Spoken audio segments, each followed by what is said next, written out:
Chapter 4630. Fengjiu couldn't help but chuckle and pinch her little cheeks. President, you will grow up. Don't worry. You will grow into a beautiful lady in the future. You wants to be as beautiful as Mother when she grows up, she said with a smile, her beautiful eyes curved into crescents. Mother, we owe the Pan family a debt of gratitude. So when we left, we said that if there was a chance in the future, please treat young Master Pan's legs so that he can stand again. How? Er's gaze fell on her as he spoke. Fengjiu smiled and said, Yes, Mother understands. In a few days, Mother will bring you to visit him again to have a look. Hearing this, Hao smiled and nodded. Only then did he not say anything. Chin, how is your health? Fengjiu asked, looking at her son who didn't speak much. She reached out to touch his head and asked, Are you okay? Yes, I'm very healthy. Mother, don't worry. Mu Qin paused for a moment before continuing. It's just that the blood curse on our bodies has not been completely removed, but the symptoms that appeared a while ago have disappeared recently. He hesitated for a moment before asking, Mother, how is Father? They originally thought that their physical condition might be related to their parents' condition. When they saw their mother today, they saw that she was fine, but their father was nowhere to be seen. It seemed that something had happened to their father, but their mother didn't say anything. Hearing this, Fengjiu's eyes flashed and the smile on her face faded a little. Mother, did something happen to Father? Yu asked, her eyes overflowing with worry. When Feng Sanyuan and the others saw this, they looked at each other and looked at Fengjiu in unison.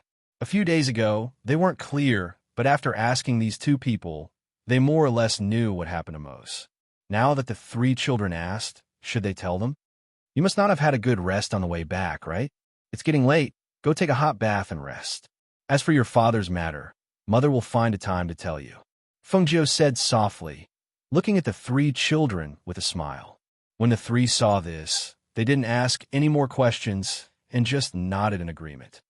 I'll take you there, Wanrong said and stepped forward to hold Hao Er's hand while saying to Fengjiu, I'll take the three children back to the courtyard first. You come over later. Keep them company. Okay, I know, Fengjiu replied. After watching them leave, the smile on her face and a trace of exhaustion, she gently rubbed between her brows. Phone girl, don't plan to tell the children about Mose? Sanyuan asked, looking at her tired face, and couldn't help but sigh. In 2 days. I'll find a time to tell them, Feng Nine said, then stood up and said, That person put him in the guest room of the West Courtyard, right? Yes, in the guest room of the West Courtyard, Feng Xiao said. She know where he came from. It's dark now. And you still want to go? Maybe he's already asleep. Why don't you go tomorrow morning? Feng Xiao suggested. Chapter 4631.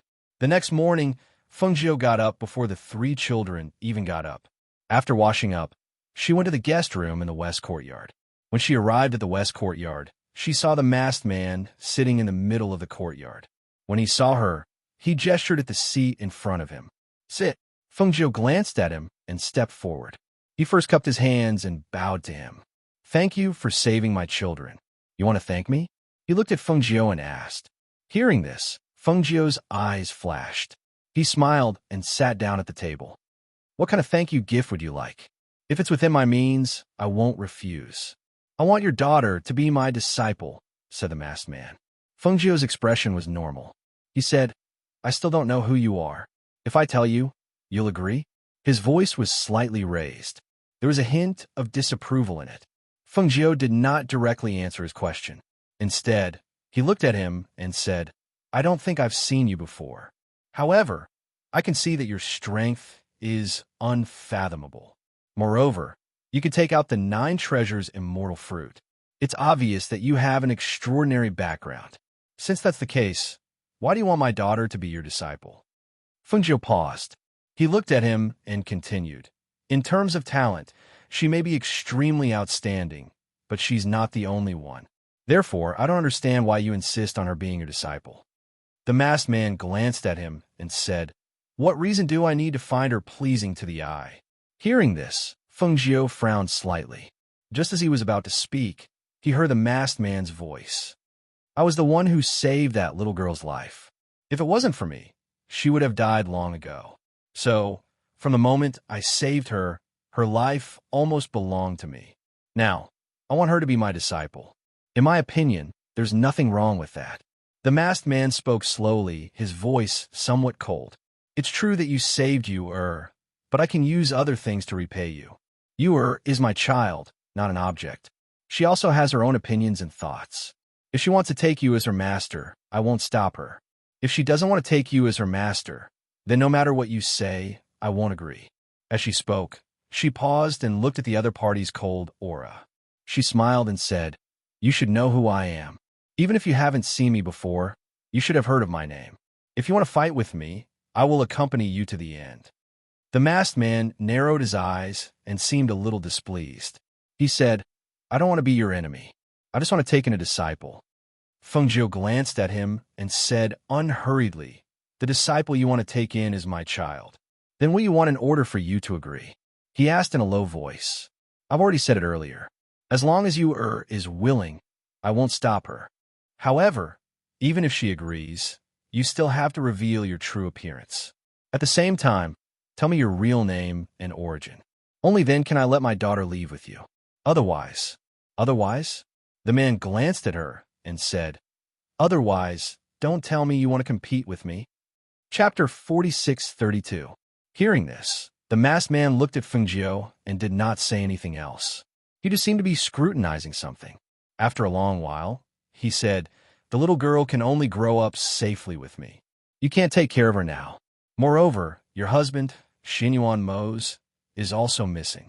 Do you think you'll be safe with her by your side?" Speaking of this, the masked man's voice softened a little.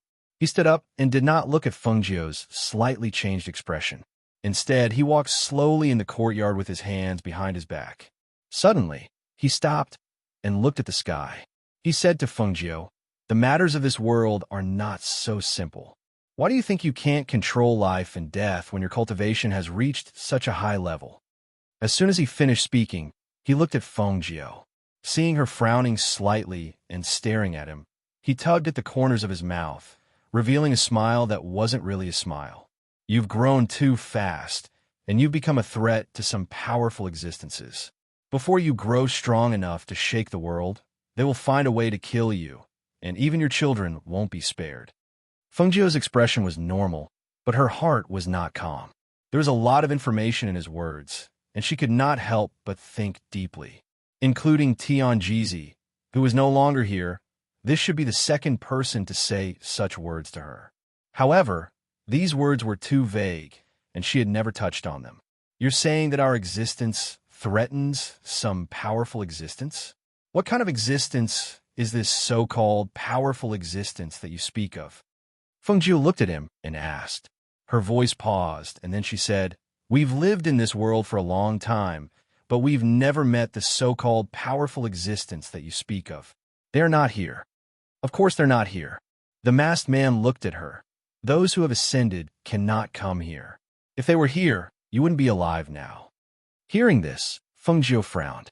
Her gaze fell on him, and her voice carried a trace of vigilance. She asked again, "Then who are you? How do you know these things? Why do I have to be the only one to accept my daughter as your disciple? What's your purpose?" The masked man looked at her and suddenly reached out to take off the mask on his face, revealing the face behind the mask. It was a face that had been burned. His original face could no longer be seen. It could even be said that it was very frightening. However, after taking off the mask, the man looked at Fengjiu with a calm and indifferent gaze, as if that face was not his. His next words confirmed this guess. "This face is a little ugly, so I'll wear a mask to prevent it from scaring people, especially the little girl that I fancy." Holding the mask in his hand, he walked slowly to Fengjiu and sat down across from her. He placed the mask on the table and waved his hand. The courtyard was immediately enveloped by a gust of air, as if it was isolated from the outside world. Fengjiu's eyes Fengjiu, to prevent those old fellows from eavesdropping. Chapter 46:33. His voice paused, as if he was sighing softly and blaming himself. "When I was in seclusion, my disciple perished during a tribulation.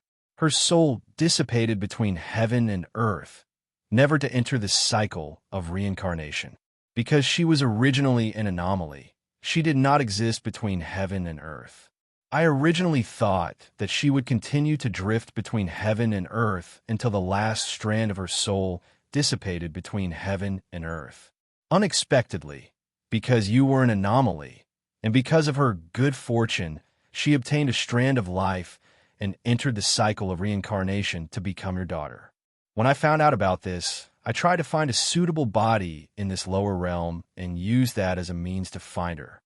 Hearing this, Feng Jiu was slightly startled. You said that my daughter was your disciple in her previous life? Her face was filled with obvious doubt. How could that be? The man glanced at her and slowly said, She is my disciple, whether you believe it or not. I don't need to lie to you in order to take her away. Feng Jiu looked at him, her gaze landing on his eyes. She saw that there was a slight annoyance in his eyes, as if he was unhappy, but there was no fear or panic in his eyes, only seriousness and serenity. She fell silent, and after a while, she asked, If you take her away, can you protect her and let her grow up safely? Can you ensure that nothing happens to her again? You don't need to worry about this. I have the ability to protect her. The man slowly said, Even if those so-called almighty people want to take her life, can you protect her? Feng Jiu asked again, looking straight into his eyes. Before she grows up, I will not let those old fellows know that she is your daughter. If they find out one day, I will do everything I can to protect her. His voice was neither fast nor slow, but it was filled with determination. He looked straight at Feng Jiu, not avoiding her gaze. Seeing this, Feng Jiu said, All right, I agree to let you take her away, but not now. She looked at him and said, She has just returned to my side, and the blood curse on her body has not been completely removed. At least for now, I cannot let you take her away. I can only stay here for half a year. After half a year, I'll have to go back. As for the blood curse on the little girl, I'll bring her back and help her remove it, he said. When she heard that she only had half a year, Feng Jiu pursed her lips. When she heard that he had a way to break the blood curse, she said, I understand. She stood up and paused. She looked at him and asked, Who are you? Not yet. It's best if you don't know. He shook his head and stood up. He put on his mask and said, There's no benefit in saying it. You just need to know that I won't harm your daughter. If you're worried that you won't be able to see her in the future, you can rest assured that you'll have the chance to see her after you ascend. Hearing him talk about ascension, Feng Jiu's eyes flashed and his heart stirred. He said, Since you have a way to bring you up, then bring my son up as well. They are twins and have a good relationship. Chen will accompany you up there, so she won't be lonely. Hearing this, the man glanced at Feng Jiu with his hands behind his back. You have a good plan. Don't tell me you want to give me your eldest son as well. He said this casually, but who knew that she would laugh? Chapter 46:34. Do you think it's easy to casually bring a person up? He lightly snorted and coldly looked at her. Seeing this, Feng Jiu smiled and said, Aren't you an almighty from above? Other people can't come down, but you can think of a way to come down. It can be seen that you are more powerful than others. Moreover, bringing one is also bringing two is also bringing, so it shouldn't be a problem for you. He didn't speak, only waved his hand, dispelling the enchantment in the air. At the same time, he raised his hand and waved, pushing Feng Jiu out of the courtyard. Feng Jiu slowly came back to her senses, and light flashed in her eyes.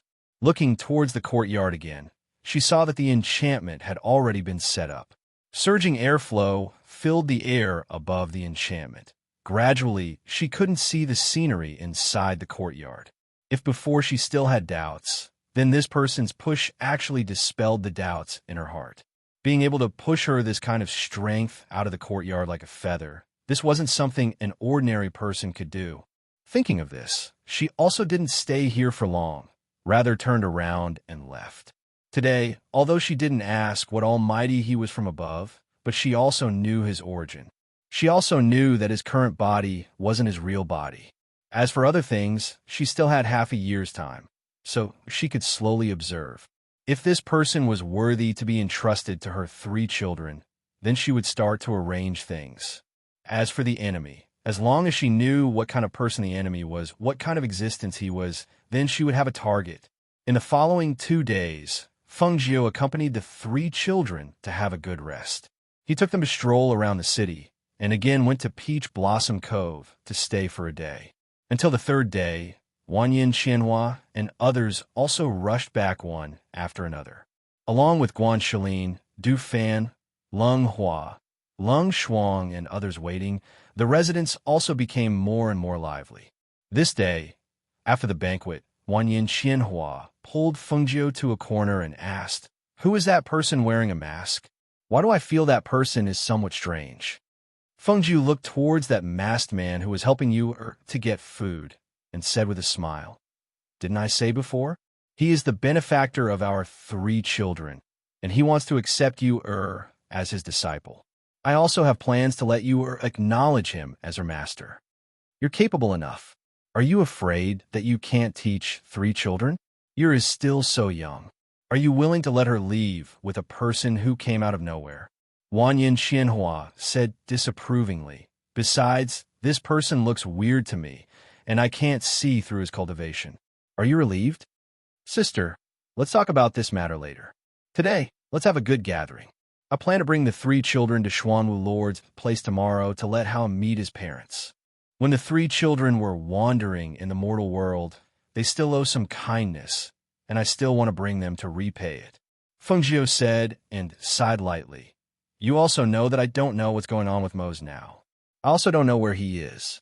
Until now, I also don't know how to tell the 3 children. Also, I have to make a trip to Tianshan. I reckon that I won't be staying at home for too long." Chapter 46:35. Feng Jiu nodded. "I know," she said as she held her hand and walked back to the banquet. The next day, after Feng Jiu informed her family, she brought the 3 children, the masked man, Leng Hua, Leng Shuang, and Du Fan to the palace of the Black Tortoise Monarch. On the spaceship, Hao couldn't help but ask, "Mother, 17 went to the Phoenix Guard training camp. When we go to the mortal world again, should we bring him along?" Ever since they came back and found out that 17 was loyal and devoted to them, their mother arranged for 17 to enter the Phoenix Guard training camp. It had been a few days and they hadn't seen him, so they didn't know what his current situation was. Feng Jiu sat at the bow of the spaceship, drinking wine and chatting with the masked man. After hearing Hao-er's words, she asked with a smile, "Do you want to bring him along?" Hao-er nodded. "I want to bring him back to have a look. After all, he lived there for so many years, and the people he is familiar with are there. If we go back, let's bring him back." "Okay, then after meeting your parents, we'll bring him to the mortal world together." Feng Jiu said, Mother, you are also as very good friends in the Pan family." You leaned in her embrace and said in a soft and excited voice, "There's Sister Shuer," and she leaned in Feng Jiu's embrace and told her the interesting things between her and the young masters and young ladies of the Pan family. The spaceship flew in the air. Du Fan, Leng Hua, and Leng Shuang were either standing, sitting, or leaning against the side of the spaceship. They listened to Yu's soft and excited voice as she talked about interesting things. Unknowingly, they felt that time flew by quickly. In the Black Tortoise Palace, the Black Tortoise Monarch, who had already received the news from Feng Jiu, was already waiting in the palace. Seeing that his wife hadn't arrived yet, he said to the people beside him, "Go and see why Madam and young master haven't arrived yet. We're here." Madam Black Tortoise led her youngest son in and looked at Monarch Black Tortoise. She said unhappily, "They aren't here yet. Is there a need for you to rush them 3 times? As she spoke, she led her son forward and sat down beside her. Then, she placed her son on her lap. "Madam, Feng Jiu sent Hao back today. They finally found the child and personally sent Hao back. As the host and Hao-er's biological parents, we naturally can't be rude." Monarch Black Tortoise said and reached out to hold her hand.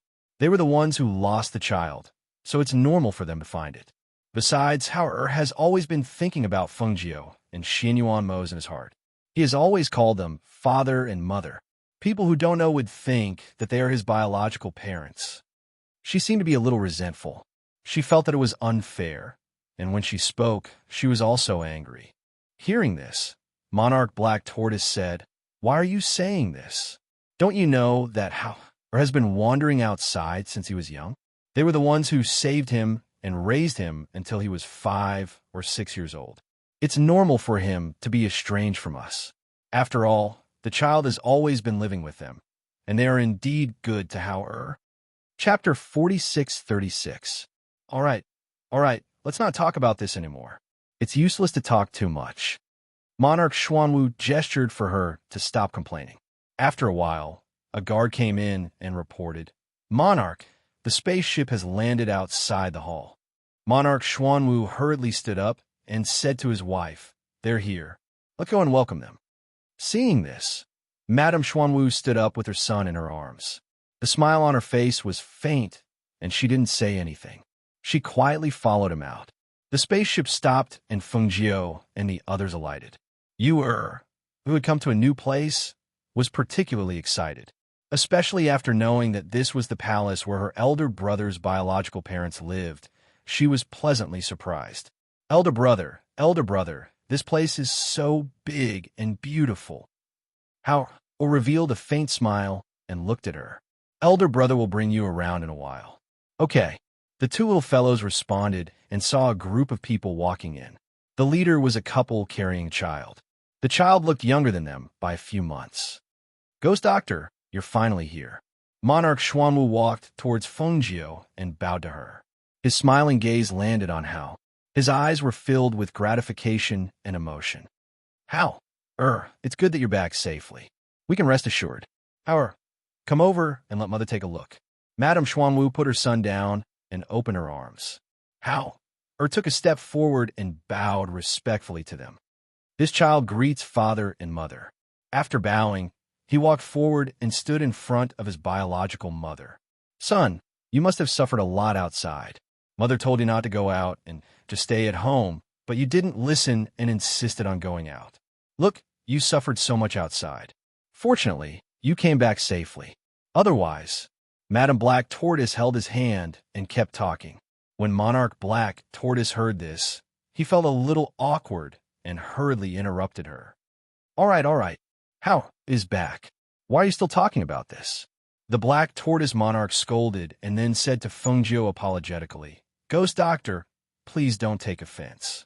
She doesn't mean anything else. She's just worried about her son." Feng Jiu smiled and did not take this matter to heart. He only said, "It's fine. This time, I sent her back and brought 2 little ones. I'm afraid I'll have to disturb Monarch Black Tortoise here for a few days." Ha. "Ghost Doctor, what are you saying? You're more than welcome to stay here for a while. Moreover, the children are of similar age and can play together." "All right, you haven't met my youngest son yet, right?" Lord Black Tortoise smiled as he looked at his youngest son beside him. His eyes were filled with love. Feng Jiu looked at that child. He seemed to be about the same age as you and the others. However, if one were to look carefully, he reckoned that he would be a few months younger. His appearance was also very outstanding. His appearance was more like Madame Xuanwu. At this time, the little boy held Madame Xuanwu's hand with one hand and placed the other in his mouth. A pair of curious eyes stared at Mu Chun and Mu Yu, as if wondering why they looked exactly the same. Feng Jiu smiled and said, Du Fan came over last time. I also heard him mention that the little master is very intelligent. Today, his appearance is also very outstanding. Chapter 46:37. The group entered the main hall and chatted for a while. After drinking 2 cups of tea, the Black Tortoise Sovereign said, "I've already asked someone to prepare a courtyard for you to rest in. You can stay here for a few more days so that the children can get together and have some fun." As the Black Tortoise Sovereign spoke, he looked at Feng Jiu and smiled. "Ghost Doctor, it's rare for you to come here. I happen to have something to discuss with you. Why don't you come with me to the study?" Seeing this, Feng Jiu said, "Sure. Madam, take the children around and let them have some fun. We haven't been so lively here for a long time," he said to his wife. "I will," Madame Xuanwu replied. She held her youngest son's hand and said to Hao Mu Chun, and Mu Yu, "Let's go to the garden for a walk. We'll go back and rest when we're tired. I've already instructed the kitchen to make some things that the children like to eat. I'll have them send it to the garden later. Go. Fengjiu gestured for the children to follow her. Dufan also stood up with a smile. I came here once last time, but I didn't take a closer look at the strange flowers and herbs in the garden. This time, I must take a good look. I'll take you there. This way, please. Madame Xuanwu said with a smile. She made a gesture of invitation and led them out. After they left, the Black Tortoise Sovereign also stood up and made a gesture of invitation to Fengjiu. Ghost Doctor, please. Fengjiu nodded and followed him to the study. This time, the main reason she came back was to send Hao back to meet them. Moreover, if they agreed, she also wanted to entrust Hao to the masked man and take him away. When they went up, she would find an immortal sect or an expert for Hao to cultivate. However, she did not know if they would agree. She also did not know if this idea of hers was too selfish. Therefore, she wanted to take advantage of the few days she stayed here to observe the Black Tortoise Sovereign and his wife's attitude towards Hao. Would they be willing to let him leave? On the other side, Madame Xuanwu brought everyone to the garden and introduced them. The flowers in this garden are all strange flowers and herbs collected from all over the world. They are not only for ornamental purposes, but most of them can also be used as medicinal herbs. Medicinal herbs? Yu has never seen such a beautiful flower or medicinal herb before. Yu's soft voice carried surprise, and her little face overflowed with joy as she said, "But now Yu is learning medicinal herbs. Hereafter I will know many medicinal herbs, and will also know what these medicinal herbs flowers could be used for. Yu is really amazing. In the future, you will definitely be like Mother, a very amazing alchemist and pharmacist." Hao looked at her and said, a gentle smile appearing on his cold little face. Hearing this, Madame Black Tortoise glanced at him. Seeing the gentle expression on his face and hearing him call her mother, the smile on her face couldn't help but fade. In the end, to him, his mother would always be that Fengjiu, and she, his biological mother, could only be called a distant mother by him. The little boy who was being held by Black Tortoise Madam looked at his elder brother, then looked at Yu.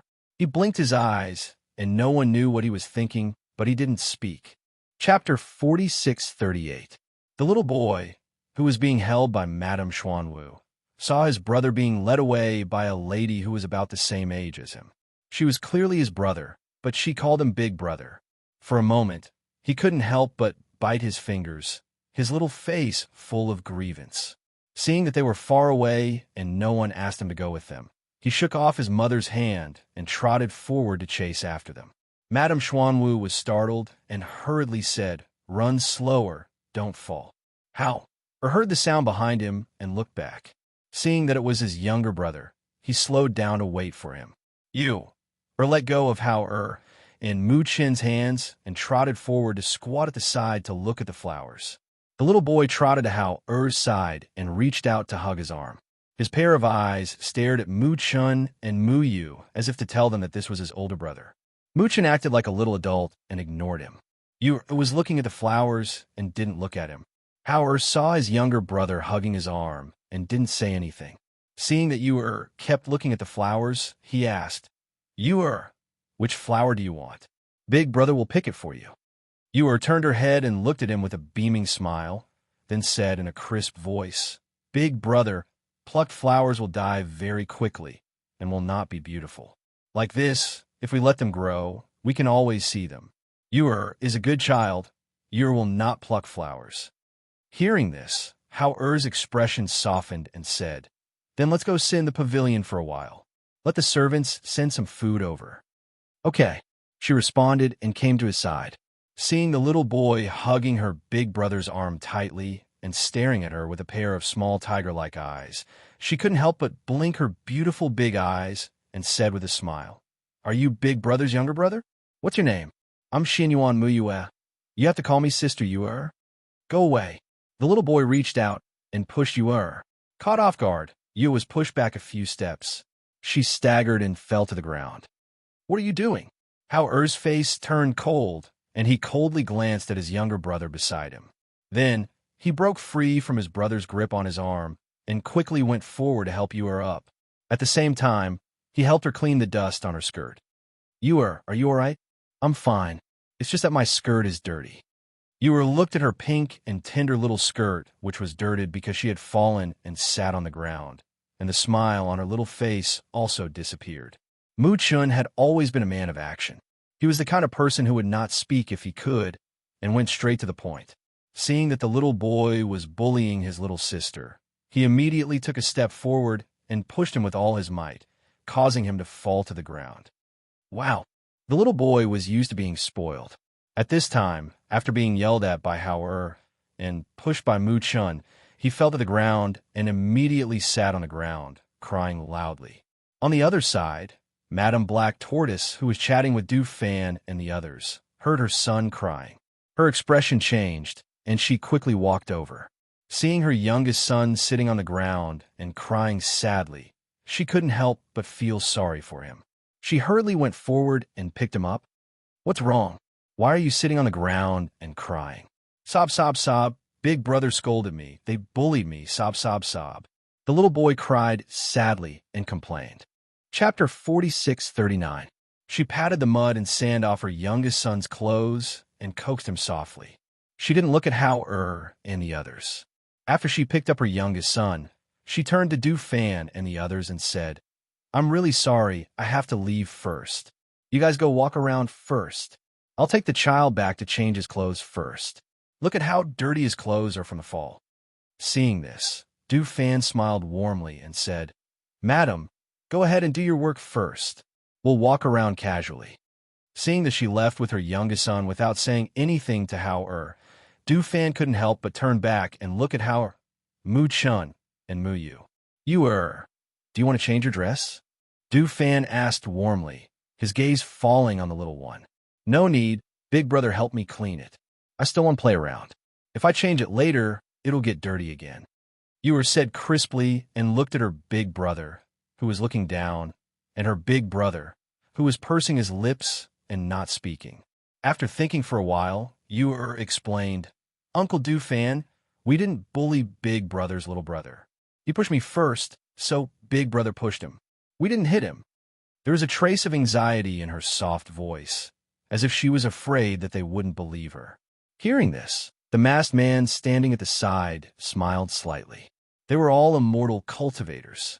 Even if these children were on the other side of the flower bush, they had all noticed the movement and situation on this side. Naturally, they knew what was going on.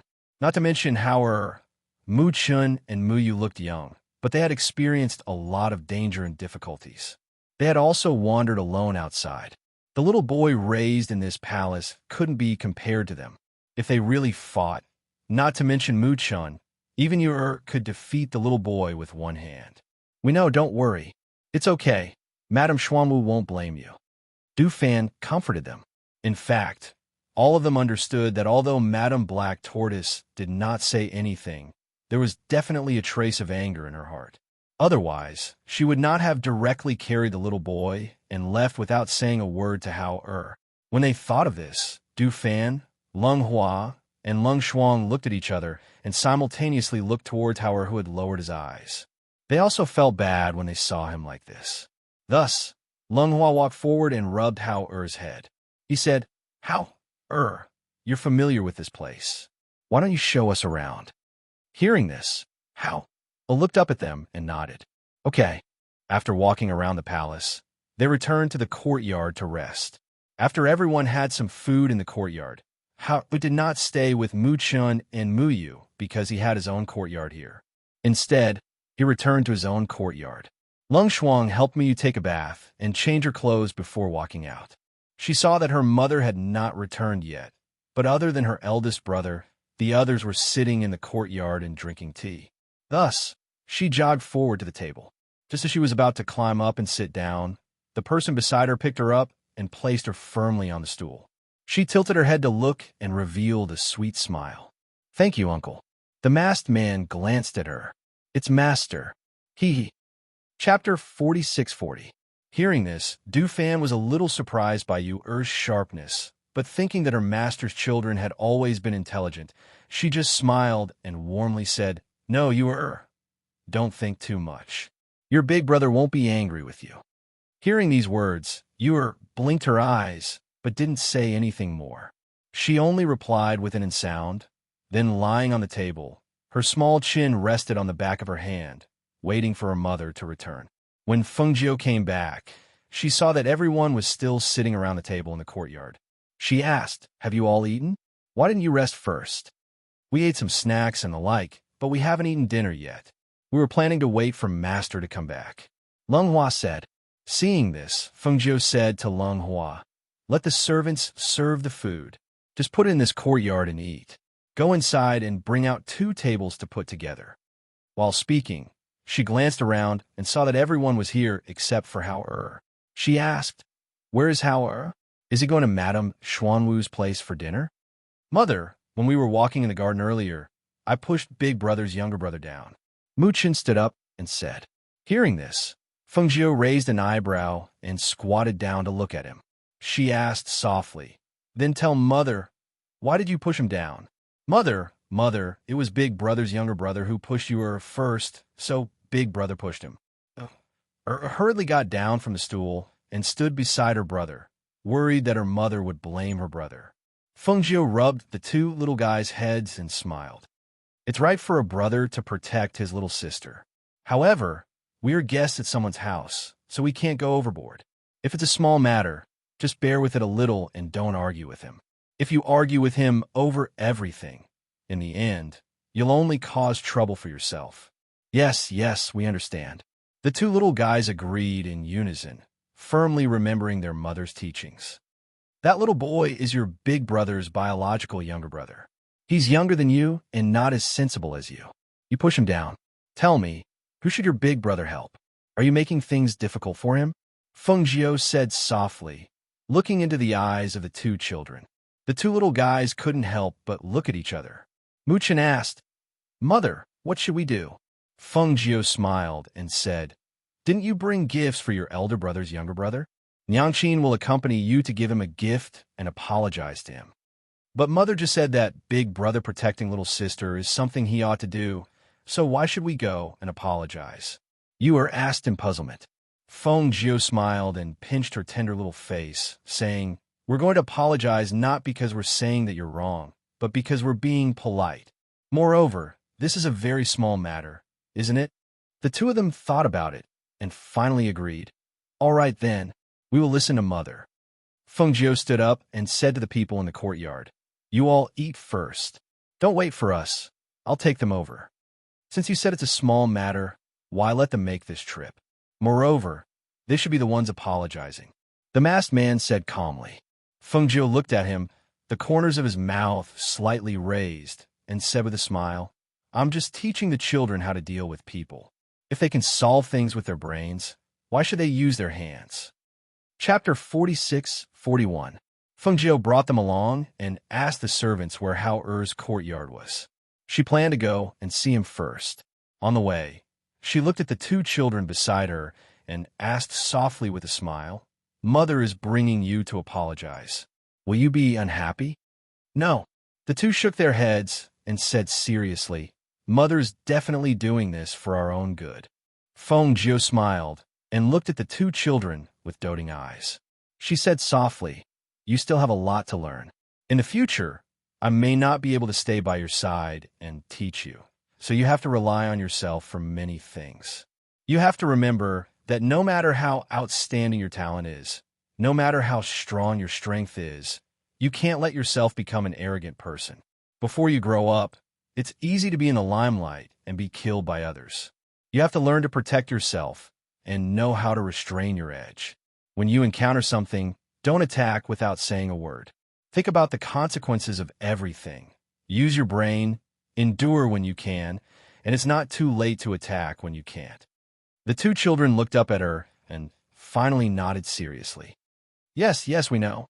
Mu Chen thought in his heart that next time, he would listen to his mother. If others provoked him, he would treat them as invisible. If he really couldn't bear it, he would send them flying with a kick. Clean and tidy. You thought that since her mother said to use her brain more, then when she didn't make a move, she would get some medicine to deal with the people she hated. She would make them suffer, and perhaps they wouldn't know it was her who did it. Thinking of this, The two children showed an inexplicable smile tacitly. When they came to Hao-Er's courtyard, they heard the servants say that the eldest young master was called by Madame Xuanwu. So, they went to the main courtyard. At this time in the main courtyard, the little boy with red eyes was lying in his mother's arms, and Monarch Xuanwu was sitting beside him. When he saw Hao-Er come in, he said, "Hao-Er is here. Sit down. Our family hasn't eaten together for a long time. Let's have a good meal today." Hao answered and sat down at the table. After thinking for a while, he said, "Mother, Chen-Er didn't mean to push my younger brother. He was just protecting you."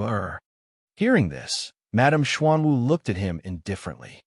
"Hao-Er, you're our child and Bo-Er's brother. Why don't you protect your brother, but the two of them? Speaking up for them? Do you know whose child you are? Do you know who your real family is?" Hao-Er pursed his lips, lowered his gaze, and didn't say anything. All right. What's the point of saying all this? It's not easy for the child to come back. Can't you let him have a good meal with us? What's the point of being so calculative?" Monarch Black Tortoise said as he looked at his wife disapprovingly. She comforted her eldest son, "Hao-Er, your mother is like that. Don't take her words to heart." Chapter 46-42. Hearing this, the Black Tortoise Monarch could not help but have a headache. How can this be the same? You also know that if the ghost doctor had not saved our son back then, he would be long gone now. The child is still young. Tell me, as a mother, how can you say such things? If I had known that he had returned and did not treat us as his parents in his heart, I would have preferred that he had died outside back then. Lady Black Tortoise knew that she had misspoken and could not help but fall silent. She looked at Hao-Er with a guilty conscience. When she saw that his face had turned pale, she faintly regretted it. Impulse was the devil. No matter what, he was still the son she had carried for 10 months. She should not have treated him like this. Just as she was about to say something, she heard Fengjiu's cold voice. "In that case, Lady Black Tortoise, just pretend that you don't have a son like him." Fengjiu brought Mu Chun and Mu Yu in. The two little guys had obviously heard the previous words, and their little faces were full of anger at this moment. Big brother. The two trotted forward and came to Hao-Er's side. One of them held his hand and then glared at Lady Black Tortoise like little beasts. "Ghost Doctor, it's a misunderstanding. This is all a misunderstanding. My wife did not mean it. Her words were said in an impulse. You can't take it seriously." When the Black Tortoise Monarch saw Fengjiu arrive, he quickly stood up to smooth things over. However, when he saw her cold expression, he could not help but feel a little embarrassed. Fengjiu ignored him and slowly walked forward to Hao-Er's side. He reached out and rubbed his head. He said softly, "It's okay. Hao-Er still has us." Hearing these gentle words and feeling the warmth from the palm on his head, Hao-Er's heart ached. He felt wronged and sad. He held back his tears and raised his head to look at the person beside him. With a helpless voice, he called out, "Mother." Fengjiu patted his shoulder and turned to look coldly at Madame Xuanwu. "Hao-Er was raised by me. In my heart, he's like my own child. He has always been my treasure. I can't bear to let him suffer any grievances. I didn't expect that you would make him suffer. Since Madame doesn't want him, I will take him away. In the future, Madame, don't say that he is your son. In my opinion, you're not worthy of being his mother." Madame Xuanwu's face turned green and white at Fengjiu's words. She wanted to speak several times, but she wasn't someone like Fengjiu. She didn't even have the courage to speak when she was stared at coldly. "Ghost Doctor, please calm down, Ghost Doctor." Monarch Black Tortoise said, "My wife didn't mean it that way." Fengjiu looked at him and said, "Monarch Black Tortoise, since we were talking about this today, let's make this matter clear. Back then, when I sent Hao-Er back to you, how did you and your wife promise me that you would love him and not let him suffer any grievances? In the end, since you can't love him, tolerate him, and love him like a parent should, I will take him away today. You don't have to say anything more. In the future, when he grows up, if he is willing to come back to see you, he can come back. I will not bring him back to be bullied and wronged here." Chapter 46-43. Didn't you just say that you wished he had died outside back then? Why? Now you're saying that he's your son? Feng glanced at her mockingly and did not look at her green and red face. He continued, "As for why you should take him away? Huh, haven't you heard of the saying, raising kindness is not as great as giving birth to kindness? Putting aside the fact that he was raised by me, I saved him from the beast back then and gave him a new life. Just based on this, I have the right to take him away." She glanced at the black tortoise monarch and said coldly, "If you, as his biological parents, truly love him, I'm naturally willing for him to have another pair of loving parents. However, since you can't truly love him, then don't use your status as his biological parents to restrain him. Let him suffer." She was protective, especially towards her own children. If the black tortoise monarch and his wife truly loved Hao, even if she could not bear to part with the son she raised, she would still send him back to his biological parents' side and let them live together and get along well. However, she would never allow the child she regarded as a treasure in her hands to be bullied and wronged by his biological parents. When the black tortoise monarch and his wife heard her words, their faces alternated between green and white. For a long time, they could not find a word to refute. In fact, they themselves knew that perhaps they did not lack Hao-er's food and daily necessities. However, in terms of love, perhaps when they first brought him back, they would have been more attentive and wanted to give him all the good things. They also wanted to do their best to love and pamper him. However, Hao-er was cold by nature. No matter how well they treated him, it seemed that they could not enter his heart. Later on, when they had their youngest son, they placed more of their attention and love on him. Gradually, it seemed that they drifted further and further away and became more and more distant. At this moment, Feng's words were sharp and direct. They pierced through the layer of membrane that they had all along, making them embarrassed and guilty at the same time. Because those words were all true. "Hao, come with mother." Feng did not look at them and spoke to Hao instead. Hao did not speak. He stood up quietly and walked out beside Feng. "Hao." Monarch Black Tortoise called out with guilt in his eyes. Hao-er's footsteps only paused for a moment. He didn't even turn his head as he silently followed Feng and left. He didn't even look at them again. Mu Chun and Mu Yu followed closely behind, holding their big brother's hand. In the past, they didn't know that their big brother's biological parents didn't treat him well. Now that they knew, they were very angry and secretly told themselves that they must treat their big brother better in the future. Seeing them leave, Madame Black Tortoise's face turned pale. She sat at the table without saying a word. It was unknown if she regretted it or felt guilty. The Black Tortoise monarch sighed softly. He glanced at his wife and said, "Look, are you happy now that things have turned out like this?" He shook his head and was no longer in the mood to eat. He put his hands behind his back and walked out. The little boy in Madame Black Tortoise's arms was still in a daze. He didn't know what had happened. He only knew that his brother seemed to have left again and might not return in the future. Chapter 46-44. Hearing this, Madame Xuanwu's face turned pale. She didn't say anything and just hugged her son tightly. She closed her eyes with some guilt. On the other side, after Feng returned to the small courtyard, he didn't stay here for long. Instead, he said to them, "Let's go." After speaking, he turned and walked outside. Everyone in the courtyard was startled. They looked at each other and quickly followed. They followed Feng out of the palace. After arriving outside, Feng took out the spaceship. At this time, Monarch Xuanwu hurried over. Ghost Doctor, wait. Monarch Xuanwu rushed over.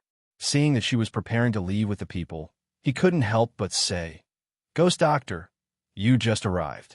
Why are you leaving?" After speaking, he turned to Hao, who was beside Feng and said, "Hao, persuade your mother. Moreover, you just returned home. Why da Hao?" Looked at him and then past him. His gaze landed on the people who were carrying the children. He said word by word with a cold voice, "I won't come again in the future. Just treat it as if I died back then. I won't have a father and mother anymore. I only have a father and mother. I won't have any relationship with you." After speaking, he turned and boarded the spaceship, no longer looking at them. Seeing how who had been silent all the way saying these words, Feng glanced at Monarch Xuanwu and Madame Xuanwu behind him and said goodbye. She turned and also boarded the spaceship with the two little ones. Du Fan and others boarded the spaceship one after another. After the spaceship took off and left, Du Fan saw that Hao had returned to the cabin to rest. Only then did he go forward and ask, "Master, what happened?" At this time, Yer was still panting with anger. Hearing Du Fan's words, she said, "They bullied Big Brother." Feng Jiu rubbed his daughter's head and said slowly, "When I took the two little guys to their courtyard, I heard Madame Xuanwu scolding Hao. Those maidservants who were about to go in to report had their acupoints sealed by me. We listened outside for a while. When we saw them, we went overboard. In the end, they even said that they would rather Hao die outside and not come back." A trace of coldness flashed through her eyes, and her voice also became colder. After hearing this, I couldn't help but bring the two children in to reason with them. Since they didn't care about Hao, I told them that Hao would be mine in the future, and I wouldn't bring him back to see them. Hearing this, Du Fan sighed softly. I didn't expect Madame Xuanwu to be so overbearing. But this is good too. At least we don't have to let Hao come back in the future. As early as the last time, when Master asked him to come over to check how Hao had been living here for the past few years, he knew that if Master came personally, he would definitely fall out with them. Sure enough, it was. It's not early today. Pay attention below. When we see a town, we will go down and rest for the night. Moreover, the children haven't eaten yet. We have to make some food for them. Feng Jiu instructed. Master, don't worry. I will pay attention. Du Fan said. Seeing that she walked into the cabin, he walked to the side and sat down. He released his divine sense and paid attention to whether there were towns below where the spaceship flew past. Chapter 46-45. How, Mother will come in to talk with you. Feng Jiu said outside the door. Hearing the voice coming from outside, Hao got up and went forward to open the door. Mother. He threw himself into his mother's bosom, his voice carrying a trace of choking. Feng Jiu hugged him, lightly patted his back, and softly said, "It's okay. Mother will accompany you." She led him to the bedside and sat down, softly saying, "You must know, in this world, there is no one who will always accompany you. On the road of growth, you will encounter many things. You need to learn to face them by yourself and adapt." Feng Jiu accompanied Hao in the cabin while enlightening him. And outside, after Du Fan saw a town below, he came to the cabin and called, "Master, there is a town below." Feng Jiu led Hao out and said, "Then let's go down and rest."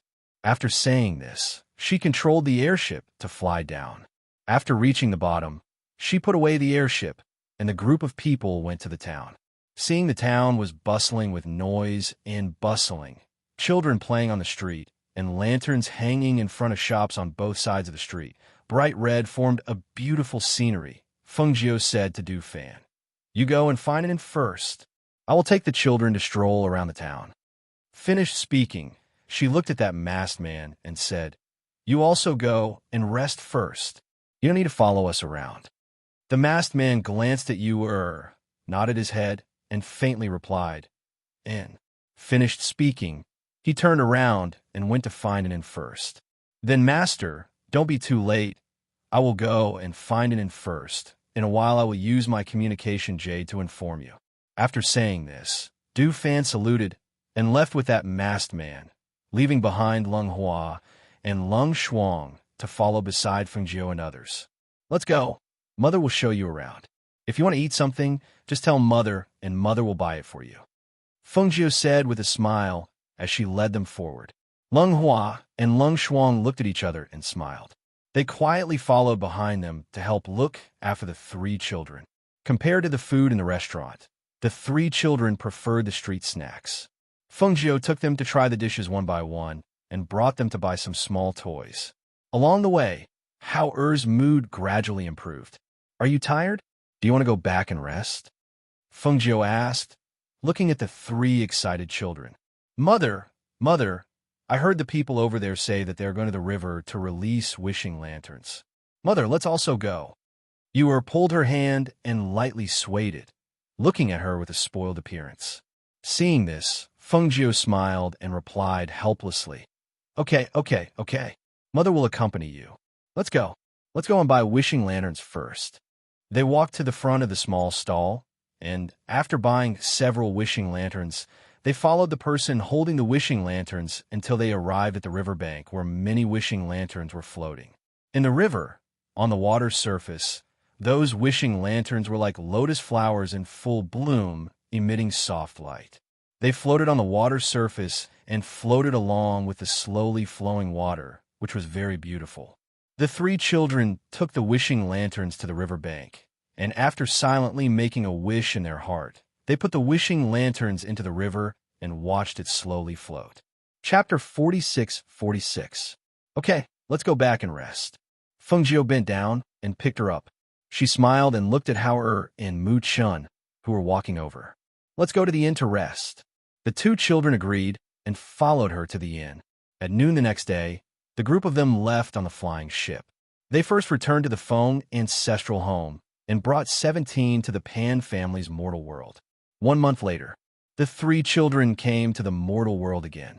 However, the difference was that last time they were stranded here and couldn't go back.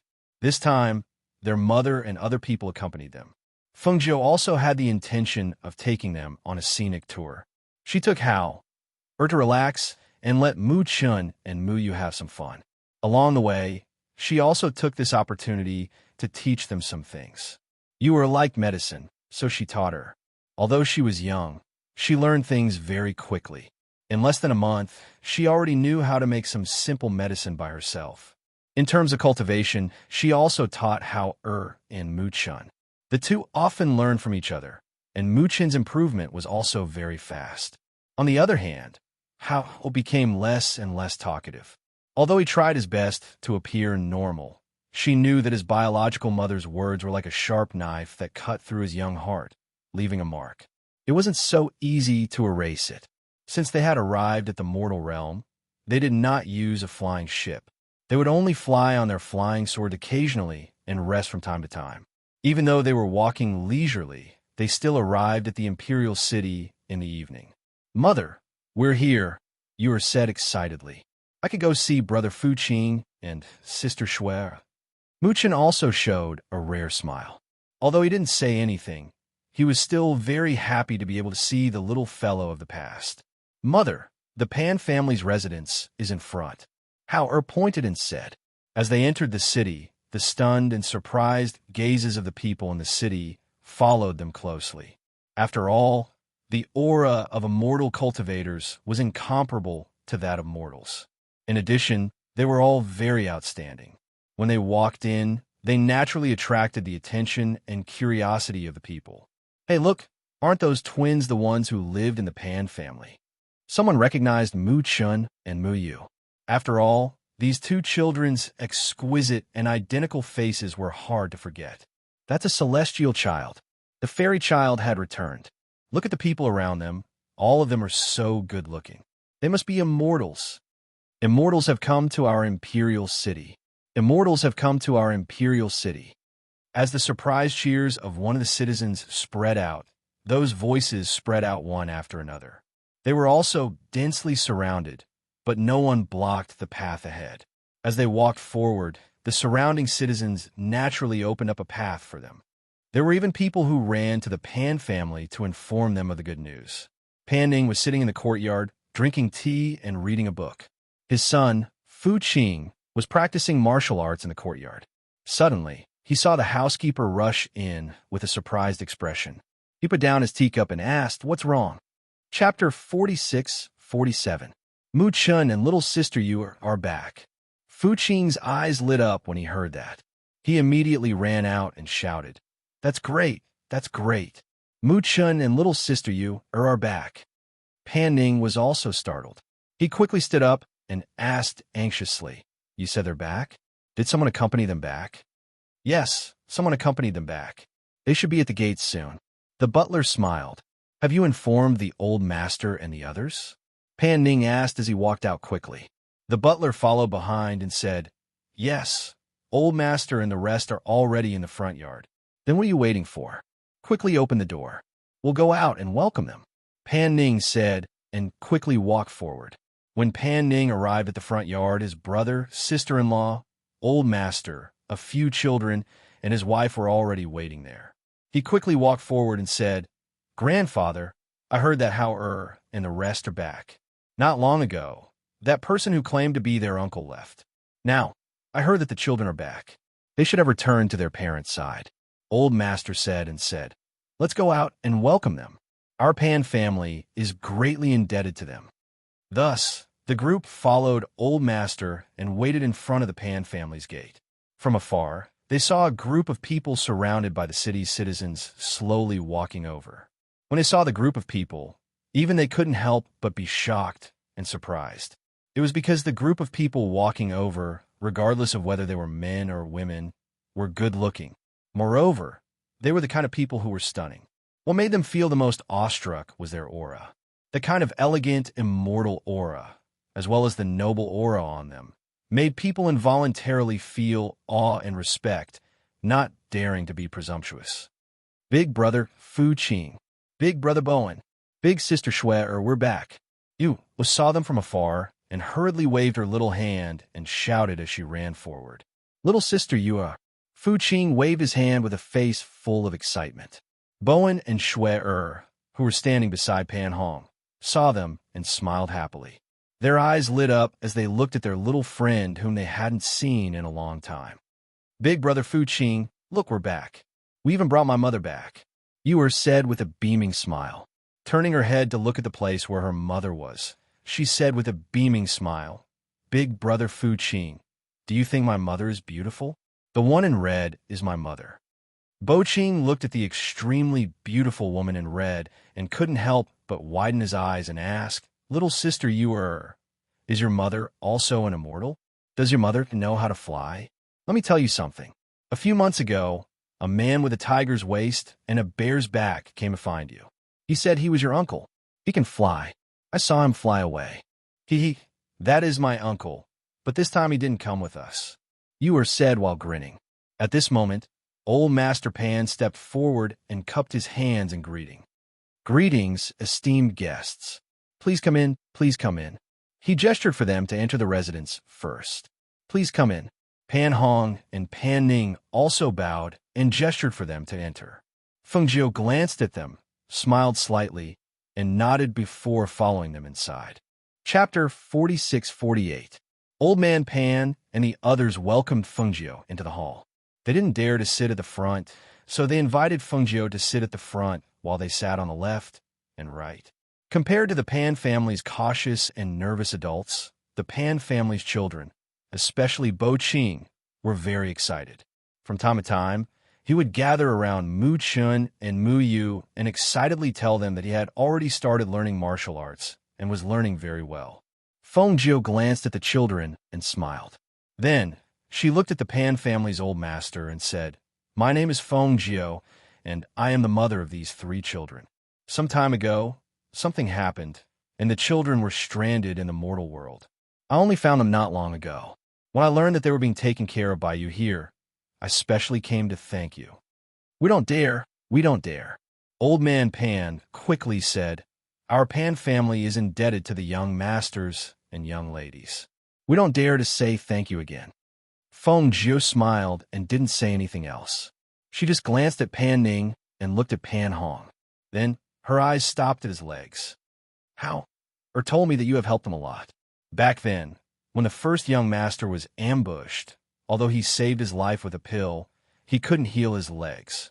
This time, I came to take a look at the first young master's legs." "Thank you, madam." Old Man Pan stood up and bowed emotionally. They chatted in the hall for a while, but the city outside was in an uproar. Even the emperor, who was in the palace, had heard the secret guard report that the immortal had come to the Pan family.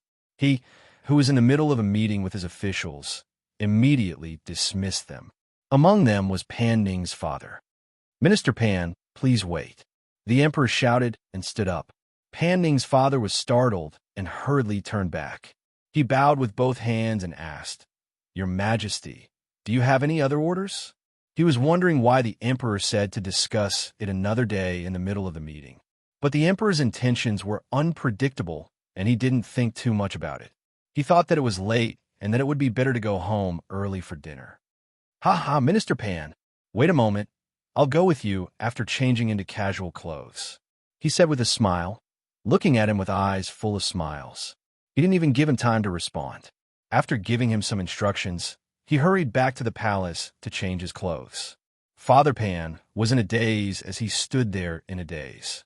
He felt strange in his heart. Why did His Majesty want to go to their home again? What did he want to do this time? Could it be that something happened at home? For a moment, he felt a little uneasy as he waited. Once he was anxious and uneasy, he felt that time was passing too slowly. When he finally saw His Majesty in casual clothes with a few guards behind him, he hurried forward and asked, "Why does Your Majesty want to go to this old subject's house? Is there something wrong?" Let's go. You'll know when you get there." The emperor didn't say much. He just smiled and strode out. Helpless, Father Pan could only quickly catch up. At this time, the Pan family was hurriedly preparing for the banquet. It was rare for the children to see each other, so they all went to the martial arts field to play. Fengjiu took advantage of this time to examine Pan Hong's legs. "It's not a big problem. We'll start the treatment tomorrow, and he'll be able to stand in half a month," Fengjiu said and smiled as he looked at their surprised and shocked expressions. Chapter 46-49. "Yes, he will be able to stand in half a month." Fengjiu nodded. "Thank you, madam, thank you." The old master thanked her profusely. When Pan Hong heard that he would be able to stand in half a month, he could not hide his excitement. When the first madam heard this, she could not help but wipe away her tears and bow to Fengjiu gratefully. "Thank you, madam." "Madam, please have a meal in the front yard." Pan Ning made an inviting gesture and said, "My father is in the palace and has not returned yet. When he returns, he will pay his respects to madam." "No problem," Fengjiu said, indicating that there was no need to trouble him. Then he walked towards the front yard accompanied by Pan Ning. The moment Pan Ning's father stepped out of the palace, the coachman came forward to congratulate him, saying that an immortal had come to the Pan family. Someone had also come to the Pan family and asked him to quickly return home. While he was pleasantly surprised, he also understood why the emperor wanted to accompany him to the Pan family. He turned around and saw that the emperor had already boarded a low-key but luxurious carriage. Only then did he quickly enter the carriage and ask the coachman to quickly return home. As expected, along the way, the commoners who recognized the Pan family's carriage came forward to congratulate them, saying that their family had a great fortune and that an immortal had come to visit. On the way back, he saw that there were many people gathered in front of the door. He asked people to disperse the crowd and personally welcomed the emperor, who was dressed in casual clothes. After entering the house, he asked people to close the door. "Your Majesty, please come in." Although Pan Ning's father wanted to quickly go in and see what was going on, he could not leave the emperor by his side. He could only ask him to go in first. The emperor wanted to see the immortal. Now that he had entered the Pan family, his footsteps quickened. When he reached the front yard, he saw the servants coming back and forth to serve the dishes.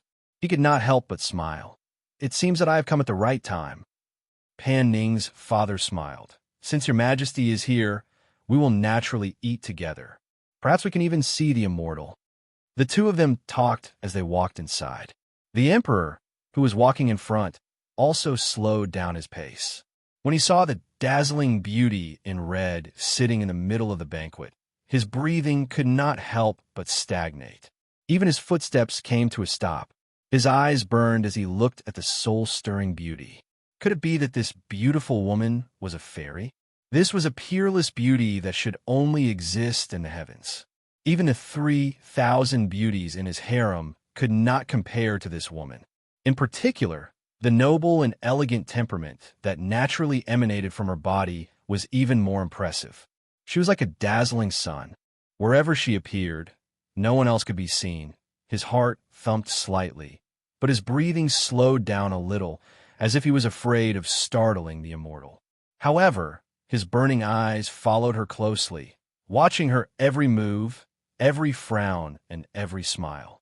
The more he looked, the more he felt that she was moving. The more he looked, the more his heart itched. Fengjiu immediately sensed that burning gaze, as if he had seen his prey, but he did not pay attention to it. However, he did not expect that the gaze would become more and more unbridled, causing the smile on her face, who was originally talking to Pan Ning and the others, to fade. Your Majesty, Your Majesty.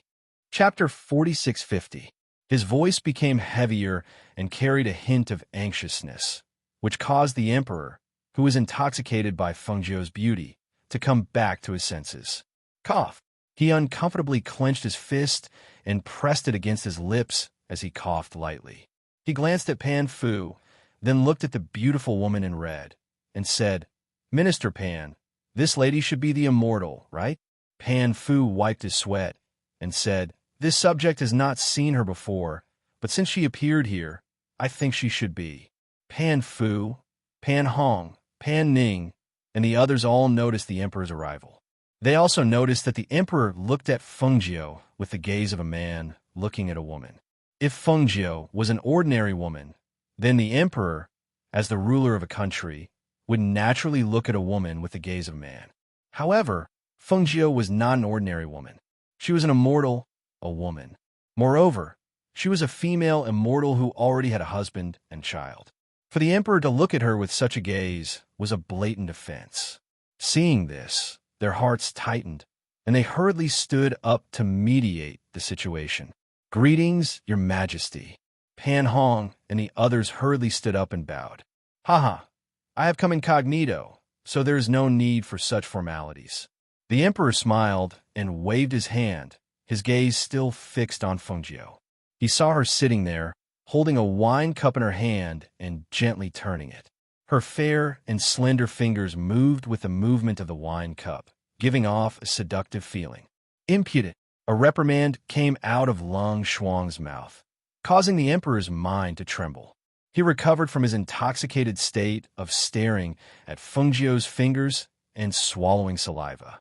He felt a little awkward and was unable to back down, and his face immediately turned green and white. A wave of pressure filled the air, and under this pressure, everyone felt as if a huge rock was pressing down on their chests. Even breathing was difficult. The one who felt the most uncomfortable was the emperor. He stood there, cold sweat seeping out of his forehead. The powerful pressure made him fearful, and he even had the urge to kneel down. However, Lang Shuang knew when to stop. She knew that if she made the emperor kneel in front of so many people in the Pan family, he would probably attack the Pan family out of shame and anger. Therefore, she only exerted pressure to make him uncomfortable, but did not directly force him to kneel. After a while, the emperor's clothes were drenched in cold sweat, and his legs were weak. At this time, Fengjiu said, Okay, go and see if the children are here. Yes. Lang Shuang then retracted her pressure and turned to leave. Seeing this, Master Pan hurriedly bowed to Fengjiu and said a few words of praise before hurriedly helping the emperor out. Madam, please excuse me for a moment, Pan Hong said, bowing to Fengjiu before pushing his wheelchair away. Madam, please don't be offended. His Majesty has been in power for a long time, so it's inevitable that he loses his sense of propriety sometimes, Master Pan said. Fengjiu smiled and said, It looks like your emperor is not a smart person. As the ruler of a country, it's not good for the people to be so short-sighted. The Pan family did not dare to respond to this. Pan Ning only helped Fengjiu pour wine and talked about other things. On the other side, the emperor, who was being helped away by Master Pan, felt his legs go weak. He wanted to stand, but he could not. It was as if all his strength had disappeared. Chapter 4651. Father Pan looked at him, hesitating to speak. He knew that the emperor was up to no good when he came to their house. This time, he had offended an immortal. Not only would he be in trouble, but he also didn't know if the immortal would blame the Pan family. Master, eldest young master is here, the attendant outside reported. Hearing this, Father Pan looked at the emperor and said, Your Majesty. Let him in, the emperor said, sitting down weakly. Thus, Father Pan went to open the door personally. When he saw his eldest son pushing a wheelchair in, he helped push it in and only closed the door after he entered. Greetings, Your Majesty. Pan Hong bowed from the wheelchair. No need. The emperor waved his hand and looked at him, asking, What are you here for? Do you want to invite me to the banquet? Your Majesty. Pan Hong looked at him with a serious expression and said, "Your Majesty, what I'm about to say may be disrespectful, but it's all for your own good. Please forgive me." Hearing this, the emperor's expression changed slightly, but he didn't say anything. He only said, "Then say it." "Yes," Pan Hong replied, then said, "I feel that your Majesty's actions just now were inappropriate. That is an immortal, a person high up in the heavens. Even if your Majesty is the ruler of a country, you can't offend an immortal like this. Your Majesty also knows about immortals' instincts. If they are angered, they can destroy our entire dynasty in an instant." Seeing that the emperor's face had changed greatly and seemed to be nervous, Pan Honkai continued, "In the country under your Majesty's control, having an immortal visit our dynasty is a great blessing that you can't even ask for. No matter which country's monarch receives the news, they will definitely express their goodwill to your Majesty in order to befriend you. How can your Majesty ruin such a good thing, such a great blessing, because of your momentary confusion? Then, according to your words, what should I do now?" He already knew the seriousness of the matter and the pros and cons. His head that had been blinded by the beauty also sobered up at this moment and hurriedly asked Pan Hong. After Pan Hong could no longer stand up, he resigned from his position and stayed at home. Since he was already a court official, he shouldn't have said such things. However, this matter didn't just concern the emperor, it also concerned the Pan family. Thus, he could only speak up boldly and tell him the pros and cons. Now that he saw that he was willing to listen, he relaxed slightly and said, "If your Majesty listens to my words, you will personally apologize and then return to the palace." Apologize? The emperor was a little hesitant. As the ruler of a country, how could he swallow his pride and apologize? "If your Majesty feels that it is inappropriate to go personally, you can return to the palace first and send someone to send some gifts as an apology. My father and I will definitely put in a good word for your Majesty in front of the immortal and ask for her forgiveness," Pan Hong said again. Hearing this, the emperor hurriedly said, That's good. Would do as you say. I'll return to the palace now and have someone send over a generous gift. You must put in a good word for me in front of the immortals. I really didn't mean to offend you." "Yes," Pan Hong replied. Seeing this, Pan Hong's father heaved a sigh of relief. At the same time, he stepped forward and said, "Your Majesty, I'll send you out." No need. You can accompany the immortal. I'll leave on my own." He waved his hand and took a deep breath before walking out. A few guards escorted him out. Chapter 4652. Fortunately, the emperor still valued his empire and was not blinded by beauty. Otherwise, they really didn't know how to clean up this mess. "Let's go back to the banquet first," Father Pan said, gesturing for him to go forward with him. Pan Hong nodded his head and pushed the wheelchair forward. Father Pan saw this and didn't help him because he was used to doing it himself. He only said, "Our Pan family is really lucky. I didn't expect Er's mother to come here personally." Yes, I didn't expect them to come again either. In his opinion, the three children had given them treasures before they left and had done so much for the Pan family. Even if there was any kindness, it should have been repaid long ago. Moreover, the Pan family hadn't done anything for them. If there was anything, it would have been for the period of time when they lived in the Pan family's home when they were stranded here. And this time, the Pan family knew that the other party didn't hide their identity as immortals when they came to the imperial city. Now that they came to their house, they brought glory to the Pan family. After today, everyone would know that the Pan family had some relationship with immortals. Everyone would have to treat them differently. Even if they weren't important officials in the imperial court, no one would dare to look down on them. When they came to the front of the banquet, the other people, including the children, had also arrived. The two of them came to Fengjiu's side. Father Pan said apologetically, "Madam, I'm really sorry." Fengjiu raised his hand and interrupted him, saying, "Forget it. There's no need to talk about other things. This time, we won't stay here for too long. Our main goal is to treat eldest young master's legs. Both of you, please take a seat." Seeing this, the two of them responded and sat down at the banquet. Perhaps it was because Fengjiu and the others were immortals, or perhaps it was because of the natural pressure that emanated from them that they were a little restrained. On the other hand, the children relaxed a little during the banquet, especially Bo Ching. It was rare for him to see his friends again, so he was always in a state of excitement. The Pan family chatted with Fengjiu and the others as they drank and chatted. It was late into the night before they went back to the courtyard to rest. Although it was late at night, 17, who came back with Fengjiu and the others, did not go back to rest. Instead, she gathered with her former Shadow Guard brothers. 17, I didn't expect you to become an immortal. What a great fortune. Yes, who would have thought that you, 17, would become an immortal one day? You really make us envious. 17, tell us about the immortal world. Is there anything we haven't seen? Did the immortals fly in the sky? 17, can you fly? Many shadow guards surrounded 17 and asked enviously.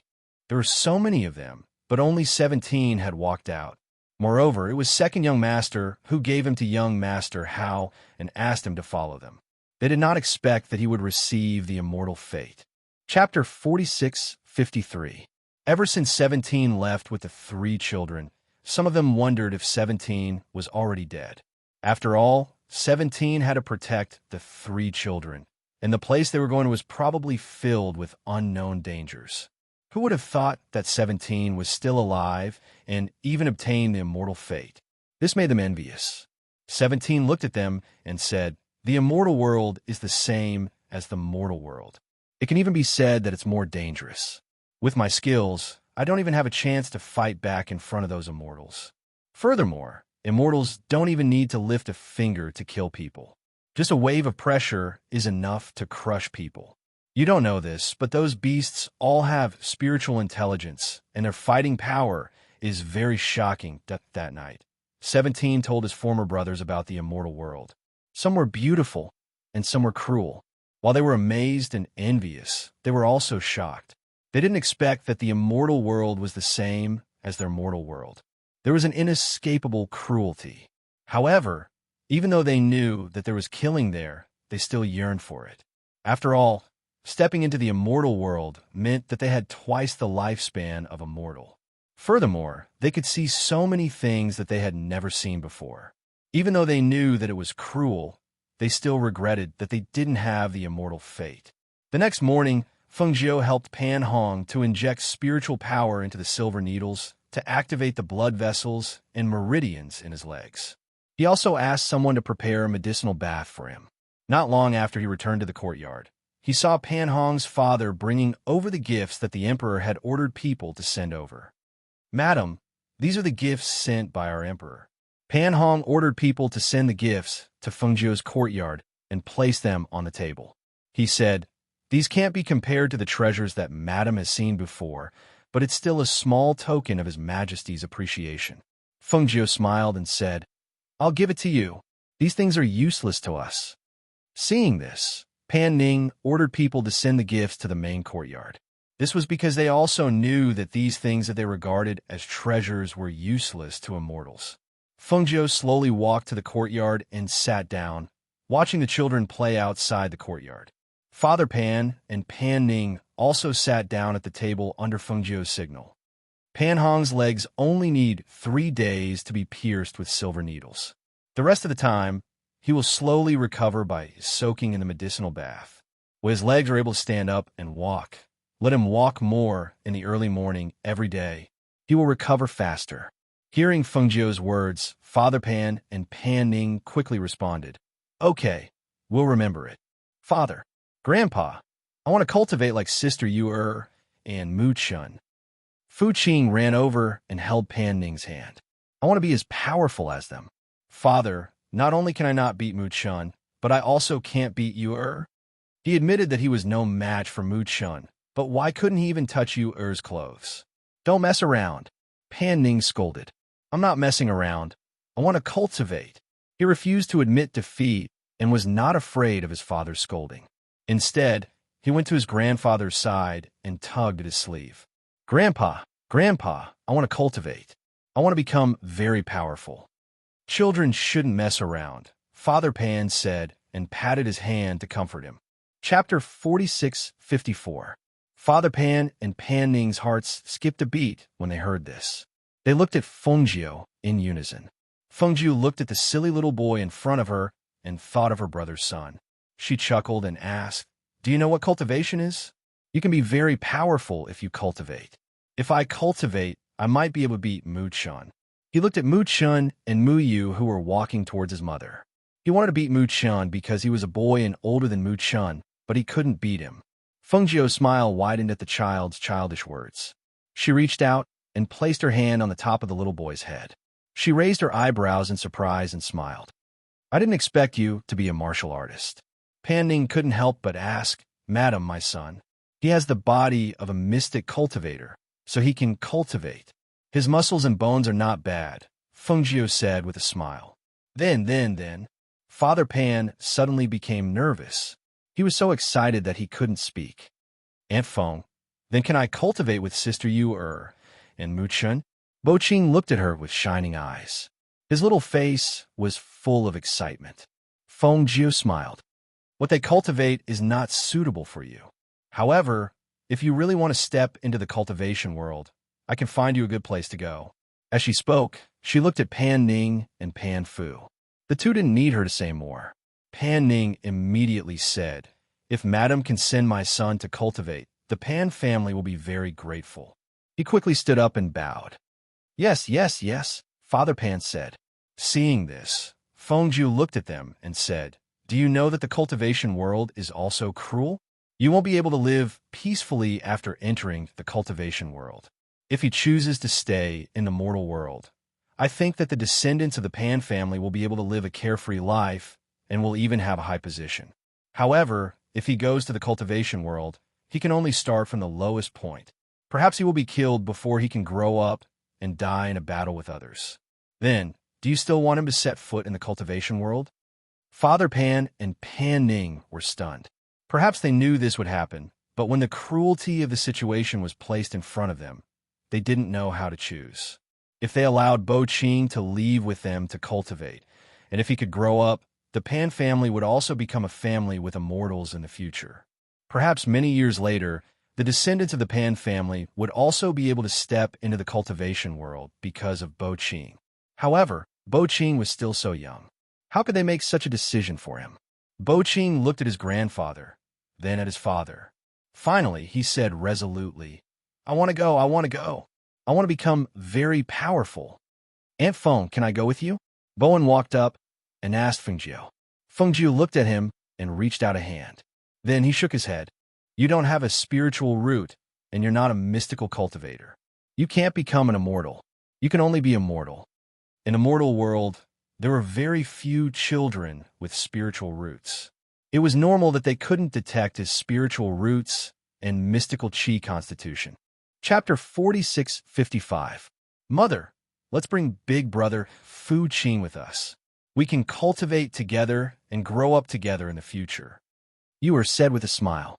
She looked at Fu Qing and Pan Ning as if she had thought of something. In the end, she asked with some distress, "Big brother Fu Qing, are you willing to leave your father and mother? If you leave with us, what will you do if you can't see them in the future?" Hearing this, Fu Qing was startled and seemed to be in a daze. He looked at his father and muttered, "I can't see them in the future? Then when I grow up, can I come back?" Fengjiu smiled and said, "Of course, when you are strong enough, you can naturally come back." Fu Qing turned to look at his father, his little face full of seriousness, and said, "Father, when I grow up and become very powerful, I will come back to see you." Hearing this, Pan Ning had an indescribable feeling in his heart. In the end, he could only sigh and solemnly bowed to Fengjiu, saying, "Madam, please bring Fu Qing with you. Whether it is a blessing or a curse, it will depend on his own good fortune. When we leave, let him come with us. Don't worry, I will find a good place for him to go."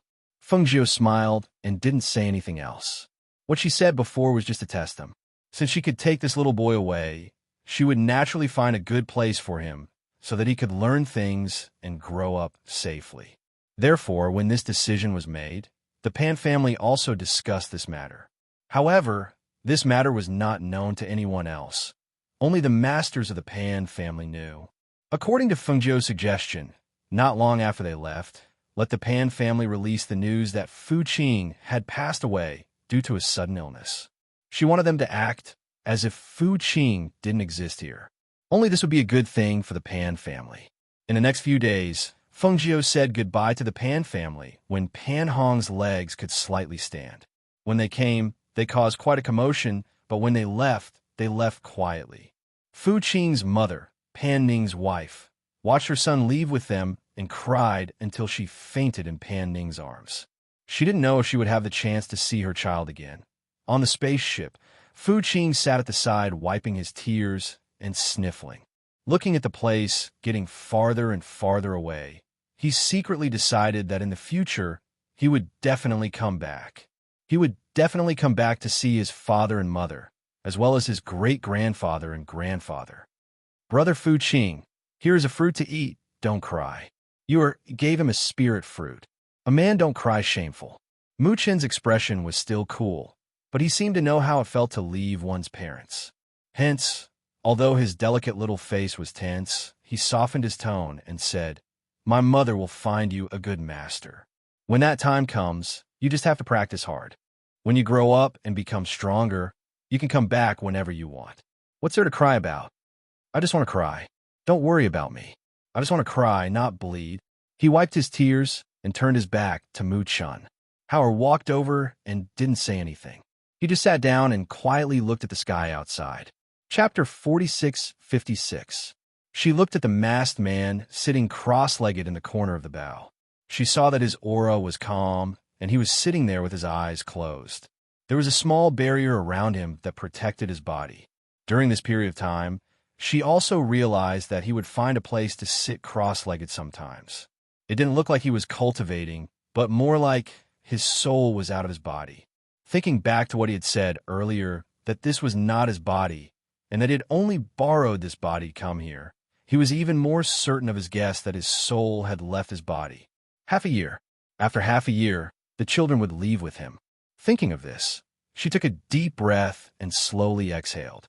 After a pause, she sat up and looked at her 3 children. "You guys come here." She waved at the 3 of them. When the 3 children saw her, they went to their mother's side. Yu threw herself into her arms, while Mu Chun and Hao stood at the side. Mother, what kind of master are you looking for Brother Buqing?" Yu looked up and asked in her arms. Fengjiu stroked her little head and smiled gently. "He's a mystic, so naturally, I'll find him a mystic to be his master. Don't worry, I'll find him a good one." "Mother, uncle is a mystic," Mu Chun said. Hearing this, Fengjiu raised an eyebrow and looked at him. "You mean to send him to your uncle and let him accept him as a disciple?" Actually, she wanted to send Pan Buqing to a sect. As long as she said the word, no matter which sect he was sent to, he would be well-groomed. "Isn't that good?" Mu Chun asked with doubt in his eyes. Fengjiu shook her head and said, "It's not that it's not good, but it's not very suitable. Because he's your uncle, I can't make the decision to accept a disciple for him. So, I'm going to send Buqing to a sect and find him a good master. As long as his talent is outstanding and he's willing to work hard, he will definitely be successful in the future." Yes. When Mu Chun heard her say this, he thought that his mother had her own considerations and that it must be for Buqing's good, so he didn't say much. "Mother, where are we going now?" Howard asked. "Let's go to Xianyuan Empire, to your grandfather's place." Fengjiu said, "Ever since we found you, we only informed your grandfather. We haven't brought you to see him yet. This time, we're going to stay there for a while." If she sent the children away, he would have fewer chances to see them in the future. This time, she was bringing them back so that they could accompany him. Moreover, she had to find a chance to talk to him about Mose. Putting away her thoughts, she looked at the 3 children and said, "The medicinal pills that Mother gave you have pretty much been used up, right? What did he lack? Mother will find time to refine some more for you." Mother, we don't have any more medicinal pills to treat our internal injuries. Even Big Brother couldn't bear to use them last time. Let us use it." Yu hastily said. "Mother, we're running out of medicine for external injuries," Mu Chun added. Hearing this, Fengjiu nodded. Mother understands. Then Mother will help you refine some more and distribute them to you. In the future, when they leave her side, it seems that she will have to refine more pills for them. Chapter 4657. Feng Jiu said, then took out a book which recorded all kinds of elixirs and handed it over to you. She said, inside this book, not only the effect of all kinds of elixirs, but also the effect of each elixir is clearly drawn on it. Mother has made some notes and some experience. You keep it. Later when you have time, you can read it. Mother, you already has one. The little girl looked at her mother in surprise. She also had one of her mother's medicine books in her space. Feng Jiu smiled and said, that book is different from this one. Keep it. These books are already useless to Mother. Don't you want to learn medicine, poison, and so on? Then read more books and study more. Only by doing experiments yourself will you clearly know the difference between the effects of each elixir. The little girl nodded her head as if she understood. Then she took the book and sweetly smiled. Thank you, Mother. Feng Jiu patted her head and took out some things from her space for Hao and Mu Chun. She told them to keep these things. Perhaps they would be useful in the future. After that, she got up and entered the cabin. She told Lung Shuang to stand guard outside while she entered her space to refine elixirs for the children. After a few days, the airship slowly landed outside the palace gate of Xianyuan Empire. When the airship landed, the people guarding the palace gate quickly went in to report. When Emperor Xianyuan knew that Feng Jiu and the others had come, his face couldn't help but overflow with a happy smile. He didn't wait for them to enter the palace. Instead, he rushed out and arrived in front of the palace gate. Grandpa, Yu excitedly rushed towards Emperor Xianyuan with her short legs. Ha ha ha, Grandpa's good granddaughter has come. Quickly let Grandpa see how much taller you have grown. Emperor Xianyuan picked up the child and pinched her chubby little hands. Then he patted her little head. The more he looked at her, the happier he was. Good, good, good. You didn't lose weight. It's good to be chubby. It's good to be chubby, he said with gratification. Seeing that the children had returned safely, his heart was finally at ease. Grandpa, Hao and Mu Chun stepped forward and respectfully bowed to him. We are back. Good, good, good. It's good that you're back. He nodded as he spoke. Tears welled up in his eyes. He looked at Feng Jiu and said, it's good that you found the children. I'm relieved that they're back. Thank you for your hard work this time. As he spoke, he glanced at the people beside Feng Jiu and was a little surprised. Other than a few familiar people, there's also a masked man, a guard in black, and a little boy. Du Fan, Lung Hua, and Lung Shuang were all there, but Mo Zhe was nowhere to be seen. Where's Mose? Why didn't he come back with you? He asked, feeling a little strange. Father, Feng Jiu was the first to call out. He walked forward and said, let's talk inside. Hearing this, the Emperor of Xianyuan Kingdom was stunned for a moment. Then he burst out laughing. That's right, that's right. Look at me. You guys came all the way here and you're asking me questions here. Come. Quick, follow me in. Are you guys hungry? I'll get the Imperial Kitchen to prepare some food for you. Then have a good rest. The group entered the palace. Emperor Xuanyuan's face was full of smiles when they arrived. He got the Imperial Kitchen to prepare some food and the servants to tidy up the place for them to stay. Chapter 4658. Have a seat. The Emperor of Xianyuan gestured. He looked at her and asked, did something happen to Mose? Actually, when he saw that his son did not return today and Feng Jiu did not answer his question, he had a vague guess in his heart. However, he did not know what could have happened with his son's abilities. Feng Jiu nodded and sat down on the chair. Father, before we found the children, something happened to Mose. It happened because of his advancement. Breakthrough? The Emperor of the Xianyuan Kingdom's heart sank. Something like a breakthrough was no small matter. It's like this. Feng Jiu told him everything that happened that day. In the end, he said, my brother went back to the land that Mose controlled to investigate. On the day that something happened to Mose, the land shook greatly. However, his spiritual energy did not completely disappear. Hence, we guess that he is not dead. We just don't know where he is now. Hearing this, the Emperor of Xianyuan sighed softly and said, we heard the sound of thunder from here. However, it was too far away. We did not receive any news and did not know that something had happened to him. He looked at Fengjiu and said with a heavy heart, "Who can say for sure that he is still alive under such heavenly lightning? Even if his spiritual energy did not completely disappear, it could be a matter of time." The heavenly lightning was so powerful that even he could not withstand it. "No, I don't believe that he is dead. I don't believe that he no longer exists in this world. I would rather believe that he is recuperating somewhere," Fengjiu said firmly. "He's my son. Why would I not want him to be alive? I'm just worried that if you have too much hope, you'll suffer a bigger blow in the future. It's good to have hope in your heart, but you have to be mentally prepared. You can't wait until the time comes when the hope in your heart is shattered and your beliefs can't hold on." Fengjiu remained silent and did not say a word. She knew that he said this for her own good and to prepare her mentally.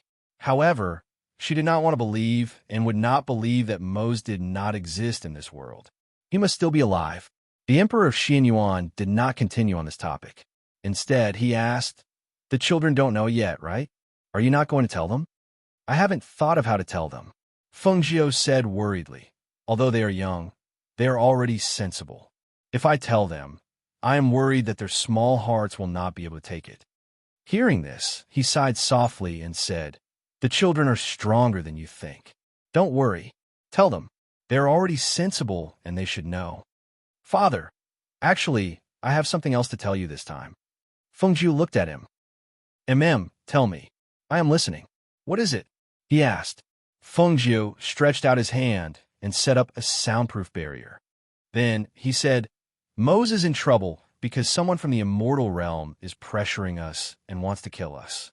So, I am preparing to send the 3 children away.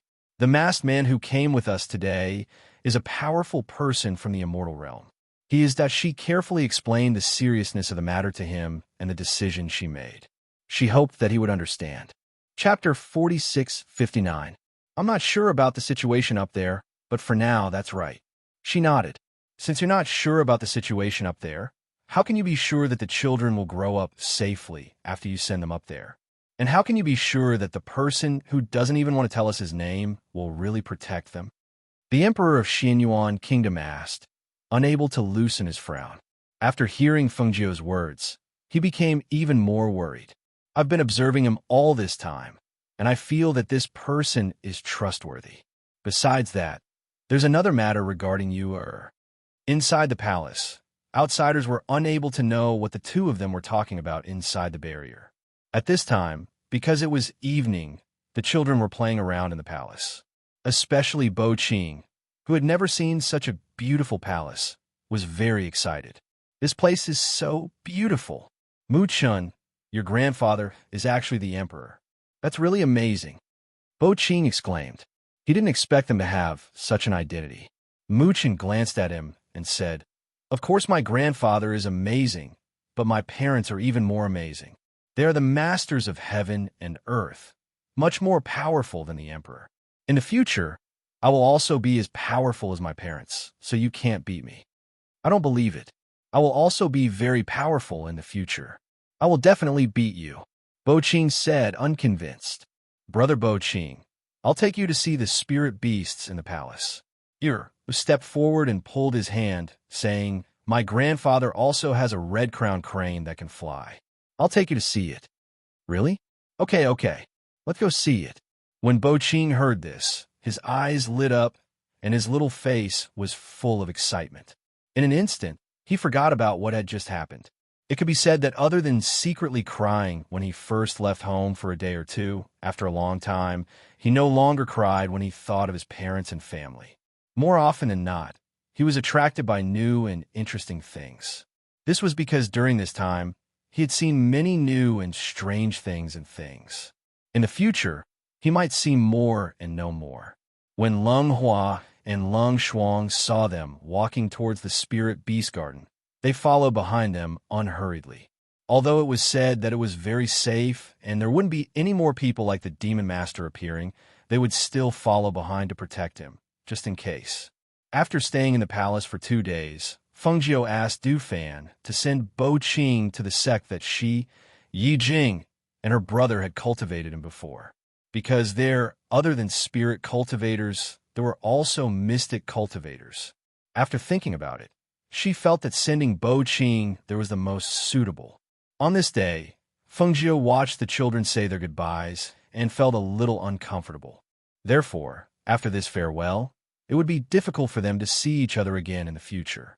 When you go there, you have to cultivate well. Don't just fight with others. Remember to run when you can't beat others. Muchen looked at the red-eyed Bo Qing and said stiffly, Sob, I know. I'll miss you guys. When I become more powerful, I'll come and fight with you. At that time, I'll definitely be able to defeat you. He cried as he wiped his tears. The corner of Mu Chen's mouth twitched. Originally, he was still a little reluctant, but suddenly it became subtle. He could only say with a straight face, I will wait. Chapter 4660. Holding the dagger, Fu Qing wiped his tears and said, Yes, I know. I will take good care of myself. You guys should take good care of yourselves, too. Don't get lost again. All right, it's getting late. Let's go. Du Fan stepped forward and patted Fu Qing's shoulder. He looked at Fengjiu and said, Master, I'll send him to the sect first. I'll come back when I'm done with the matter. Okay, go. Fengjiu gestured. He watched him take out the flying device and leave with 17 and Fu Qing. Only then did he look at the 3 children. Let's go back to the palace. During this period of time, accompany your grandfather well. Fengjiu stroked the children's heads and said. The 3 followed her inside. You were asked, Mother, will we be able to see Fu Qing again in the future? Fengjiu held her hand and walked forward. She looked ahead and said, There's no such thing as an eternal banquet in the world. We meet when we are fated, and when we are not, we part ways. Let nature take its course. There's no need to be too deliberate. The 3 children listened and fell silent. After a while, they nodded. Yes, we understand. Mother, where's father? Muchen asked and looked up at her. You haven't told us where father went. Mother, did something happen to father? Fengjiu stopped in her tracks and her expression flickered. She lowered her head and looked at her son beside her. She revealed a gentle smile and reached out to stroke his hair. Howard and you were also looking at her, as if waiting for her answer. Thus, she looked at the palace fence not far away and said, Let's go there. I'll tell you guys. Thus, the 3 children followed her to the fence. When they saw her sitting on the fence, the 3 children imitated her and sat beside her. The 3 children's 6 eyes fell on her at the same time, waiting for her to tell them. A while ago, the weakening of the blood curse on your bodies was indeed related to your father. Something happened to him when he was advancing, and we don't know where he is now. However, you don't have to worry. He will definitely be fine. Perhaps he is just recuperating somewhere and will come back to find us when his body recovers. Fengjiu only gave them a brief summary of the situation. Only she knew how dangerous it was, but she didn't want the children to think too much or worry too much, so she only gave them a brief summary. Even Mother doesn't know where father is? Yura wrinkled her small face, then blinking her pair of worried eyes, she looked at her mother. Fengjiu smiled and rubbed her little head. Your father is very powerful. You don't have to worry about him. However, Mother still has something to tell you 3. Mother, what's the matter? Howard asked. After a period of time, Mother will send you to other places to learn and cultivate. Therefore, during this period of time, you must remember what Mother taught you. Perhaps in the future, you'll be able to use it. Mother wants to send us away? Where are we going? We don't want to learn and cultivate with Mother. Yura hurriedly said, her pair of small hands tightly clutching her mother's sleeve. Mother, I also don't want to leave Mother. I want to stay by Mother's side. Muchen also said. Chapter 4661. Hearing the children's words, Fengjiu felt a bit sour in her heart. She looked at them and revealed a faint smile. You have to listen to Mother obediently. No matter what Mother does, it's for your own good. When the 3 children heard this, they looked at each other and fell silent. All right, I'll send you to Grandfather's place. You have to accompany Grandfather. Mother will go back and refine pills for you. She led the children to the main hall. After sending them to the main hall, she had Lung Hua look after them. Only then did she enter her room and flash into the space.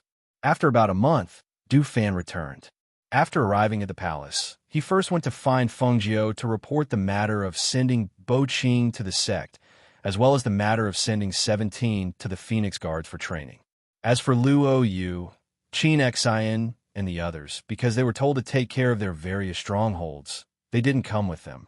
Master, Luo Yu and the others have taken care of everything else. Right now, there aren't any major events happening in the various strongholds. During this period of time, Master can rest assured that everything will be normal. Du Fan helped Fengjiu pour a cup of tea and said, Fengjiu had just finished refining a cauldron of pills. Her clothes were stained with the smell of medicine, and she looked a bit tired. She took a sip of tea and said, with them looking after me, of course I can rest assured. We've been living here for almost a month. For the remaining time, I plan to take the 3 children out for a walk and see the outside world. You should go back and rest for today. Pack up and prepare to leave tomorrow.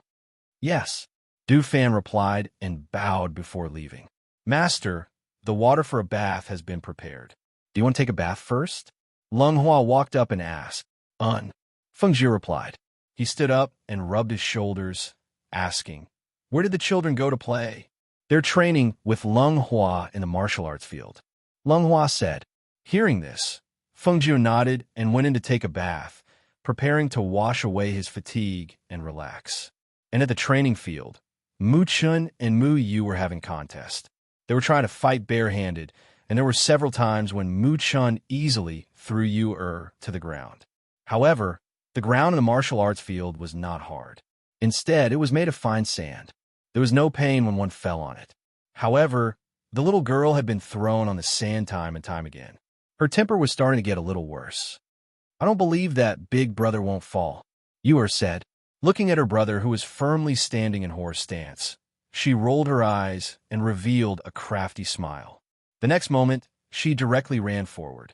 She didn't wave her small fist to attack, rather used her small body to forcefully collide with him. Mu Chan saw her lowering her head like a calf and couldn't help but be startled. He quickly reached out to block her small head, who knew that the little girl would use all her strength, and this collision really knocked him to the ground. Big brother also fell. Yu laughed happily. She didn't get up and just lay on Mu Chin's body, shouting and dancing. Not far away, Hao who was training with Leng Hua, heard the laughter and looked back. He saw his brother and sister playing on the sand.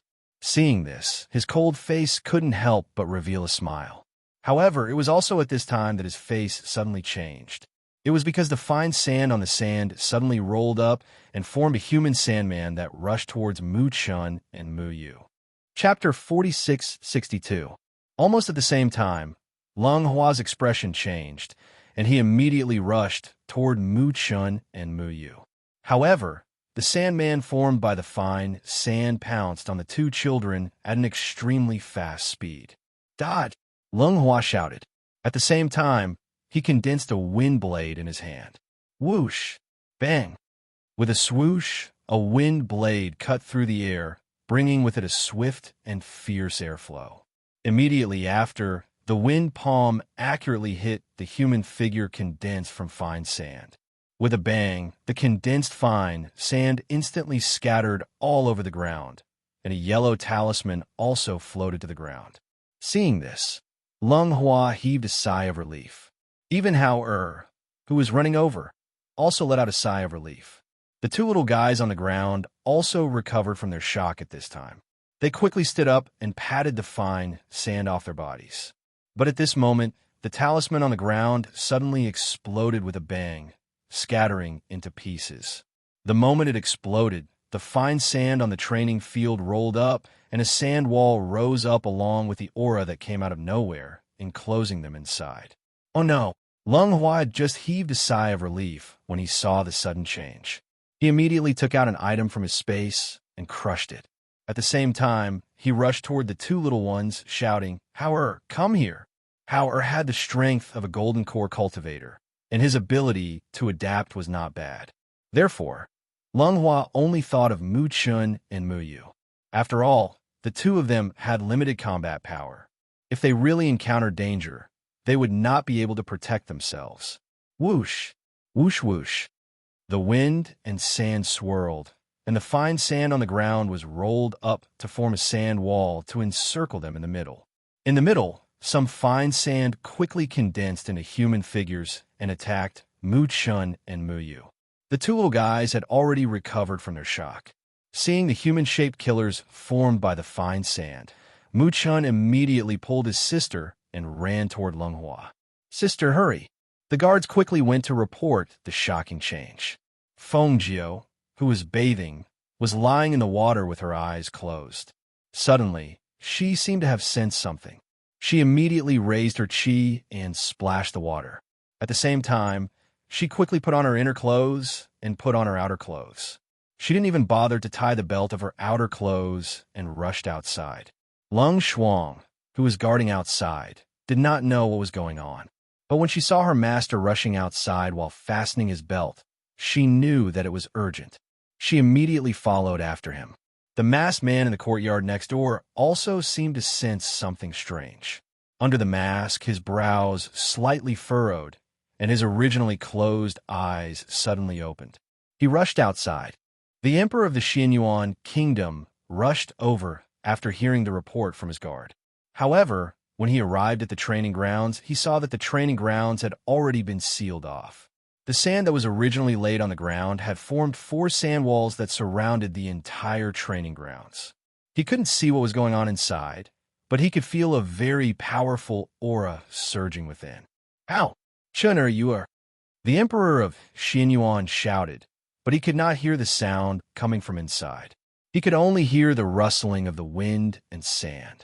Thus, he gathered his spiritual aura and was about to rush in to take a look when a hand landed on his shoulder. Before he could see who it was, he heard Feng Jiu's voice. Chapter 4663.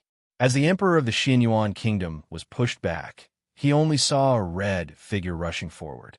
In the blink of an eye, the figure entered the sand wall. Seeing that it was Feng Jiu, the emperor of the Xianyuan kingdom did not enter. Instead, he took a step back to watch and wait. At this moment, the masked man also arrived. However, he did not enter. Instead, he stood beside the emperor of the Xianyuan kingdom and quietly watched the scene in front of him with a thoughtful look in his eyes. In the middle of the training field, within the sand wall, Lung Hua was destroying the human-shaped sand. However, these human-shaped sand were not alive. After being hit, they scattered on the ground and became a pile of loose sand. However, in the next moment, these loose sand gathered together to form a human-shaped figure and attacked them again. This process repeated over and over again. Even though his strength was not weak, he was unable to block the human-shaped sand while protecting the 2 children at the same time. Seeing that 4 or 5 human-shaped sand were surrounding the 2 children, Lung Hua and Hao immediately shouted, "Quickly, get out of the way! Run!" The 2 of them struck out with their palms, intending to destroy the human-shaped sand. However, they did not expect that after the human-shaped sand surrounded the 2 children, they actually scattered into a pile of loose sand and fell to the ground. Then, they quickly piled up and buried the 2 children. The wind and sand swirled and covered the 2 children as if it wanted to bury them alive. Yu, who had never encountered such a situation, cried out in alarm. She instinctively hugged her head and squatted down. Seeing this, Mu Chun hurriedly used his small body to shield his sister. Just when they thought that they would definitely be buried alive, they heard a familiar and reassuring voice. "Draw a circle on the ground. Break." The moment Feng Jiu's voice sounded, the 3 children fiercely looked in the direction of the voice. Not far away, their mother's red dress fluttered in the wind. Her beautiful face was filled with a cold voice. They saw her forming a strange seal with her hands and pinching a talisman between her fingers. As the seal fell, the talisman was also burned out by the flames that rose from her fingertips. As soon as she said the word break, the ground that was as calm as the surface of a lake was smashed by a stone, and a powerful aura rippled out. In that instant, the surrounding wind and sand also fell, and the fine sand that had condensed into a human shape also fell to the ground. Faintly, there seemed to be some fragments of talismans among the fine sand. "Mother! Mother! Mother!" The 3 children cheered happily and quickly ran toward her. The moment they saw her, the three of them forgot the fright just now and only joy and peace. Fengjiu glanced around and saw that the surrounding sandstorm had calmed down. She then looked at the three children and asked, "Mother's death. Are you injured?" "Mother, we are not injured." "But mother, where did that come from? Why did the sand turn into a human?" Our asked. "Talismans." The masked man slowly walked forward and glanced at the people standing in the martial arts field. Then, his gaze fell on Fengjiu, who was practicing martial arts. The masked man looked at Fengjiu and said in a deep voice, "They have already begun to attack you. You don't have much time left." Chapter 46-64. She looked at the talismans scattered on the sand and waved her hand. A flame swept across them and burned all the talisman fragments. "What's going on? Who used the talismans against you?" The emperor of the Xianyuan kingdom asked. He secretly heaved a sigh of relief when he saw that the children were fine. "Father, don't worry. It's fine now. I'll send the children back to rest first." "I'll look for you in a while," Fengjiu said. The emperor of the Xianyuan kingdom nodded when he heard that. "All right, go ahead." He watched as they walked towards the side hall where they were resting. He sighed softly and shook his head. He then walked back with his hands behind his back. Fengjiu sent the three children back to their rooms and asked them to bathe first. She then turned to Leng Hua and asked, "Are you all right?" "I'm fine," Leng Hua said. He then said apologetically, "I just didn't protect the three little masters well. You've already done a good job. Watch over them. Pack up while you're at it. We're leaving tomorrow," Fengjiu instructed. She then asked Leng Hua to stay as well. When she saw the masked man sitting in the courtyard, she said, "I'm going to say goodbye to Father." With a lot on her mind, Fengjiu went to the main hall. Father Xianyuan was already waiting there. When he saw her enter, he gestured to her and said, "Have a seat." Fengjiu sat down and said, "Father, I'm preparing to leave with the children tomorrow." The emperor of the Xianyuan kingdom hesitated when he heard that. He asked, "You're leaving? Is it because of what happened today?" "I was going to leave anyway. I wanted to take the children out to see the world. I didn't expect something like this to happen today. So I'm leaving tomorrow." She was going to leave tomorrow. Now that something like this had happened, she couldn't stay here any longer. She was afraid that she would bring trouble to him and the empire. "Then where are you going? Do you have a target?" he asked. Thinking that his three grandsons were about to leave, he felt reluctant to part with them. Fengjiu paused for a moment, then said, "We still need to make a trip to the heavens. As for the other matters, it hasn't been decided yet. Half a year's time is almost up. Perhaps I will let the children go with their master in advance." "Sigh, I got it. You guys can go now. Take good care of yourselves and take care of yourselves. Nothing is more important than safety. No matter where you go, if you have the chance in the future, just bring the children back to see me. If you can't come back, just remember to send me a message to let me know that you are all safe." He sighed softly, and there was an unconcealable loneliness in his words. Fengjiu's lips moved, but he didn't know what to say. In the end, he just nodded. "I will." She took out some pills from her space and said, "Father, keep these pills with you just in case. If you encounter any problems in the future that you can't solve, you can send a message to my brother and ask him to come and help." He didn't refuse and took the pills. He replied, "Okay, I got it." Fengjiu stood up and looked at him deeply. "Father, parting is the saddest thing. You don't have to send us off tomorrow morning." Hearing that, he felt bitter. He looked at her and said, "Okay, take care of yourselves. Don't worry too much about this place. We are all fine here. Just take care of yourselves." Chapter 46-65. The next morning, Fengjiu and the rest boarded the spaceship and left. The emperor of the Xianyuan kingdom didn't send them off. Instead, he stood at a high vantage point and watched as their spaceship slowly ascended into the sky and disappeared into the clouds. Only then did the emperor of the Xianyuan kingdom retract his gaze and walk back slowly. At the bow of the spaceship, Fengjiu set up a soundproof enchantment. He looked at the masked man and said, "Didn't you say that they couldn't come down? Then how do they use talismans to create assassins?" The masked man leaned on one side. Compared to Fengjiu, his expression was more relaxed. He glanced at her and then looked at the clouds outside the spaceship. He said, "They can't come down, but that doesn't mean they can't do anything. Furthermore, they dealt with Xianyuan Mos.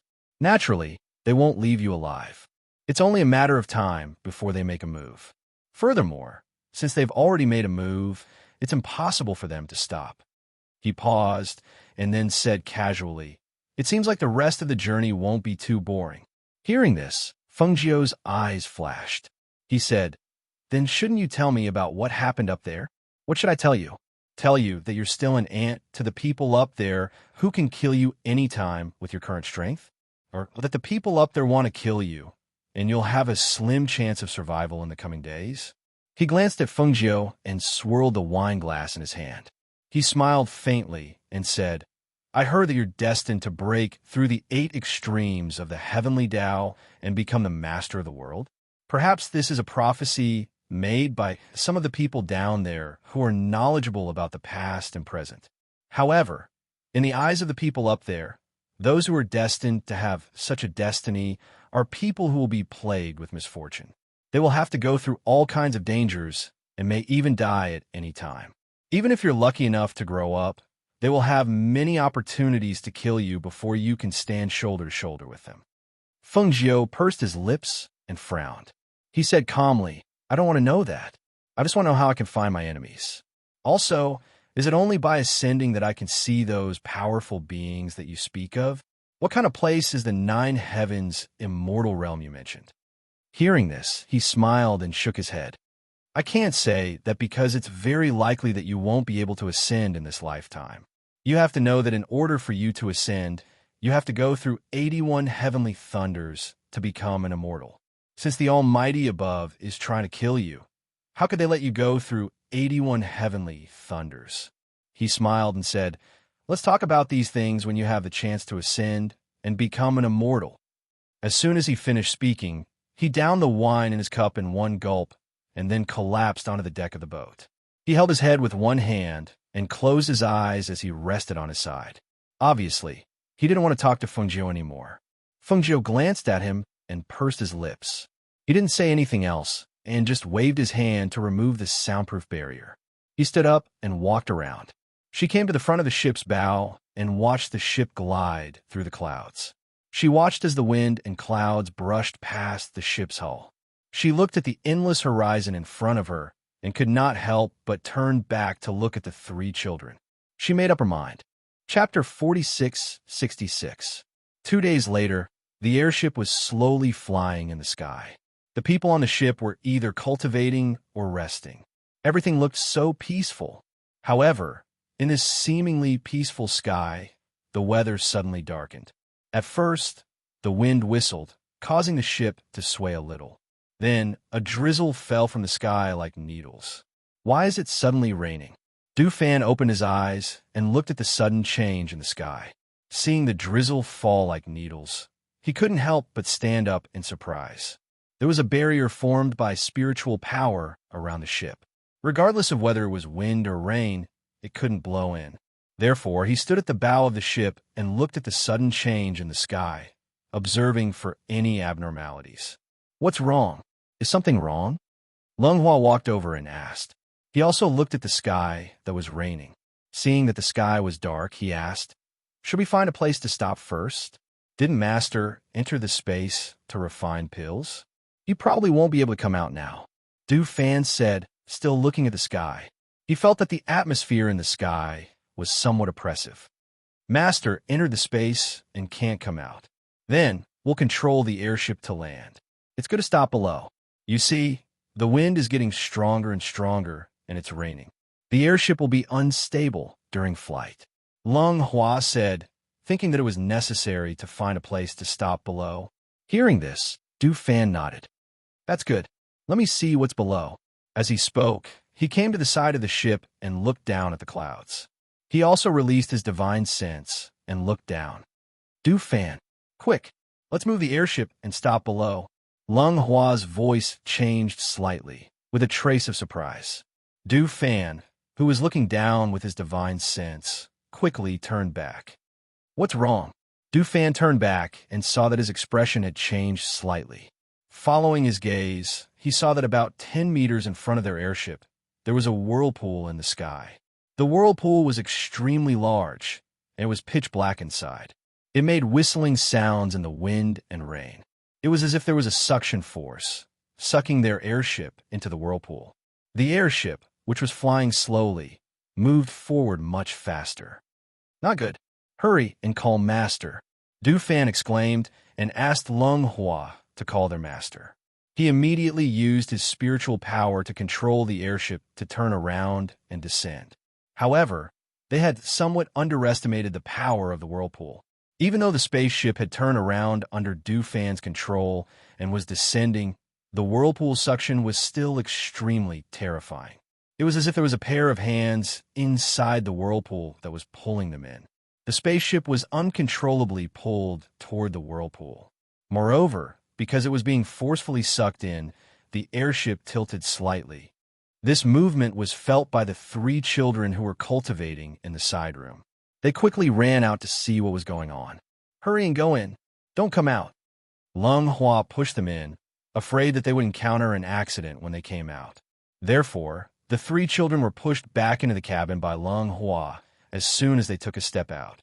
Moreover, because of the tilting of the airship, they could not stand steadily and fell around. Master, Master.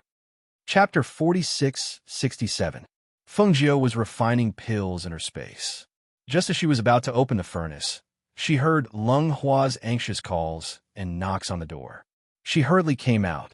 However, the moment she opened the door, she saw darkness and a little dizzy. She couldn't even stand steadily and swayed with the violent shaking of the ship. At that moment, she felt a powerful force pulling the spaceship forcefully, and the spaceship lost its balance and was sucked in. After a moment of dizziness, she felt the barrier of the spaceship break with a bang, and the spaceship fell down from a high place. Oh no! Du Fan, Lung Hua, quickly stabilize the ship with me. Lung Hua, take care of the 3 children. Don't let them out. Fengjiu immediately shouted. Seeing that the situation was not good, she immediately flew out of the spaceship and came to the bottom of the spaceship to quickly stabilize it. The moment she shouted, Du Fan and Lung Shuang quickly took action. They each held onto the 3 corners of the spaceship. However, even though they had used their spiritual energy to protect the spaceship, they could not withstand the powerful force of the spaceship. As a result, when the spaceship was pressed down, they could only slow down the force of the falling spaceship and minimize the damage to the minimum. Bang, bang, bang. The ship landed on the ground, but did not stop immediately. Instead, it slid on the ground for about 10 meters and knocked down many trees before coming to a stop due to the friction between the sand and stones. Fengjiu, Du Fan, and Lung Hua came out from the side of the ship. Seeing that the ship had stabilized, they finally heaved a sigh of relief. Thinking of the 3 children on the ship, Fengjiu immediately jumped onto the ship. How are the children? Fengjiu quickly stepped forward and asked. Only then did Lung Hua open the door of the room where the children were. He saw how are hugging Mu Chun and Mu Yu. The 3 of them hugged each other tightly as they sat on the ground. Their faces were pale and panicked. After seeing them, they seemed to heave a sigh of relief and quickly stood up. Mother! The 3 children threw themselves at Fengjiu, clearly frightened. I'm fine. Are you hurt? Fengjiu asked, looking at the 3 children one by one to see if they were injured by the violent shaking of the ship. No, we fell on the deck and didn't stand up, so we weren't injured. Howard said. Yes, no injuries. Mu Chun and Mu Yu nodded and said, That's good. Fengjiu breathed a sigh of relief and touched their little faces. At this time, as if he thought of something, he led them out of the cabin and came to the outside. Looking at this unfamiliar place, he could not help but frown. Previously, he had only been focused on stabilizing the spacecraft that was being flung downwards, so he didn't have time to look around carefully. Now that he looked around, he realized that this place was full of strangeness and oppression. Moreover, it was noon when they were there, but here it was pitch black. The surroundings were quiet, and no other sounds could be heard. There was no spiritual aura in the air either. It was as if they were in a place that was isolated from spiritual aura. Master, a whirlpool suddenly appeared in the sky earlier. We quickly turned the ship around, but we were sucked in too late, Du Fan said. At this time, he also looked around and felt that this place seemed a little strange. Chapter 4668. He went into the cabin this morning and told us not to disturb him. He hasn't come out since, Long Shuang said as he looked at the tightly shut cabin door. Hearing this, Feng Jiu frowned slightly, but he didn't check. Instead, he walked to the bow of the ship and looked around. He saw that they seemed to be in a cave in the mountains. Other than some trees and weeds, they were surrounded by high peaks that reached into the clouds. Du Fan and Lung Hua, you two go and check the surroundings. See if there are any people nearby and where we are now. Feng Jiu instructed the two of them. Yes, the two of them responded. They gathered their qi and flew off on their swords. Feng Jiu looked at the sky and immediately gathered spiritual energy in her hands to set up a boundary to protect the ship. However, just as she was setting up the boundary, her heart skipped a beat. She looked at her hands and her eyes flashed. Don't run around. Don't get off the ship. Feng Jiu looked at the three children and instructed them. Okay, we know. The three children responded seriously. Seeing her walk to the closed cabin door and knock, they followed behind her and watched. Knock, knock. Feng Jiu knocked twice. There was no sound from inside. She called out, if you don't open the door, I'm going in. She waited for a while, but there was no movement inside. Thus, she used her divine thought and pressed her hand on the door. The next moment, she pushed it open. The cabin wasn't small. Other than a bed for resting, there was space for other things. She walked in and scanned the room. Her gaze fell on the figure sitting cross-legged on the bed. There was an aura around the figure. It was obvious that he had set up a boundary to protect his body. At this moment, there was only an extremely weak aura around his body. He sat there with his eyes closed. It was as if he had entered a state of meditation and was not aware of anything in the outside world. Feng Jiu glanced at him and remembered some things he mentioned. She stopped and said to the three children behind her, you guys go out first. Okay. Although the three children were curious, they listened to her and left. After the three children went out, Feng Jiu stepped forward and observed him for a while. After confirming that his divine soul was not in his body at this time, she frowned. Without breaking the boundary that protected his body, she turned and walked out. She remembered him saying that because this body wasn't his original body, he couldn't stay here for a long time. Moreover, every once in a while, his soul would have to return to his original body. She just didn't expect that she would encounter this today. Thinking of the situation she sensed just now, her heart sank. It seemed that she had to leave this place as soon as possible. On the other side, Du Fan and Lung Hua, who had gone to investigate the surroundings, were flying through the night on their swords. Suddenly, the two of them felt that their flying speed was gradually slowing down, and their bodies seemed to be getting heavier. Something doesn't seem right. Before Lung Hua could finish speaking, his vision turned black and he fainted. Lung Hua, Du Fan shouted. The spiritual aura on his body surged. However, at that moment, a dark green flame appeared in front of him and was extinguished. Almost at that moment, his spiritual aura seemed to be suppressed. His vision darkened, and he lost consciousness and fell. Chapter 4669. On the airship, Feng Jiu frowned. She looked around and didn't see Du Fan and Lung Hua. She had a bad premonition. She summoned her contracted beast from her space. Fire Phoenix, Cloud Swallow. 3 rays of light came out. After the light disappeared, the Fire Phoenix and 2 Cloud Swallow beasts appeared in front of her. What happened? Fire Phoenix looked around. When she sensed the aura here, her voice changed. It's demonic aura. Demonic aura? Feng Jiu raised her eyebrows. I only felt that the aura here was a little strange. Moreover, I gradually couldn't use my spiritual power. I didn't expect it to be demonic aura.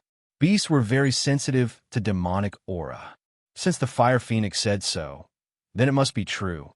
Du Fan and Lung Hua went out to scout and still haven't returned. I'm worried that something happened to them. You guys stay here and guard. I'll go take a look, Feng Jiu said. Just as she was getting off the airship, she heard a voice. Wait a minute. Hearing this voice, Feng Jiu was slightly surprised. She turned around and saw that the masked man had already come out. Seeing this, she said, Didn't you have an out-of-body experience before? I thought that you wouldn't be able to come back here. She didn't expect that he would be able to wake up. I also didn't expect that something would happen in such a short time. You were actually brought to this demon realm by them. The masked man sighed and slowly walked out. He looked at you, and paused for a moment. Then he looked at Fengjiu. I have to take them away. This place is not suitable for them. Fengjiu was silent for a moment. She looked at the 3 children. After a while, she asked, You said that this is the demon realm? I found that the aura of spiritual power here is restricted. How are you going to take them away? At present, the blood curse on you, in Chun, has not been completely removed. The longer you stay in the demon realm, the more difficult it will be for you to use your spiritual energy. Now that we're here, I can still take them away, but it's hard to say if we stay any longer. Also, I received news that they want to trap you here forever. In this place, even with your strength, I'm afraid it will be difficult to open a corner of the sky and return to your original place. I'm not leaving. I don't want to leave Mother. Wherever Mother is, you will be there. You shouted loudly and hugged to her mother's side, tightly hugging her leg. I'm not leaving either. Mother is in danger now. I won't leave. I want to be with my mother, Howard said and stood beside Fengjiu. I won't leave even if you beat me to death. Muchen also came to Fengjiu's side and held her hand tightly. He looked at the masked man warily. We're not leaving. I will never go with you. Even if this is the demon realm, we still want to be with Mother. We don't want Mother to be in danger. Hearing this, Fengjiu couldn't help but sigh softly. He touched Yu's head and said, It's dangerous here. Sooner or later, you will worship him as your master. Leaving with your master is also a good thing. No, I don't want to, Yu said with red eyes. She looked up at her mother pitifully. Mother, Yu doesn't want to leave Mother. Yu doesn't want to don't. Chapter 4670. Hearing this, the masked man who was about to step forward stopped. His deep gaze looked at the little girl who was like a little beast. Seeing that her eyes were slightly red and filled with anger and vigilance, he sighed in his heart, and a trace of helplessness flashed through his eyes. Only then did he look at Fengjiu and said, Aren't you going to look for them? Go. We'll wait for you here. Seeing this, Fengjiu looked at him and patted the 3 children beside her and said, You guys wait here obediently. Mother will go look for Du Fan and Lung Hua. Mother, you must come back safely. We'll wait for you here. Yu's young and tender voice carried a unique softness of a child. With a worried look, she pulled her mother's hand and said, My brothers and I will wait here for Mother to come back. If Mother doesn't come back, we won't go anywhere. Fengjiu's heart warmed, and she rubbed her little head and said, Okay, be good. Mother will be back very soon. She looked at the masked man and said, I'll have to trouble you. After saying this, she took a deep breath and stepped out of the airship and went in the direction Du Fan and the others had gone. Shuttling back and forth in the night, she felt that the demonic aura in the air was getting heavier and heavier. In the night, other than the sound of the wind, there seemed to be no other sound. However, at this time, she suddenly stopped and looked back. At this time, she could no longer see the location of the spaceship, as if it was covered by a thin fog. She thought of the 3 children on the spaceship, and then remembered that the Fire Phoenix and the masked man were guarding the spaceship. Thus, she did not stop and went forward. Lung Hua, Fengjiu called out in surprise. She saw that the person sitting in the grass in front of her was Lung Hua, who had gone out with Du Fan just a moment ago. However, at this time, he was sitting in a daze, and his whole face was lifeless and lifeless. Seeing this, she quickly went forward. What's the matter? You guys met. She pushed his shoulder with her hand, but just as she touched him, her voice stopped, and her whole body quickly retreated. Xiao. 2 vines sprang out as if they were alive. If she hadn't retreated at that moment, she would have been tied up. Looking again, Lung Hua, who was sitting in a daze on the grass, suddenly changed into the appearance of a big tree. The trunk of the big tree was about 2 people hugging it. There weren't many branches and leaves, but they were swaying. Lung Hua's face appeared to be struggling inside the tree. What a good demonic tree. Looking at this scene, Fengjiu's eyes turned cold. She stretched out her hand, and the Qing Feng sword, which was glowing with a green light, appeared in her hand. As the spirit force in her palm surged, flames surged. The red figure rose up, raised the sword in her hand high up, and slashed down fiercely at the demon tree below. Suddenly, the humanoid face on the tree let out a shrill shriek. As soon as the shriek rang out, Feng Zhou's hand involuntarily trembled, and the sword in her hand slashed to the side. Chapter 4671. The sound was like oil coming into contact with fire, producing a sizzling sound. As the flames burned in the air, the demonic aura gradually decreased. Some of the demonic aura and some of the surrounding trees quickly retreated as if they were afraid of being touched by the flames. Even the demonic tree wanted to take the opportunity to escape. Feng Zhou retracted her aura and hid in the darkness to chase after the demonic tree. She didn't extinguish the flames on this side and let it continue to burn. She took a deep breath and directly pierced the body of the demonic tree with the Qing Feng sword stand in her hand. When the sharp sword pierced, with a whoosh, green liquid flowed out. At the same time, the demonic tree let out a blood-curdling scream. The body of the tree slowly shrunk until it finally became a human-sized tree stump. "Speak, where's my man?" Feng Zhou shouted. She pulled out the Qing Feng sword and pointed it at the demonic tree. As she increased her strength, the sharp sword tip pierced into the human-shaped tree stump. Slivers of liquid seeped out, accompanied by the pleading of the demonic tree. Don't kill me, I'll bring you there." It hurriedly begged for mercy, afraid that its hundreds of years of cultivation would be destroyed. However, the tree demon led the way in front. As they walked, Feng Zhou glanced at the ground without batting an eyelid. She secretly gathered a wisp of flame in her palm. In the next moment, she suddenly struck out her palm and slapped the ground beside her that seemed to be pitch black with nothing else. Bang! Ah! With a bang, the palm wind and flames struck down. Following that, a blood-curdling scream rang out. Some black liquid splashed out from the ground. Feng Zhou waved her hand and swept the splashed liquid to the other side. The demonic tree wanted to take the opportunity to escape. She coldly snorted. With a sweep of the Qing Feng sword in her hand, she cut off the branches on the human-shaped tree stump. Ah! The demonic tree was shocked. It instinctively squatted down. Seeing the branches on the ground, it trembled and turned its head back. It said to Feng Zhou, I can't bring you to the front. Otherwise, the demonic king will kill me. Then you're not afraid that I'll kill you? Or do you want to have a taste of being burned as firewood?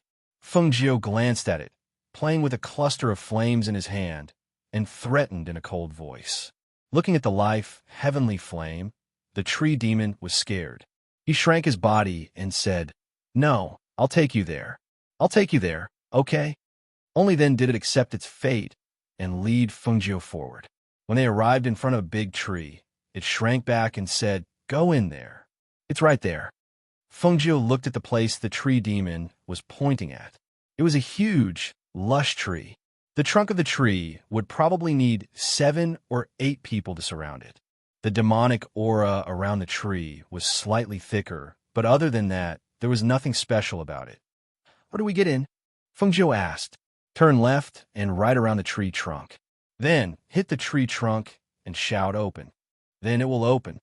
The dryad whispered as it observed its surroundings. Underground palace? Feng Zhou raised his eyebrows. Yes. Your 2 people were caught by the demonic empress herself. They were caught inside. The demonic empress loves to absorb the essence of cultivators. If you don't want to see them reduced to bones, you better go in quickly. The tree demon said as it retreated. It was afraid that Feng Zhou would come to settle the score with it. Feng Zhou glanced at it and followed its instructions. He circled left and right around the tree. Finally, he hit the tree trunk and shouted, Open! Chapter 4672. It was an underground palace. As she walked down the stairs, she could faintly hear sounds coming from inside. On the walls on both sides, clusters of faint green willow, the wisps floated, illuminating the path beneath her feet. The faint green will-o'-the-wisps glow also added a strange aura to the place. The will-o'-the-wisps danced inside, and there was also a flow of aura in the air. Clearly, this underground palace had more than one entrance. Somewhere, it should be connected to the outside world. Unexpectedly, after she entered, she did not see a single demon. As she walked, she realized that this underground palace led to a cave in the mountain. It seemed that on the other side, a large group of demons had gathered. She stood close to the stone wall, slightly tilting her body to look at the place where the wisps floated. She saw that the sound she heard earlier was coming from there. At this moment, there were about 100 demons of different shapes and sizes. In the middle of those demons, who else could it be but Du Fan and Lung Hua? Seeing that the two of them seemed to have fainted and were unconscious, but seeing them being hung upside down by those demons, a trace of anger arose in her heart. Her gaze swept across and landed on two great demons among those demons. One of them was a demoness with heavy makeup and a seductive face. The demonic aura on her body was extremely strong. Not to mention her seductive appearance, just the demonic aura on her body made it hard for people to ignore her. On the other hand, the face of the one at the side couldn't be seen clearly. It was as though there was a layer of mist covering his face. One could only feel a powerful demonic aura emanating from his body. Needless to say, these two should be the Demon King and Demon Empress that the tree demon mentioned. Just as she was thinking about how to save Du Fan and Lung Hua, she heard a voice coming from inside. Why did you bring these two people back? They're the subordinates of that ghost, Dr. Fengjiu. If you capture her people, she will definitely come looking for you. Won't you be causing trouble then? The Demon King's voice carried some worry. Looking at the two cultivators who were hung upside down, he said to the Demon Empress beside him, "Let them go. Just pretend that you don't know that they are here." When the Demon Empress heard this, she raised her coquettish eyes and glanced at him. "Put it back. Don't forget that the immortals up there told us to take care of them. If we let them leave just like that, how are we going to explain it to them?" She paused and played with her bright red nails. "Besides, even if we let them go, those immortals won't let us go. Besides, they said that as long as we succeed, we will be rewarded." Oomph. How could the words of those people be taken seriously? In my opinion, they want to borrow the hands of that ghost Dr. Fengjiu to exterminate our Yao clan. Otherwise, why would they send them to us instead of other places? Was Fengjiu a pushover? She's the Lord of Heaven and Earth. Back then, when the Devil Lord fought with her, he ended up with his soul scattered. Our strength isn't even as strong as the Devil Lord, and she doesn't have any conflict of interest with us. Why should we provoke her? The Demon King said coldly. Looking at Du Fan and Lung Hua, he said to the Demon Empress, "Let them go. Let them leave as soon as possible." Chapter 4673. How can that be the same? Just listen to me. There won't be a mistake. The Demon King said, "I really want to meet her, but I'm afraid she won't come." The Demon Empress chuckled and didn't take the Demon King's words to heart. Fengjiu listened for a moment and her heart moved. She quietly retreated to a dark corner and took out a talisman from her spatial zone. With a twist of her hand, the talisman flew out. Not long later, her voice came from the direction she came from. "Hand over my people." The voice came from the other side and echoed because of the underground palace. The voice was cold and carried killing intent. In an instant, the hundreds of demons were shocked and quickly dispersed. Not good. It must be that Fengjiu. The Demon King was shocked, and his voice carried a trace of panic. He didn't want to be enemies with Fengjiu and didn't want to fight with her. If they fought their way in, then what are you afraid of? I'll go meet her. The Demon Empress snorted and twisted her body like a water snake. She said to the small demons, "Leave a few to watch. The rest, follow me." Yes. As soon as the order was given, the demons followed the Demon Empress and walked towards the palace in a grandiose manner. When they moved forward, Fengjiu flashed and came to the side of Du Fan and Lung Hua. She slashed with the sharp blade in her hand and killed a few demons that were guarding at the side. With a slash of the green-edged sword Qi, she put them down. You that the Demon King was originally sitting and sighing when he suddenly saw a red figure flash out. He was instantly shocked. When he looked closely, he saw that the person was dressed in red and had an extremely beautiful appearance. Her aura was restrained, but her entire body was emitting a powerful and intimidating aura. Even though he had never seen Fengjiu before, he knew that this woman was definitely the ghost Dr. Fengjiu. You the ghost Dr. Fengjiu?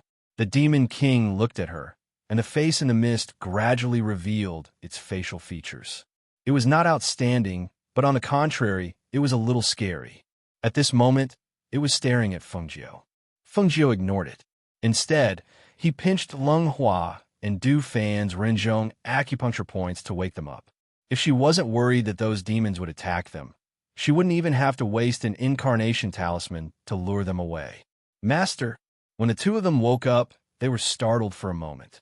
They quickly got up, but they felt that their legs were a little numb, as if it was caused by a blockage of blood and qi. It's good that you're awake. As Fengjiu spoke, he looked at the Demon King and said, For what you said just now, someone wants to borrow your hands to kill me. Do you know who they are? As she spoke, she slowly walked forward. Her green-tipped sword, which was suffused with a sharp green glow, was pointed diagonally at the ground as she approached step by step. The Demon King's strength wasn't weak, but he didn't want to be Fengjiu's enemy, so he didn't want to attack. He hurriedly said, Let's talk things over. Let's talk things over. I want to know, who exactly are those people you're talking about? Fengjiu asked. They. As soon as the Demon King's voice was heard, there was a commotion. Kill them. The Demon Empress' voice was heard, and she ordered the small demons to go forward. The reason why Du Fan and Lung Hua were hit at the beginning was probably because they were careless and didn't expect that it would be these monsters. At this moment, seeing these monsters attacking them, Du Fan sneered and said, Then let's see who kills who. Chapter 46-74. Swish, clang, bang, bang, bang. For a moment, the sharp sound of air currents, the sound of swords clashing, and the heavy sound of attacks resounded in the underground palace. The scene instantly became chaotic. Over 100 demons surrounded Fengjiu and the other two. Green demon blood splattered all over the ground.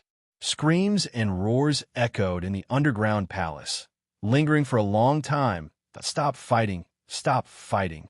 All of you stop. The Demon King roared loudly. However, Fengjiu and the others wouldn't listen to him. The demons covered their heads and fled in all directions. Seeing that they couldn't escape, they could only fight to the death. Some of them revealed their true forms to fight. However, facing Fengjiu, Du Fan, and Lung Hua, these demons' combat strength was still too weak. The only ones who could fight against them were probably the Demon King and the Demon Empress. Looking at the dead little demons on the ground, a trace of bloodthirsty savagery flashed through the Demon Empress' eyes.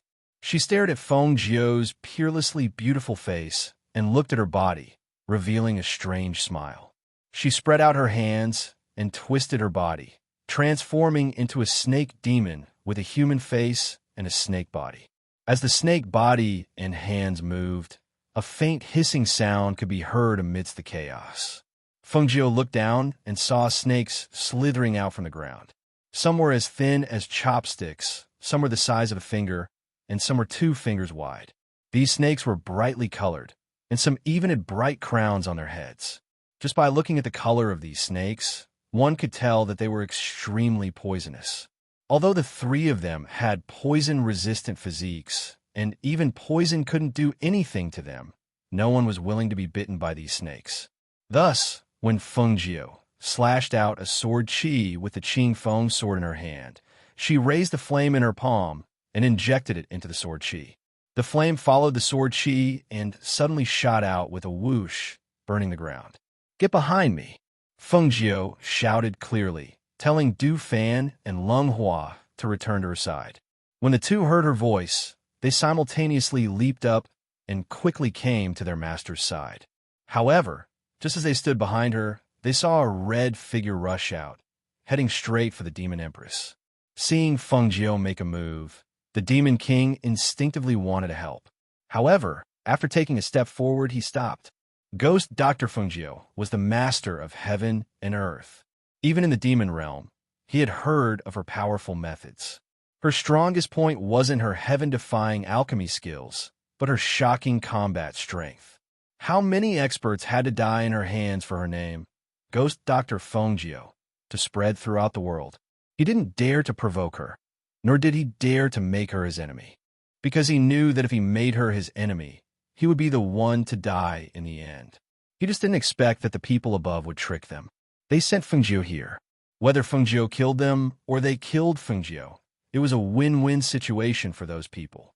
But now, things had developed to this point, and he couldn't stop it. He knew that the Demon Empress would definitely die. If he dared to make a move, even he would definitely die under Fengjiu's sword.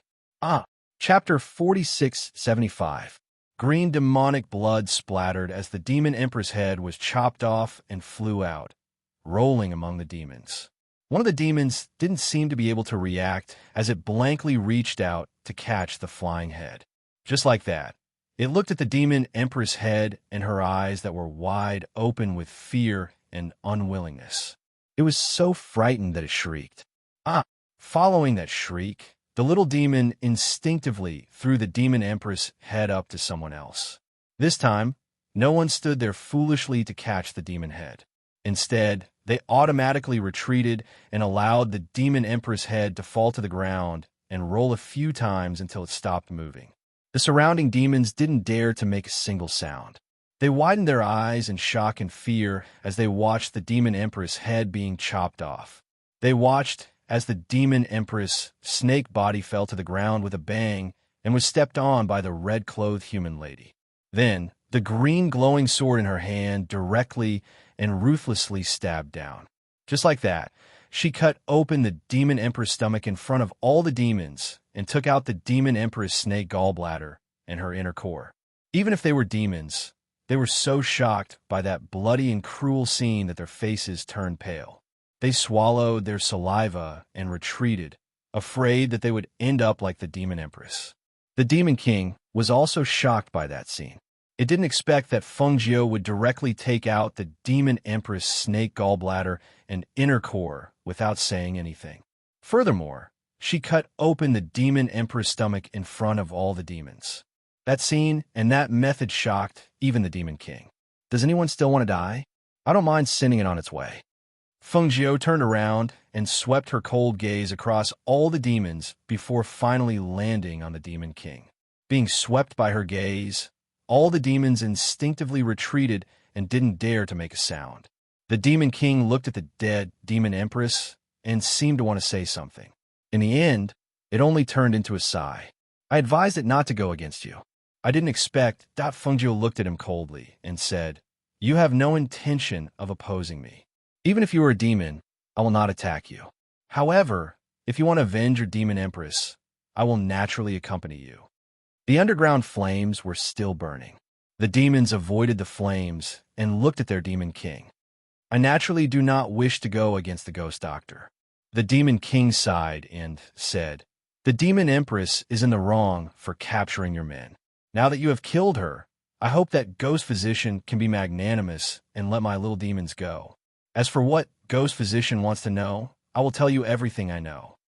Fengjiu's eyes flickered when she heard this. She glanced at the Demon King and immediately waved her hand to extinguish the burning flames. However, as the flames were extinguished, the smell of burnt flesh wafted out from the ground. It was very pungent. "Ghost Physician, this way, please," the Demon King said and gestured for them to enter. Fengjiu saw and followed him forward. Behind them, Du Fan and Lung Hua followed unhurriedly. They followed the Demon King to a cave abode. It was a cave abode at the bottom of a mountain. Unlike the underground palace, it looked more like a place where the Demon King cultivated. "Ghost Physician, have a seat." Chapter 4676. His voice paused for a moment. A trace of hesitation could be seen on his face. Then, as if he had made up his mind about something, he clenched his teeth and said, "I didn't want things to turn out this way. I didn't want to be enemies with the Ghost Doctor, and I didn't know that they would send her to our demon realm. We only found out after she came to our side. Those people above want us to kill you, and the Demon Empress didn't even discuss with me before capturing your two subordinates." Fengjiu interrupted him. "I already know all this. What I want to know is about those people who want to kill me. Those four are the four great experts of the immortal realm, also known as the four great emperors. That's all I know. I don't know anything else. After all, the immortal realm isn't a place where we can go. The Demon King said, indicating that he didn't know much else. For great emperors? Fengjiu's eyes flashed. After a moment of silence, he asked, I saw a barrier set up in the sky of the demon realm. Now that we want to leave, do you have a way to send us away? Of course, I can send you away. Hearing that she wanted to leave, the Demon King's heart relaxed. This killing god, he didn't dare to let her stay in the demon realm. Since she was willing to leave, he would naturally send her away as soon as possible. Then let's go. My flying ship is parked some distance away from here. If you send us away, we'll drop this matter. Fengjiu said slowly, glancing at the surrounding demons. And so, Fengjiu led the Demon King, Du Fan, Lung Hua, and the others in the direction of the flying ship. At the flying ship, the surroundings were pitch black. Demon Qi was surging in the air, and faintly, there was a little bit of green light floating in the air. The masked man stood at the bow of the ship with the three children by his side. Lung Hua also stood at the side, waiting for her master to return. The surroundings were quiet, and no one on the airship spoke. Fire Phoenix landed on the shoulder of Mu Chun and also didn't speak. The two cloud-swallowing beasts were lying on the side. Perhaps feeling that the atmosphere was somewhat oppressive, Yu pulled the robe of the masked man. Feeling his robe being pulled, he turned around and lowered his head to look at the little guy beside him. Seeing her delicate and cute little face, his eyes couldn't help but soften as he asked, What's wrong? Will anything happen to my mother? Yu raised her head and asked. Her beautiful eyes were filled with worry. Hearing this, his lips curled into a smile. No, with your mother's strength, even if she were to meet the ruler of the demon realm, she would still be able to win. Then can we leave from here? Yu asked again. Don't worry. As long as I'm not here, nothing will happen. Moreover, your mother is also not someone to be trifled with. So even if it is somewhat troublesome, in the end, we will definitely leave this place safely. He rubbed the head of Yu and revealed a smile. Then are the people who want to harm us very powerful? My mother can't beat them now? Since you're so powerful, then do you know where my father is now? When will he come back? Yu grabbed the hand that was rubbing her head and threw out one question after another. Children shouldn't think too much.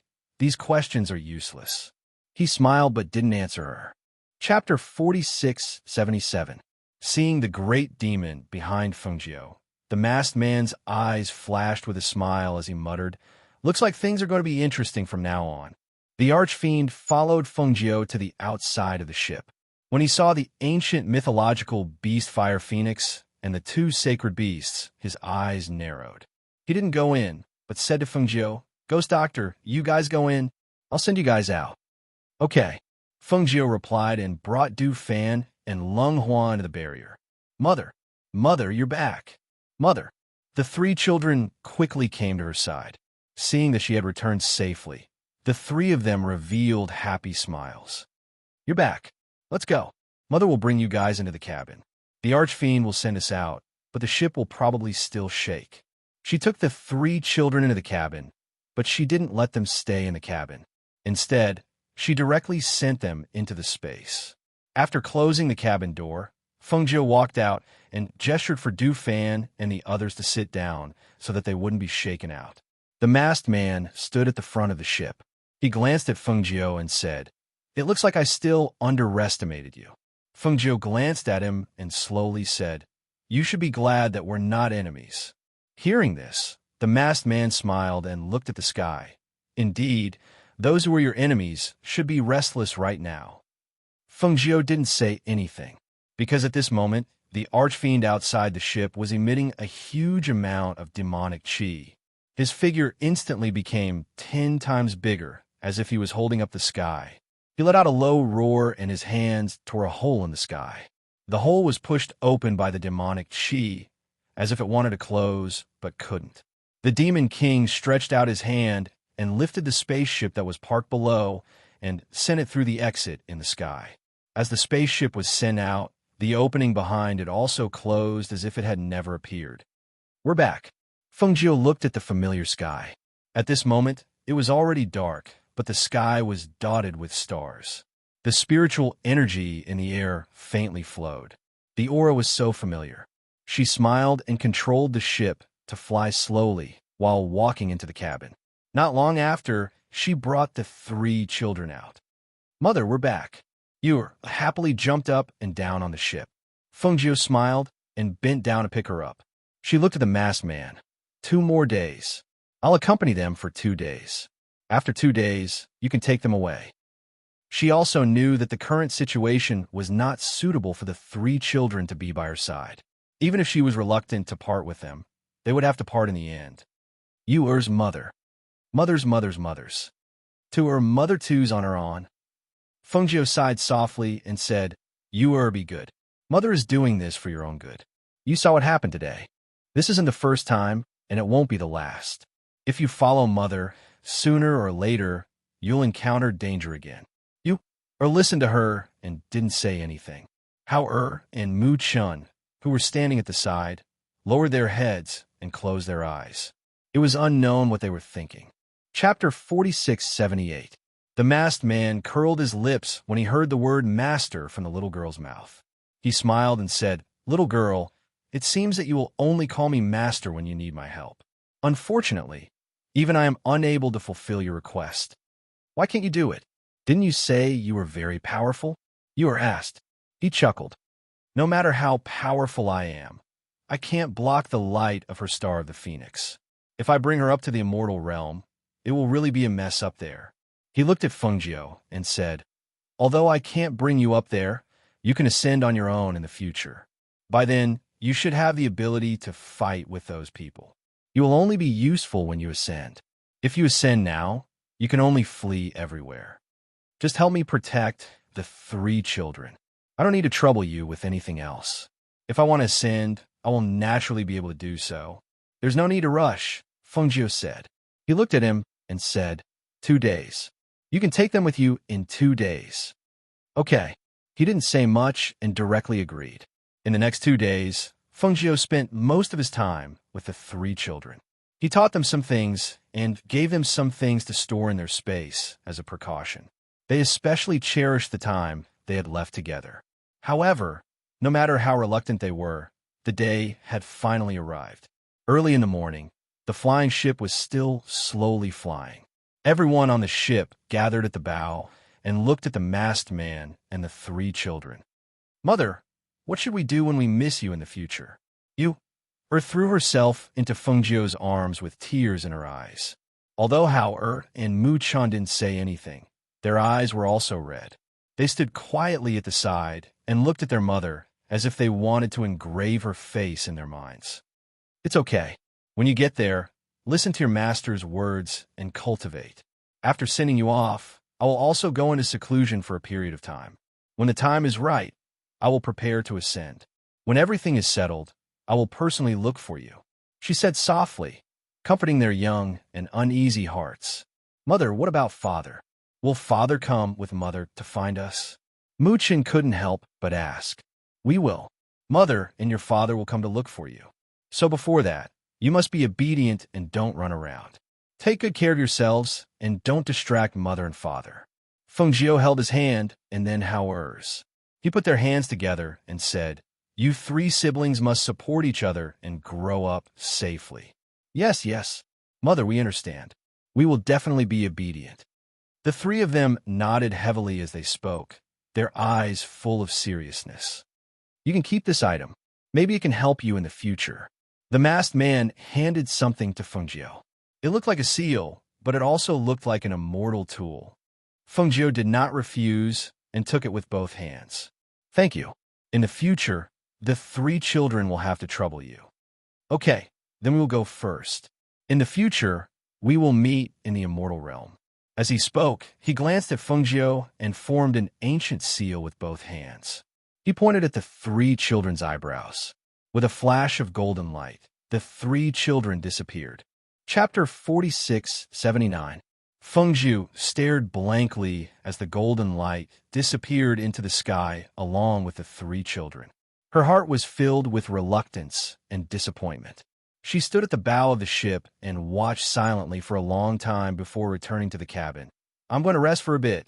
Call me when we reach Heavenly Mountain.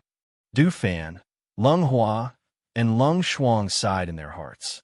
They also couldn't bear for the three little masters to leave, but they also knew that leaving was the best option for them. In the upper immortal realm, in a palace, four great experts were sitting together discussing matters. Didn't you say that Fengjiu was sent to the demon realm? Why did I hear that the demon king sent her back? What the hell is going on?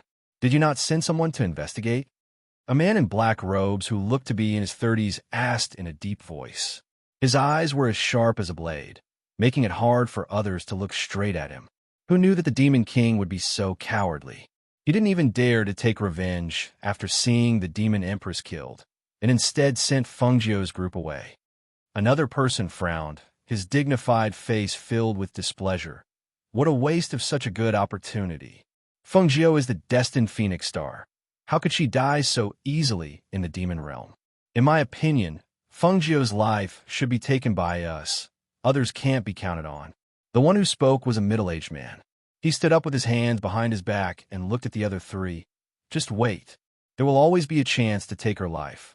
That Xianyuan Mose, didn't he die in our hands?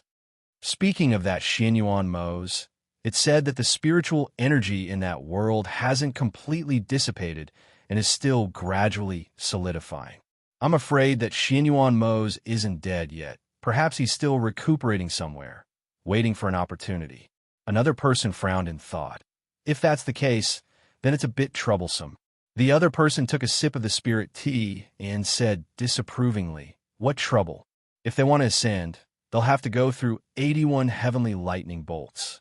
Are we afraid we won't have a chance to interfere? No matter how strong they are, can they be stronger than the four of us? That's true. However, the growth of the two of them is too shocking. If they're allowed to grow, they will become the rulers of the world. At that time, how can we still have the status of the four great emperors? A mere little cultivator from the lower realms. Even if he controls a part of the world, if he dares to compete with us, we will naturally not tolerate him. The middle-aged man snorted. If they want to ascend, we'll have to see if they have the ability. They looked at each other and smiled at the same time. They picked up their teacups and took a sip. One of them said, that's right. We are the almighty beings of the world and the great emperors of the four directions. How difficult is it for us to take the lives of those two? If we want them to live, they won't die. If we want them to die, they won't live either. Ha ha, well said. Come, let me use tea in place of wine to toast you all. Another person laughed heartily and toasted them with a cup of spirit tea. Chapter 4680. They drank spiritual tea and chatted for a while. When they stood up and were about to leave, one of them suddenly stopped and looked back at the three of them. Speaking of which, it seems that there hasn't been much news about Emperor Qing of Cloud Sky Mountain recently. He has never interacted with us, and we haven't paid much attention to him. Why did you suddenly mention him? Another person asked. I just feel like I haven't seen him for a long time. Last year, the South Sea Emperor held a banquet, but I didn't see him. Emperor Qing has always thought highly of himself and never interacted with us. Moreover, I heard that his beloved disciple failed to pass the tribulation and was reduced to ashes. I don't think he'll come out easily, although we haven't fought against him. I've always heard people say that Emperor Qing is the strongest among all the great emperors. Especially after he came out of seclusion a few years ago, his strength increased greatly. One of them had a serious expression. He sighed softly and said, but fortunately, he doesn't care about the affairs of all the great emperors and has always been a lone wolf. This is good. He won't get in our way.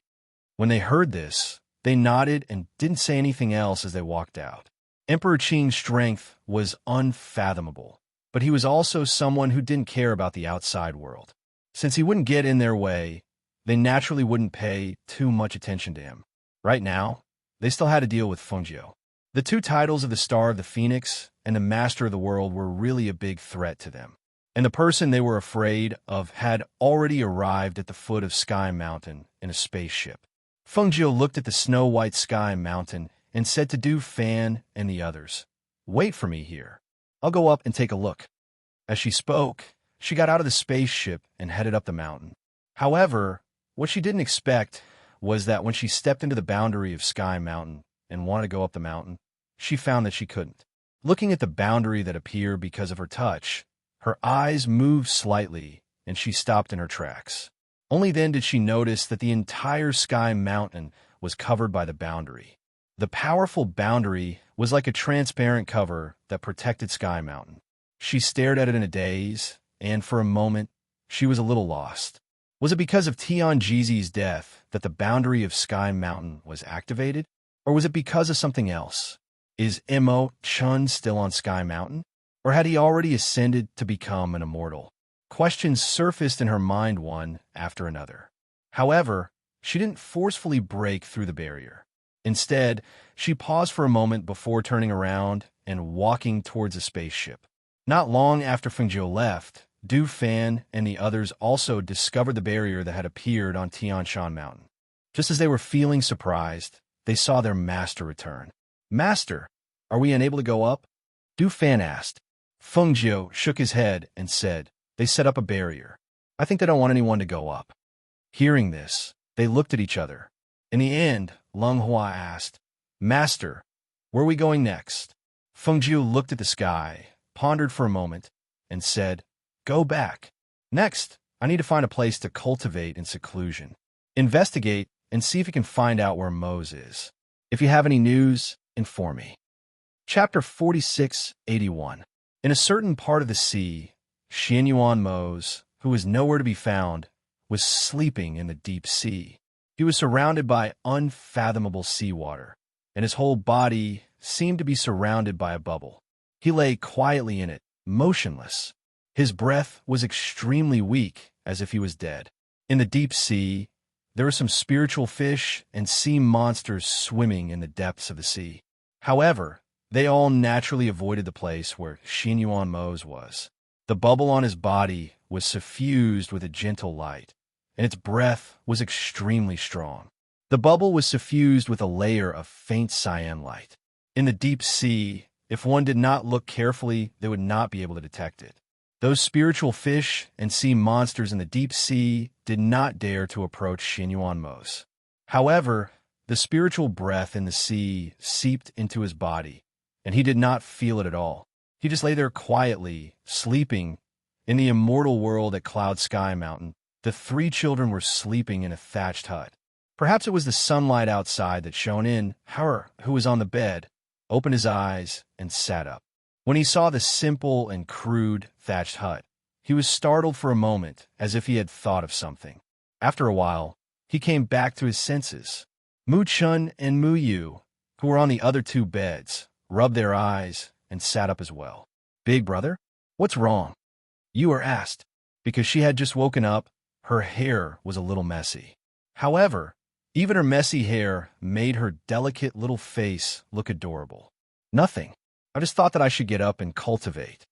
"How?" Her said and looked at the sky outside.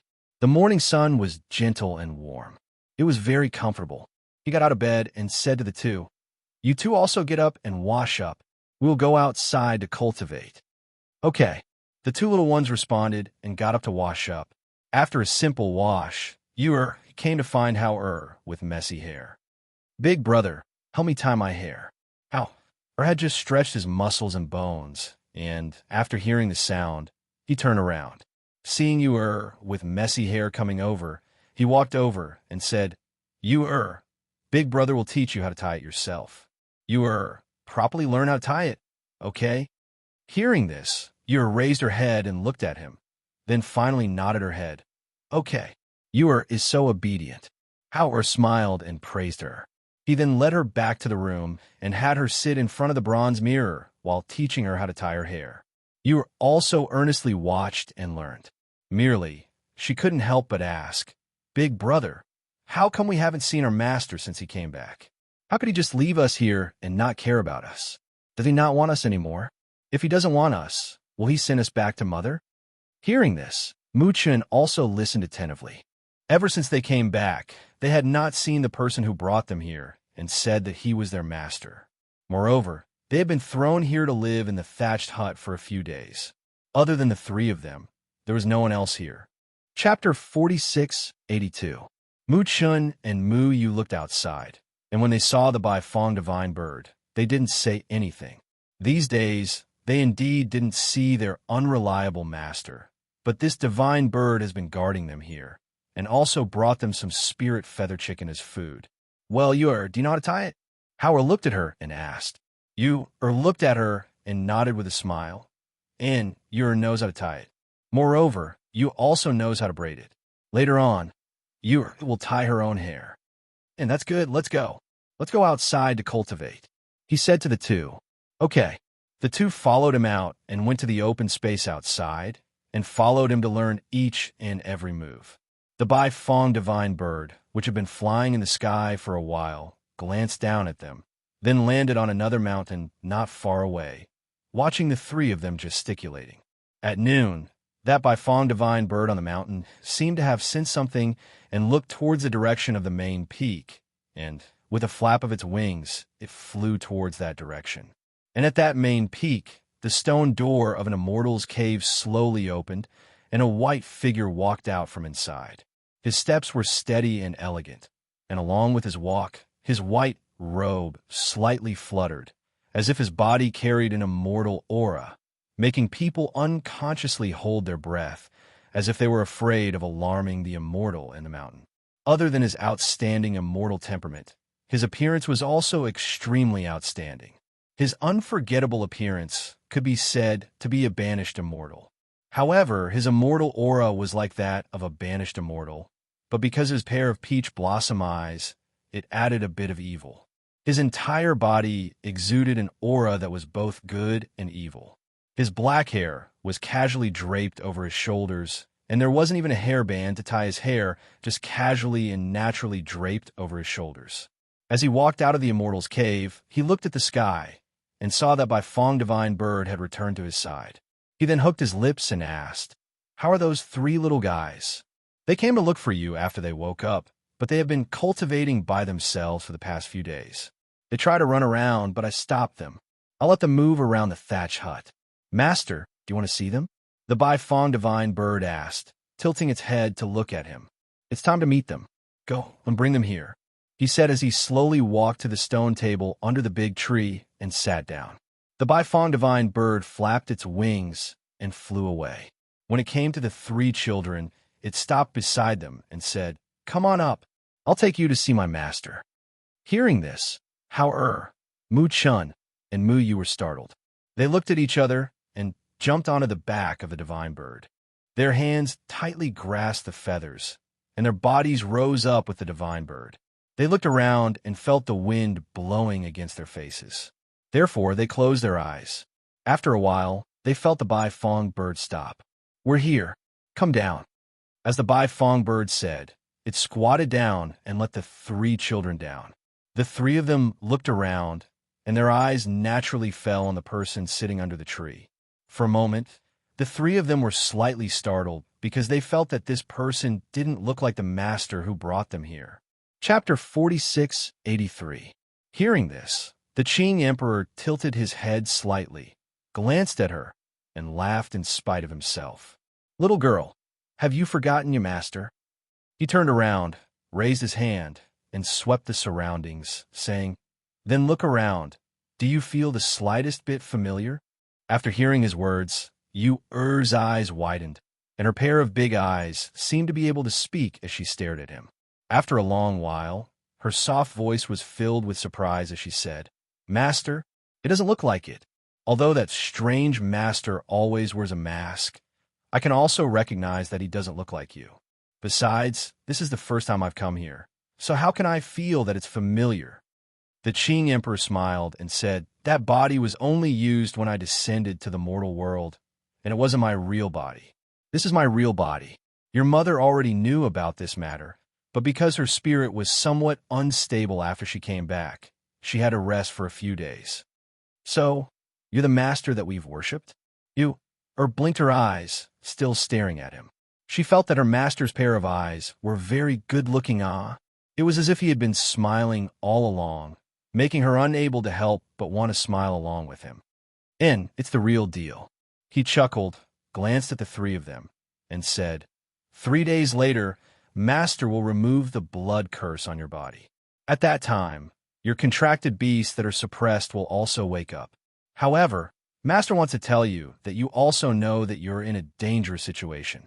There are many people outside who want to take your lives, and even use you to threaten your mother. You 3 little troublemakers have been handed over to me by your mother. In the future, you must listen to Master's words, and don't provoke unnecessary trouble. The 3 of them nodded and responded. In addition, Qing Ming Emperor is Master's honorific name. People outside call me Emperor Qing. You must remember, from now on, if anyone asks who your master is, you must say that Qing Ming Emperor of Cloud Sky Mountain is your master. Master's name outside can also protect you from being bullied by various experts. He said indifferently, looking at the 3 children. Seeing that they were listening seriously, he was very satisfied. The corners of his mouth slightly curled up, and a trace of a smile appeared in his eyes. And then we understand. The 3 of them earnestly said, secretly remembering what he had said. Also, now that you're under my tutelage, you don't need to use your previous names. I'll give you new names. In the future, when you're outside, you can just use the names I've given you. As for your original names, you must remember not to mention them. Otherwise, you'll get yourself killed. Do you understand? He continued, Master, the 3 of them. Use Master. You're curiously. And when he said the name Yun Qi, his eyes slightly flashed, and he looked towards Yu'er. This little girl was crooking her head and muttering the name Yun Qi. Seeing this, his eyes couldn't help but soften. Thank you, Master. How? And Muchun said in unison. They knew that if they changed their names, no one would know that their parents were Xianyuan Mo's and Fengjiu in the future. Chapter 4684. Yes, you'll be called Yin Qi. From now on, I'll call you Little Qi. He smiled as if he was in a very good mood. His entire person looked very happy. How? Glanced at him and felt that the name he gave their little sister was a little strange. Moreover, when he called her by her name, his expression was much gentler. Thinking about how he treated their little sister differently during this period of time and the current situation, he suppressed the doubts in his heart and did not ask. Compared to him, he trusted their mother's judgment more. Since their mother allowed them to acknowledge him as their master and follow him here, it was enough to prove that this person could be trusted. All right, next, I'll tell you about the situation here. He looked at the 3 children and said, As you can see, there's no one else here other than you 3. Therefore, you have to take care of your own food, clothing, housing, and transportation here. This Cloud Sky Mountain is protected by a boundary array, so outsiders can't enter. Similarly, you can't leave either. He looked at the 3 of them and walked slowly with his hands clasped behind his back. His lips curled up slightly as he said, However, there are also spiritual medicine fields and spiritual fruit trees in this mountain. The ones that usually take care of the spiritual fruit trees and spiritual medicine fields are all puppets that I made. In this mountain, other than my cave residence, Little Seven's cave residence is ready-made. As for the 2 of you, you can go back and see which place you like and dig your own cave residence. The stone tables and chairs in the cave residence can also be cut down in the forest behind the mountain to make them. In here, you have to do everything by yourself. Of course. Of course, of course. He paused and looked at the 3 of them. If you learn how to make puppets, you can also let the puppets help you do these things. Every half a year, I'll give you a small test, and every year, a big test. I'll bring you out to spar with other people. After 2 days, after the blood curse in your body is removed, I'll accompany you down the mountain and take you to the city to buy some things you need. You can prepare and see what you need to buy. In the future, you can leave the mountain once every 3 months, but I'll only take you this time. In the future, when you go down the mountain, you have to go by yourself. Master, then can we go anywhere we want in the entire Cloud Sky Mountain? The little girl blinked her beautiful big eyes and looked at him excitedly. Yes, you can naturally go to Cloud Sky Mountain as you wish.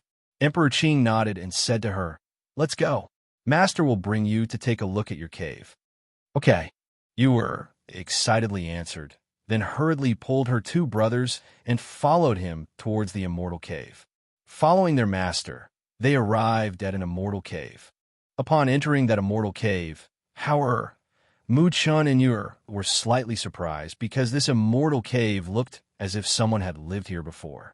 Everything inside was very complete. Moreover, at the side of this immortal cave, there was also a small kitchen. Master, who used to live here? Howard asked as he looked at the Qing Emperor, who was looking around the cave abode with his hands behind his back. This is the place where your senior sister used to live in the past. However, she failed to cross the tribulation and turned into ashes. Since then, this place has always been empty. Cyan Emperor said.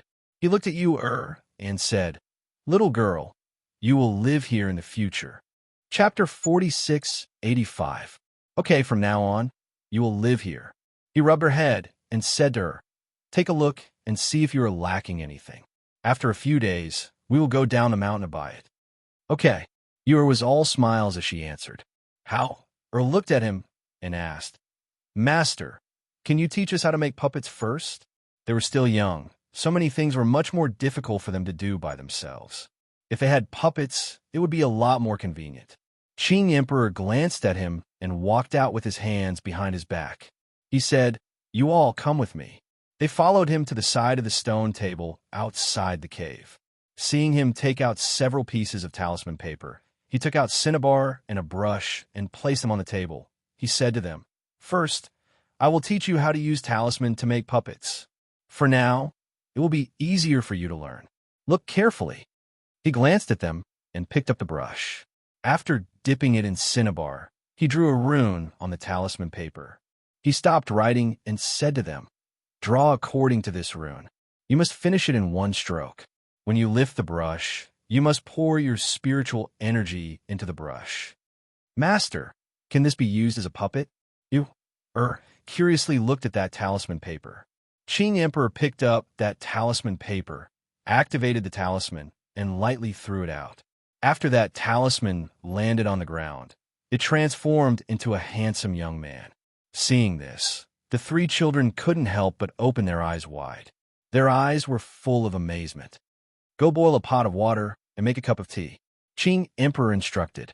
That young puppet complied and turned around to prepare to boil water and make tea. Master, how did you do it?" "So awesome," Yer excitedly said. She stepped forward and said, I also want to learn. Qing Emperor smiled and said, "When you draw a talisman paper and activate it, you only need to think about what you want this puppet to look like, and it will transform according to your thoughts. However, this kind of talisman puppet has a time limit. In the future, when you learn how to make high-level puppets, you only need to stuff some crystal stones on it, and it will always listen to your orders. Moreover, it will also be a very good fighter." He stood up, brushed his robe, and said, "Okay, you all can learn first." He took out some talisman paper from the space and gave it to them. He also took out 2 talisman brushes and some cinnabar.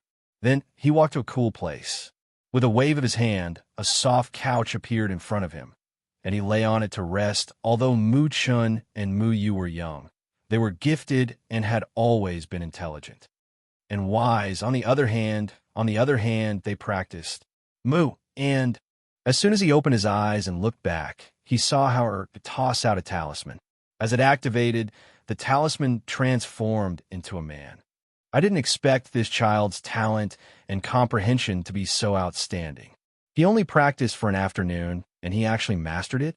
How outstanding would he be when he grew up with such talent in the future? At this moment, he couldn't help but look forward to how amazing his 3 disciples would be when they grew up in the future. Chapter 4686. Mu Chin's eyes lit up with joy when he saw that his brother had finished drawing the talisman. He looked at his brother with adoration. In his heart, he secretly made up his mind to draw seriously and learn as soon as possible. How? Looked at the person who appeared with a smile on his little face. "Yes, I've learned it. Let me teach you." He stepped forward and stood beside the 2. "Let's stop here for today. It's getting dark, and you've practiced for the whole afternoon. Continue tomorrow." Emperor Qing walked over and looked at the 3. "Do you want to eat fasting pills or roast chicken?" "Master, do you have rice?" "I want to eat porridge." Yer whispered, "No." He shook his head and looked at the little girl's disappointed expression. Remember to buy some spirit rice when you go down the mountain in 2 days. You can also let the puppets plant spirit rice in the spiritual fields on the mountain. Okay, then we'll buy some seeds and bring them back. She suddenly perked up and smiled with her eyes narrowed. Today, they ate roast chicken in the end. Because Howard and Moo Chun didn't have a cave residence yet, they went back to sleep in the thatch cottage. You didn't want to live in a cave residence alone, so she also slept in the thatch cottage with them. The next morning, Howard drew a talisman early in the morning and summoned a puppet to help him open up a cave residence. He and Moo Chun chose a place not far from Yuer's so that the three of them could keep each other company. After arranging for the puppet to open up the cave residence, he came back to teach Moo Chun and Moo Yu how to draw talismans. It should be like this. Look, this is how you draw it. He held a brush and carefully taught. You must inject your spiritual aura into the tip of the brush. Only with the cinnabar on the tip of the brush will the runes have spiritual aura. Big brother, do you think mine looks like it? Moo Chun picked up his own drawing and showed it to him. It's done. This is already a talisman, and it's a second-level one. Howard smiled and praised. Moo Chun is amazing. Because there was no one else in the mountain, they remembered the names their master had given them. They would use them when they left the mountain in the future. When there was no one else in the mountain, they would still use their old names out of habit. Big brother is the best. He's drawing third-level talismans. Moo Chun said, if I continue to draw, I can also draw third-level talismans. Yes, definitely. Howard nodded. While both of them were talking, he earnestly drew a talisman. Merely, the talisman she drew was somewhat crooked. Moreover, it was also relatively small. But she compared the talisman drawn by their master, and finally determined that the talisman she drew was not wrong. Big brother, look, I've also drawn it. I'm also a second-rank talisman. She happily revealed a smiling face and waved the talisman in her hand. On the other side, the three of them practiced the talisman for the entire morning. After familiarizing themselves with it, they let the puppet do some work for them. The three of them planned to take the opportunity to walk around Cloud Sky Mountain and familiarize themselves with the various environments here. At the main peak, when Emperor Qing learned that the three of them had already learned how to draw the puppet talisman, his pair of peach blossom eyes curved, and a hint of an expectant smile appeared on his handsome face. Chapter 4687. The Bifong bird, who was lying at the side, didn't even raise its head when it heard his words. It said, these three people are originally from extraordinary backgrounds, so it's to be expected that they have outstanding talents. Their parents are Xianyuan Mose and Fengjiu. How stupid can their children be? We didn't meet Xianyuan Mose this time, but Fengjiu is indeed not an ordinary person. It's only a matter of time before she becomes an immortal. Those people can't stop her. Emperor Qing said slowly as he looked at the sky and narrowed his eyes. On this day, Howard, Moo Chun, and Moo Yu walked around the entire Cloud Sky Mountain and familiarized themselves with each mountain. At the same time, they also saw the spiritual herbs and some spiritual fruit trees planted in the spiritual fields. They also knew that the entire Cloud Sky Mountain was just as their master had said. Other than the three of them, there was only their master and the Bifong bird. The rest were at most puppets. Big brother, why don't you think master lived alone in such a big place, but he doesn't take in many disciples like others? Wouldn't there be people to work for him? You? Asked curiously as she walked while holding her two brothers' hands. Howard held her little hand. As they walked, he said, Master's personality is mild. He has his reasons for not wanting to open a sect and accept disciples. As his disciples, we shouldn't ask too much about things that we shouldn't. Sometimes, knowing too much isn't beneficial. Big brother, Master will help us break the blood curse tomorrow. I'm a little worried. Moo Chun lowered his head and looked at the ground as he walked step by step. Howard gazed at him and said, There's no need to worry. Master's strength is very strong. Moreover, Mother entrusted us to him and allowed us to take Master as our master. So, he's someone that Mother trusts. So, we have to trust him no matter what he does. Don't worry. Master will definitely break the blood curse. Hearing this, Moo Chun nodded in agreement. Hearing this, Yu smiled and said, After breaking the blood curse, Master will let us go down the mountain. Big brother, have you thought about what to buy? Without waiting for the two to speak, she smiled and said, I want to buy seeds. I want the puppet to help me grow spirit rice. In the future, we will have spirit rice to eat. I also want to buy a lot of things. Are you going to buy a pot or something? When we cook in the future, we'll have to buy those, right? Mu-chun said, and looked at you. There seems to be a pot in the small kitchen, but we could buy new ones and put some in the space. The three of them chatted as they walked towards the thatched hut. Perhaps because they had company, the three siblings were always together. Therefore, although they were away from their mother's side, as the days passed, they gradually got used to it. The next morning, they woke up early and washed up. Then, they went to their master's abode on the main peak to wait. Today was the day their master would remove the blood curse for them. They were a little nervous, but also a little expectant. Hao was fine because the blood curse on him had been broken long ago. Today, it was mainly Mu-chun and Mu-yu. However, what they didn't expect was that even though they had arrived early, their master slept until close to noon before waking up. Come in. Chapter 4688. The inside of the cave residence was very big.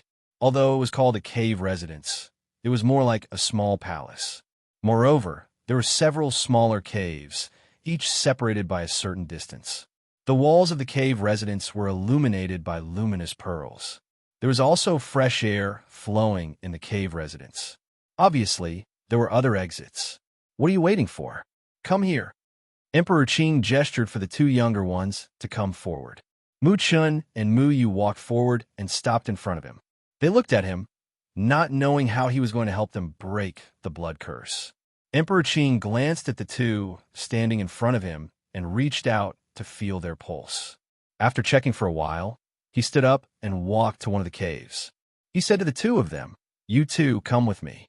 Seeing this, Mu-chun and Mu-yu hurriedly followed. Hao wanted to follow in to take a look, but was stopped. There are some books in the first cave on the left. Go in and take a look. You don't have to follow. You can't go in, and you can't help even if you come in. Emperor Qing said without looking back. Hao stopped and stood there watching them enter the cave. Although he was worried, it was just as their master had said. He wouldn't be of much help even if he went in. Therefore, he paused for a moment and walked toward the first cave on the left. Pushing open the stone door, it opened with a creak. After he walked in, the stone door closed. At that moment, it was as if the sound outside was isolated. He looked around and saw that there was a soundproof barrier set up inside. Thus, he gathered his thoughts and walked towards the bookshelves. There were 10 rows of bookshelves filled with books. He went forward to take a look and picked up a book on the mental cultivation method shelf. He opened it and couldn't help but be surprised. This was a top-notch mental cultivation method book. It was divided into the 5 elements. He flipped through it and put it back. Then he walked to the back and picked up another book to read. This was a sword technique book. When he opened the book, some of the sword technique pictures shocked him. He felt that it was extremely exquisite, and for a moment, he couldn't help but be immersed in it. While he was reading the manual, he accidentally lost track of time. While he was engrossed in it, his hands began to move uncontrollably. After an unknown amount of time, the stone door was pushed open and his master was standing outside. Only then did he regain his senses. He hurriedly put the sword back and hurried forward. Slightly worried, he asked, Shurzuan, how are the two of them? He looked behind him, but didn't see Mu-chun and Mu-yu. The blood curse has been broken, but they have fainted from the pain and are now sleeping in the cubicle. Emperor Qing said with his hands clasped behind his back. His face was paler than before, as if he had consumed a lot of spiritual energy to help them break the blood curse. The exhaustion between his eyebrows could not be concealed. Master, how are you? Are you okay? Do you want to rest for a while? I'll get you a glass of water. Hao also noticed that his face was paler than before, so he quickly went to the stone table outside and poured a cup of water for him. Emperor Qing glanced at him and didn't refuse. Instead, he reached out to take the water and drank it. Then he handed the empty cup to him and said, You don't have to worry about the two of them. The blood curse has been broken. Let them sleep, and they will be awake tomorrow. Go and see them, but don't wake them up. I also need a rest. Chapter 4689. Seeing this, Hao hurriedly went to the previous stone room to take a look. As soon as he entered, he saw Mu Chun and Mu Yu lying side by side on the stone bed. Their clothes were soaked with sweat and tightly stuck to their bodies. They seemed to be enduring severe pain. Their lips were slightly bitten by them, and their hair was also soaked with sweat and stuck together. The sweat on their forehead was also not yet dry. He didn't dare to wake them up, so he quietly looked after them for a while. He took out a handkerchief to help them wipe the sweat on their body, and secretly used his spiritual power to help them dry their clothes. Only then did he accompany them. They slept until the next morning before waking up. Muchin woke up first and saw his elder brother lying on the bed sleeping. Just as he was about to get out of bed, Yer also woke up. How did elder brother fall asleep here? Yer rubbed her eyes and asked while yawning. She had just woken up and her little face was still confused, as if she still didn't remember what happened yesterday. You're awake? Hao also woke up at this time. Looking at them, he quickly asked, How do you feel? Are you feeling better? Qilin. Mu Chan suddenly called, and with a flash of light, Qilin Beast appeared in front of them. Brothers Qilin came out. Then can I also call out my little spirit fox? Yer said in surprise, and quickly called out, Little spirit fox, quickly come out.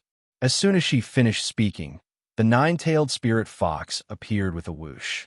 It landed on the bed and looked around. It stretched and said, Master, the blood curse on your body has been removed. That thing has been pressing down on us. We can't get out. Great. The blood curse is really removed. Yer happily clapped her hands and quickly got out of bed, saying, Today Master will take us down the mountain to buy things, right? Let's go find Master now. After Master helped you to remove the blood curse yesterday, I saw his complexion was somewhat pale. I don't know if he's better today. Hao said, but he didn't stop you from walking out. Who would have thought that when they came out of the stone room, they saw their master sitting at the stone table, drinking tea and reading a book? Master, Master, Master. Yer quickly stepped forward, and with a happy face, she walked in front of him. Hao and Mu Chun, on the other hand, stood a little further away. They bowed respectfully and called out to him before standing aside. Emperor Qin glanced at the nine-tailed fox and the Qilin beast and said to them, Take your contracted beasts back. Don't let them appear in front of others unless it is absolutely necessary. Seeing this, the two of them hurriedly recalled their contracted beasts back into the space. Master, are we going down a mountain now? Can we go down a mountain to eat something? Yer asked with a smile. The Azure Supreme Dharch glanced at them and stretched out his hand to brush the three of them. The three of them felt a cool breeze blow past them. It was as if something had been taken away from their bodies, and they instantly felt refreshed. This wasn't the horsetail whisk technique. Master, what is this technique? Yer curiously asked. This is similar to the horsetail whisk technique. The difference is that the horsetail whisk technique only removes the dust and dirt on your clothes. But the cleansing technique makes you feel as if you have just taken a bath and changed your clothes. It can save you the trouble of taking a bath and changing your clothes, Emperor Qing said unhurriedly. Chapter 4690. Emperor Qing glanced at her and said, Although the technique is good, it's not like you don't bathe. This technique can be used occasionally when it's inconvenient to bathe outside. When the conditions are right, it's better to bathe and change clothes. As he spoke, he stood up and said, Our Cloud Sky Mountain has a total of 2 hot springs. In the future, you can go to the small one to bathe. The spring water of the spiritual pond can strengthen your muscles and bones, making your cultivation twice the result with half the effort. We know about that spiritual pond. We've seen it before. There are 2, one big and one small. However, it seems that there's a formation barrier there. Yer said, All right, go back and wash up. Wait for me at the entrance of the mountain. He signaled them to go back and wash up first. Yes. The 3 of them answered and left together. They thought that it would take a lot of time to travel from Cloud Sky Mountain to the nearest town. Who would have thought that they would arrive at the city gate in the middle of the morning? However, when the 3 children glanced at their master, they only felt that their master's face had changed a little after they went down the mountain. Moreover, he was by their side, but they easily forgot that he was there. What was even stranger was that they found that after seeing their master's appearance, they would forget his appearance in the blink of an eye. They couldn't remember his appearance, no matter how they thought about it. Moreover, it was the same for the three of them. They looked at each other and couldn't remember their own appearance. It was as if there was a layer of gauze covering their faces, and they couldn't see clearly. Master, did you use some kind of technique? Howard couldn't help but ask. Emperor Qing walked with his hands behind his back and said, "That's right. People with ordinary cultivation won't be able to remember your appearance even if they see it. This way, it's a bit safer for you." He paused and glanced at them, saying, "Sometimes being ordinary is a blessing." Hearing this, the three of them didn't say anything. Knowing that it was their master's doing, they were relieved. "I'll go to the tea house in front for a while. Whatever you want to eat or buy, you can eat or buy by yourself. When you're done, you can go there to find me." He pointed at the tea house not far away. From the beginning, he didn't plan to follow the three children around the city. "All right," the three of them answered. When they were about to leave, they heard their master's voice again. "Wait, is there anything else, master? Do you want us to buy something for you to eat? You can rest assured, I will buy it back." Ewer said with a beaming smile. Hearing this, Emperor Qing smiled. He extended his hand from behind his back and placed a Cosmo sack in Hao-Er's hand. "Take it. Buy whatever you want. Don't be thrifty." He paused and said to Hao-Er, "Yin Chun, you're the elder brother. Watch over them more." "Yes, disciple understands." "Many thanks, master." Hao-Er expressed his thanks, and after saluting him, he left with Ewer and Mu-Chun. Big brother, let's go eat first. I want to eat scallion pancakes. Also want to eat meat buns. Also want to eat sugar water." Ewa muttered while walking. Her voice was filled with joy and expectation. "All right, let's go eat first." Hao-Er smiled and led the two of them to a small stall. Chapter 4691. In the grocery store. "I want 100 jin of spirit rice." Ewa shouted to the shopkeeper. She touched the spirit rice with her eyes shining. After eating, they began to buy things. There were already a lot of things piled up in the space. After searching several stores with great difficulty, they finally found spirit rice in this store. They asked for 100 jin of spirit rice. When the shopkeeper heard this, he was stunned for a moment. Then he laughed. 100 jin of spirit rice? Whose child are you? Do you know what spirit rice is used for? Do you know how much spirit rice costs for 1 jin? You actually asked for 100 jin? All right. Let's go play somewhere else. This is not a place where you children can come to play. The things in this store are very expensive." The shopkeeper shook his head and didn't bicker with the children. He just let them leave. "How much is 1 jin of spirit rice?" Howard asked. When he opened his mouth, the shopkeeper seemed to have just noticed that there was a half-grown child. He looked at him and said with a smile, "Spirit rice is not calculated by money. It is calculated by crystal stones. 1 jin of spirit rice costs 30 crystal stones. Spirit rice can help one's cultivation, but not everyone can afford it. Generally, one person can only eat a handful. You see, it's like this." The shopkeeper smiled and grabbed a handful of spirit rice. He spread it on his palm and said with a smile, "You can cook a bowl of spirit rice here. You don't need to eat anything else. After eating a bowl of spirit rice, you won't feel hungry for the whole day. Instead, you'll be full of energy." The three children naturally knew what he was talking about, because their mother used to give them spirit rice to eat. "Is it cheaper to buy 100 jin?" Howard asked. Hearing this, the shopkeeper was stunned for a moment. He looked at Howard in surprise. "You really want 100 jin?" When he looked carefully, he found that the appearance of the three children was not very clear. It seemed that he could see that what he saw was ordinary facial features. However, he had been a shopkeeper in this city for many years. He also knew that some strong disciples had some techniques to hide their identity. Thinking of this, he looked at the three children again and had an idea in his heart. "I don't have much spirit rice in this store. There are only 70 to 80 jin left. The next batch of spirit rice will be delivered in a few days. If you want all of it, I can give you a discount." The shopkeeper said, "Do you have seeds here?" Ewer asked. "There are seeds. No matter what kind of seeds there are." The shopkeeper smiled and said, "In the entire city, only I have the most complete collection. Whether you want fruit tree seeds, spirit rice seeds, spirit flower seeds, medicinal herbs, or spirit wine, I have it all here. However, I don't buy things with gold coins, but with crystal stones. We have crystal stones. You can rest assured, I want some seeds of spiritual rice and also some seeds of medicinal herbs. You can look at this list again, if you have, then help us prepare everything. Ur took out the list she had written long ago and handed it over to him. When the shopkeeper saw the crooked handwriting, he couldn't help but smile. He looked down and nodded. We have everything, but those pots and such are useless. But those are easy to find. Come with me. I'll show you the goods. If you think they're suitable, I'll get someone to pick them out and settle the bill. All right. The three of them replied and followed the shopkeeper inside.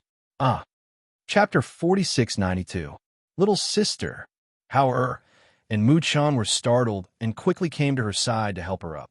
Seeing the wine splashed all over her body and the blood seeping out of the back of her hand from the broken wine jar, the two men's faces immediately darkened. Ur was knocked down, and the spirit wine spilled all over her body. Not only was the wound on the back of her hand painful, even her elbow was also somewhat bruised. She hissed, wrinkling her little face. She stood up with the support of her two elder brothers. Before the three of them could speak, the person who knocked her down actually scolded first. Where did this little girl come from? Why don't you have eyes? The one who spoke was a 30-something-year-old man. He was wearing black clothes, and his hands were holding a spirit wine jug of approximately 10 pounds.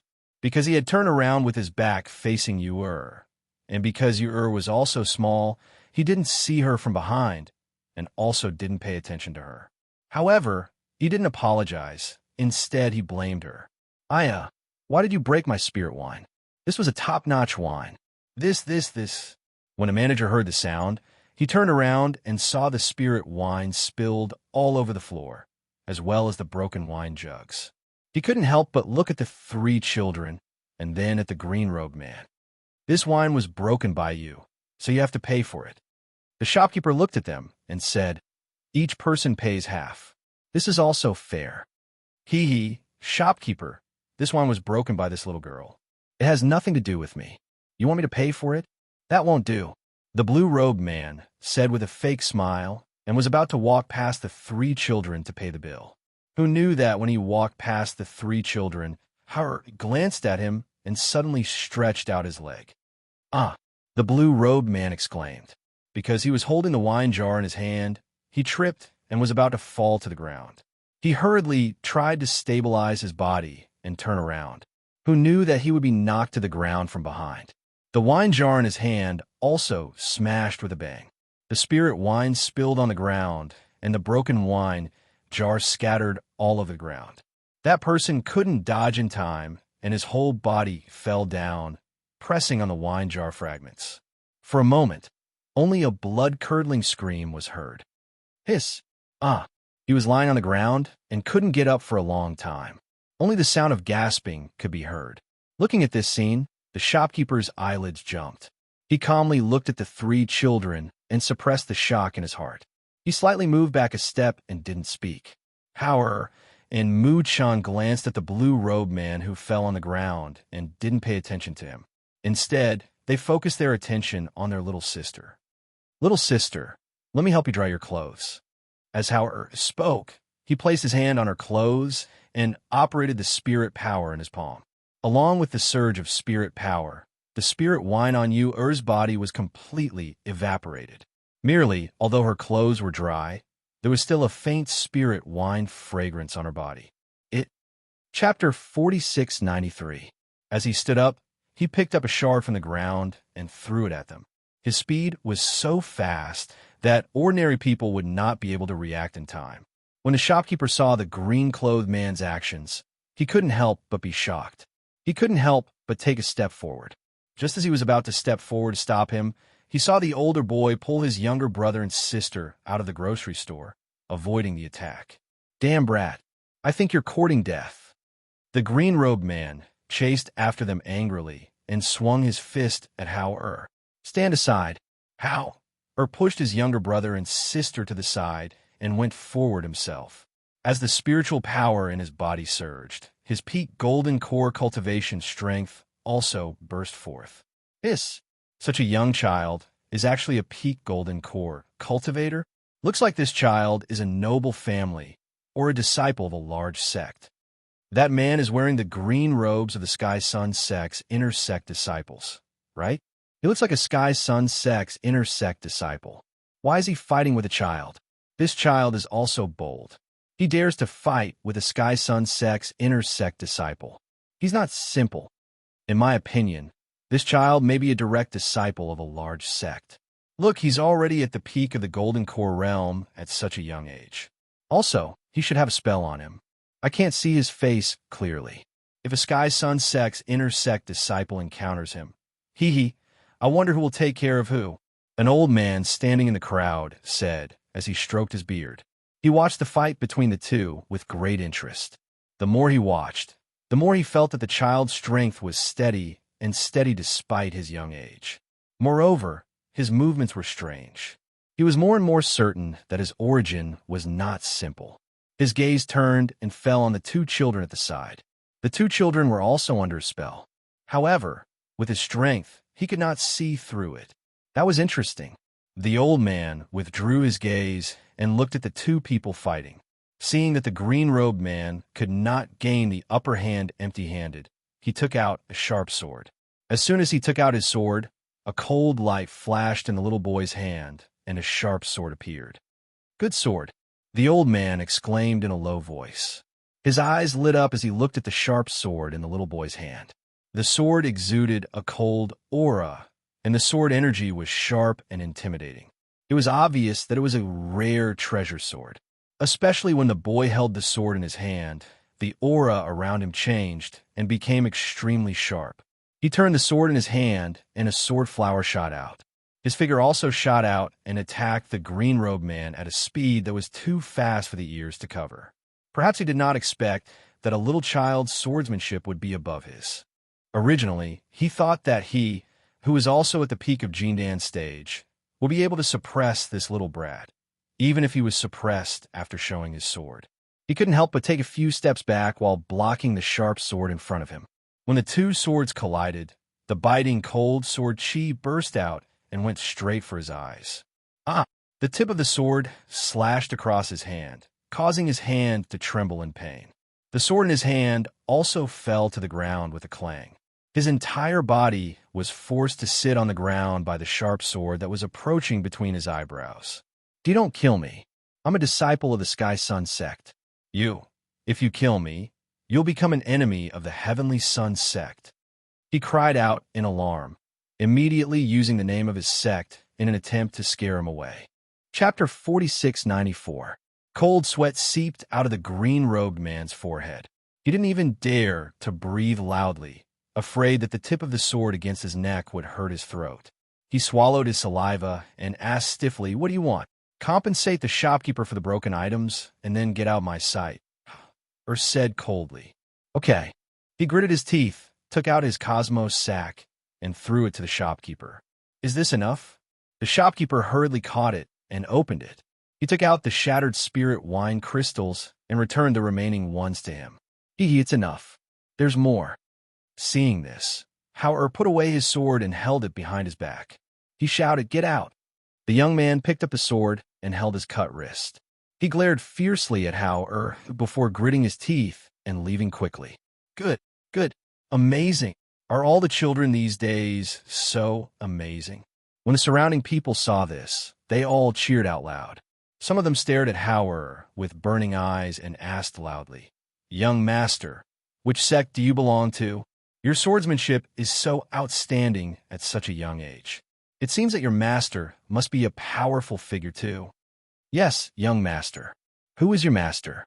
Does your master still accept disciples?" Another person asked. They thought that if their children could learn half of this child's skills, they wouldn't have to worry about the future. However, Ur didn't pay attention to them. Instead, he walked towards his younger brother and sister and brought them to the shopkeeper. "Shopkeeper, prepare everything for us." Okay. The shopkeeper said with a face full of smiles. He looked deeply at Ur and said with a smile, "Young master, I'll give you a discount. In the future, if you want to buy things, come to me. I'll give you a discount. One look, and they could tell that he wasn't a simple person. He would be even more extraordinary when he grew up. If they had a long-term relationship, it would only be beneficial to them. At that moment, he personally led them in and prepared the items on their list. After showing them once, he paid the bill. After sending them out, the shopkeeper lowered his voice and warned them, "Young lord, you'd better hurry back to your master or your clansman. That disciple from the Heavenly Sun's sect won't let this matter go. He must have gone to find someone. Since you bought your things, you should hurry back. Go back quickly so you don't run into trouble again." "Okay, we understand. Thank you." How? Thanked him and left with Mu Chun and Mu Yu. They didn't go directly to the tea house because they still had some things to buy. Thus, they went to another street to buy them. Not long after they left, the green-robed man from the sect arrived with a few other men. "Where are they?" The leader of the group, a man in a blue robe, asked. He glanced around with a malicious look on his face. "Senior brother, the 3 brats just now are here. Let me go in and ask the shopkeeper." As the man in blue spoke, he quickly walked into the shop. At this time, his injured wrist had been bandaged, but his hand was hanging limply. The injury had damaged the tendons on his wrist. If it weren't for the fact that their sect had a highly skilled doctor, his hand would have been crippled. Thinking of this, he gritted his teeth and hatred surged in his heart. Chapter 4695. So it's this young master. The shopkeeper smiled and cupped his hands in salute. He glanced at his bandaged wrist and said with a smile, "Those 3 children have already left after buying the things. They're no longer in our shop." "Left? Where did they go?" The man in green asked. "I don't know." He shook his head. "He just took my crystal stones. Take them out and give them back to me." The man in green stepped forward and shouted, grabbing the shopkeeper's collar with one hand. Thinking of the crystal stones taken by the shopkeeper, he felt a burst of pain in his heart. Young master, you must be joking. Those crystal stones are compensation for the broken spirit wine in our store.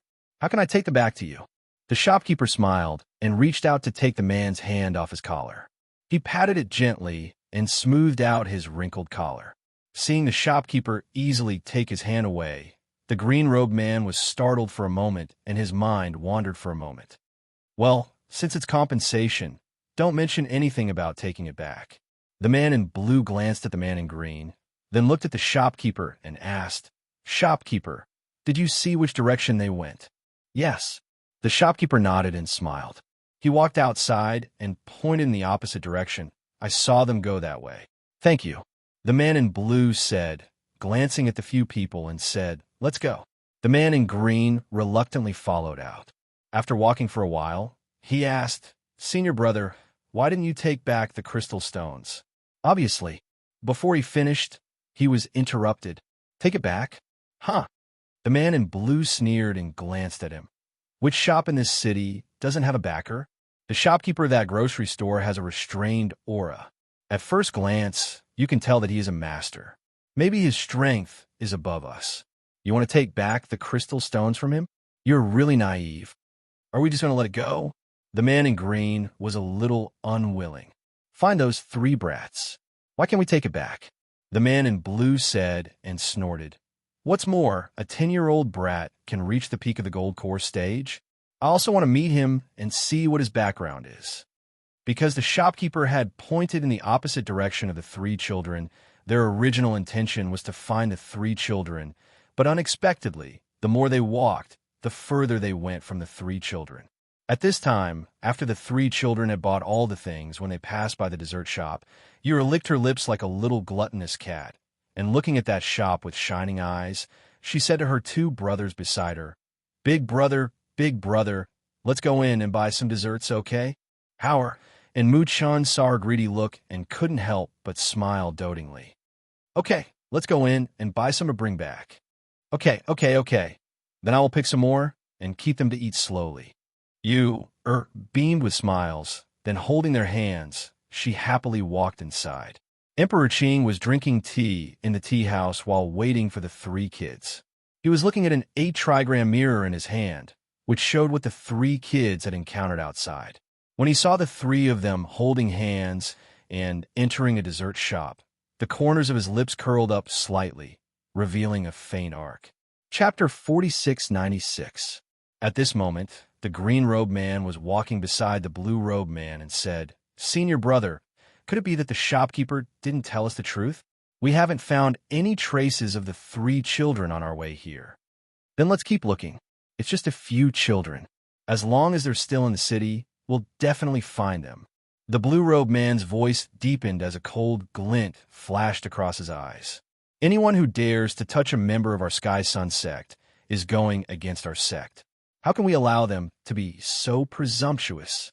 Senior brother is right. Those 3 brats are so arrogant. If we find them, they'll definitely... Before he could finish speaking, he screamed and fell to the ground. Junior brother. The man in blue was shocked. He turned around, and when he saw the person who had already stopped breathing on the ground, his face could not help but turn pale. There was even a trace of fear in his eyes. He instinctively raised his head and looked around. The few disciples who were following him quickly surrounded him and pointed their swords at him. They looked around vigilantly, trying to find out who had done it. However, when they looked around, they only saw that the people on the street and even in the shops and restaurants on both sides of the street were looking in their direction. Their faces were filled with shock and astonishment. Obviously, no one had expected that one of them would suddenly be killed while they were walking and chatting. Furthermore, the killer didn't even show his face. "Senior brother, how is he?" one of the disciples asked with a trace of panic in his voice. Dead. The blue-robed man swallowed his saliva and suppressed the shock and fear in his heart. He looked at the tiny wound between the green-robed man's eyebrows. There wasn't even any blood seeping out from the wound, but the person had already stopped breathing. When they heard that the person had died, the disciples were stunned. They turned around and saw a tiny wound between the man's eyebrows. However, they didn't even know what weapon had killed him. "Carry him back, let's go," the blue-robed man said, and asked them to carry the person back to the sect. They had come out to buy things together. Now that one of them had died, it would be difficult for them to explain themselves when they returned. However, his sudden death terrified him. He guessed that it had something to do with the 3 children. Otherwise, why was he the only one who was killed? Could it be that the 3 children had an expert protecting them from behind? They knew that they were going to cause trouble for the 3 children, so they killed their junior brother to intimidate them? They didn't dare to stay any longer. They immediately carried the man and quickly left, wanting to report this matter to the sect as soon as possible. At this moment, the 3 children were still unaware of what had happened. They were walking around the city and putting the things they bought into the space. Perhaps it was because they had bought a lot of things and put them into the space. Along the way, they were being watched by some people. These brats must have a lot of valuable things on them. We've been following them all the way. Other than the 3 of them, no one else has followed them.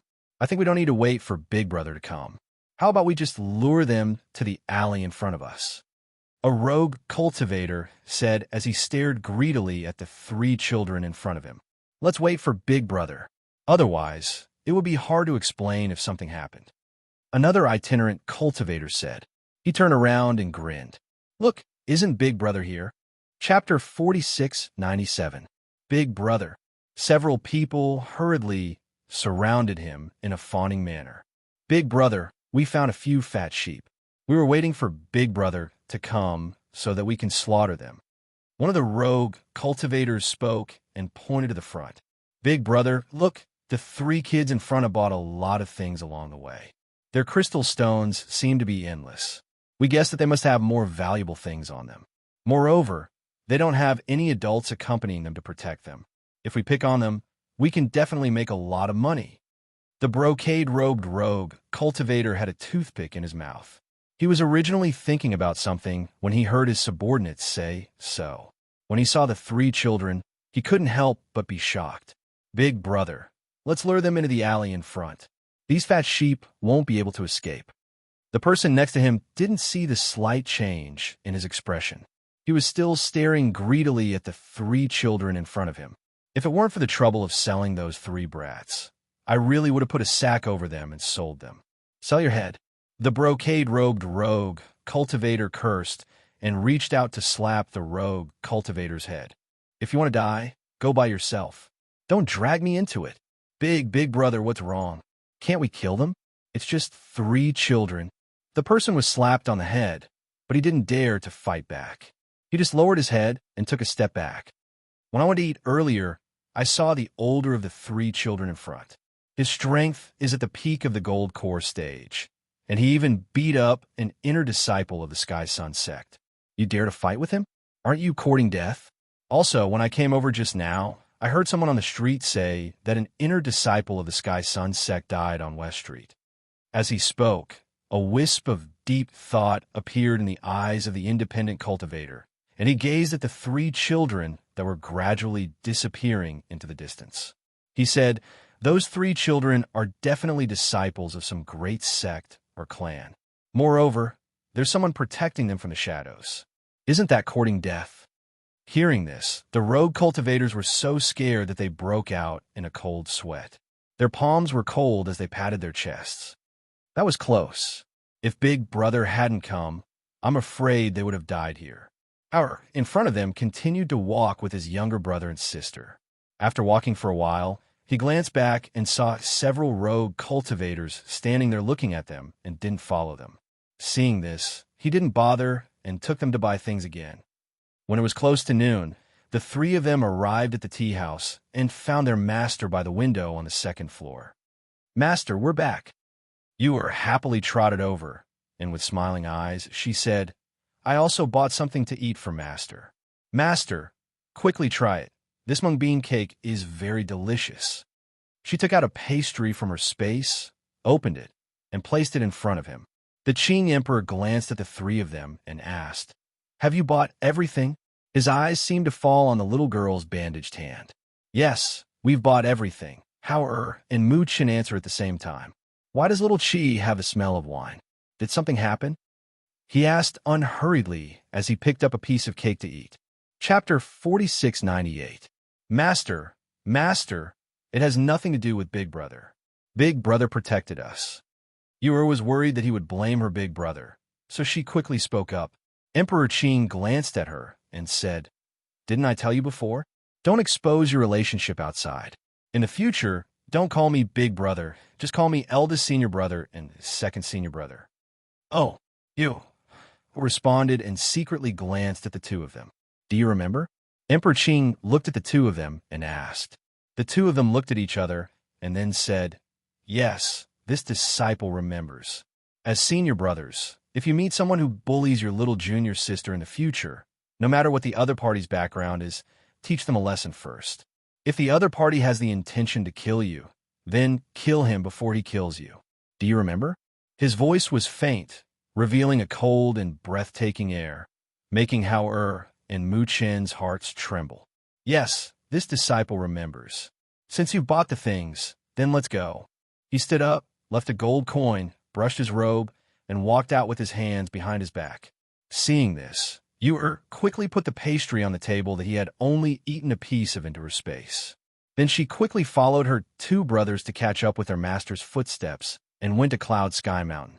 On the other side, the venerables of Sky Sun sect looked at the dead disciple with a dignified expression. It should be a drop of water that killed him, not some hidden weapon. One of the venerables said while stroking his beard, and to be able to control water to kill people from a distance, this person's cultivation is probably unfathomable. Hearing this, another person looked at the blue-clothed disciple and asked in a calm voice with a face full of anger, "Didn't you go down the mountain by things? How did you become enemies with others and caused such a big matter? Master, please forgive us." At that time, only junior brother went to buy spiritual wine. The rest of us went to buy other things.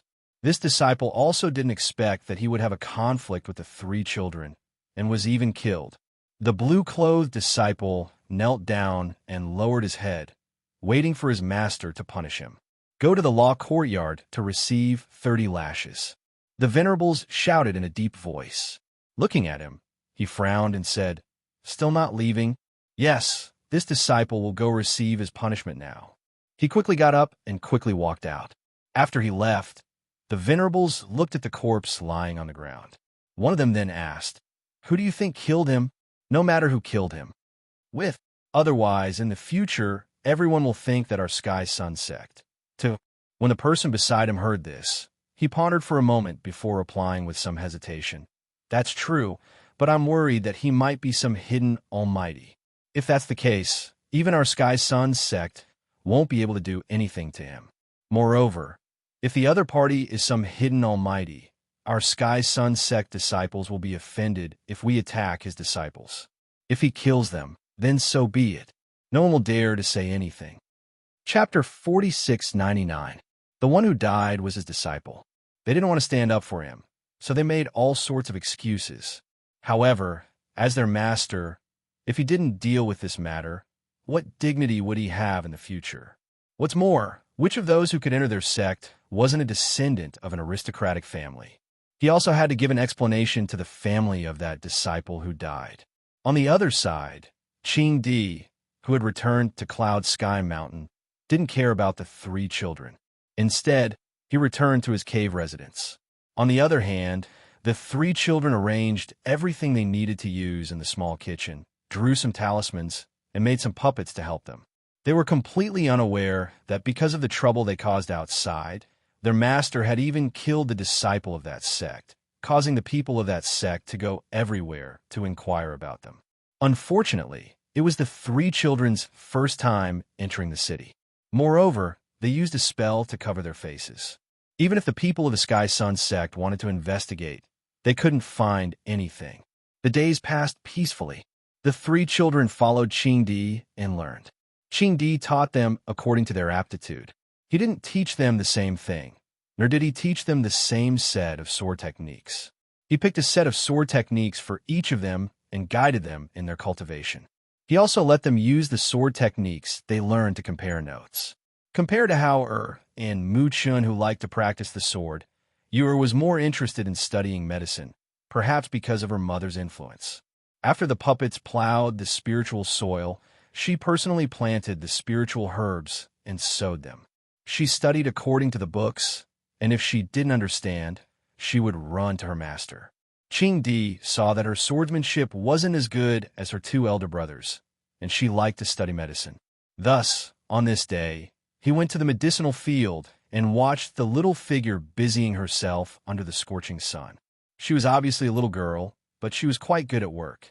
Seeing her carrying water to water the plants, he called out, "Little Chi, come here." Hearing the voice, she turned around.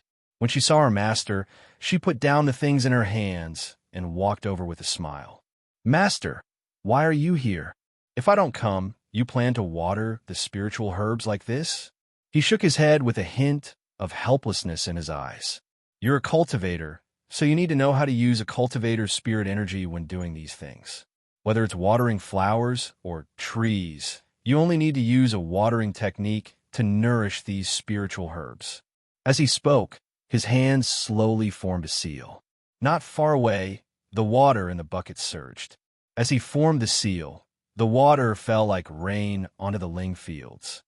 "Did you see that? That's it." He looked at Xiao Buddy and beside him and saw that her eyes were wide open and filled with surprise. He could not help but feel that it was funny.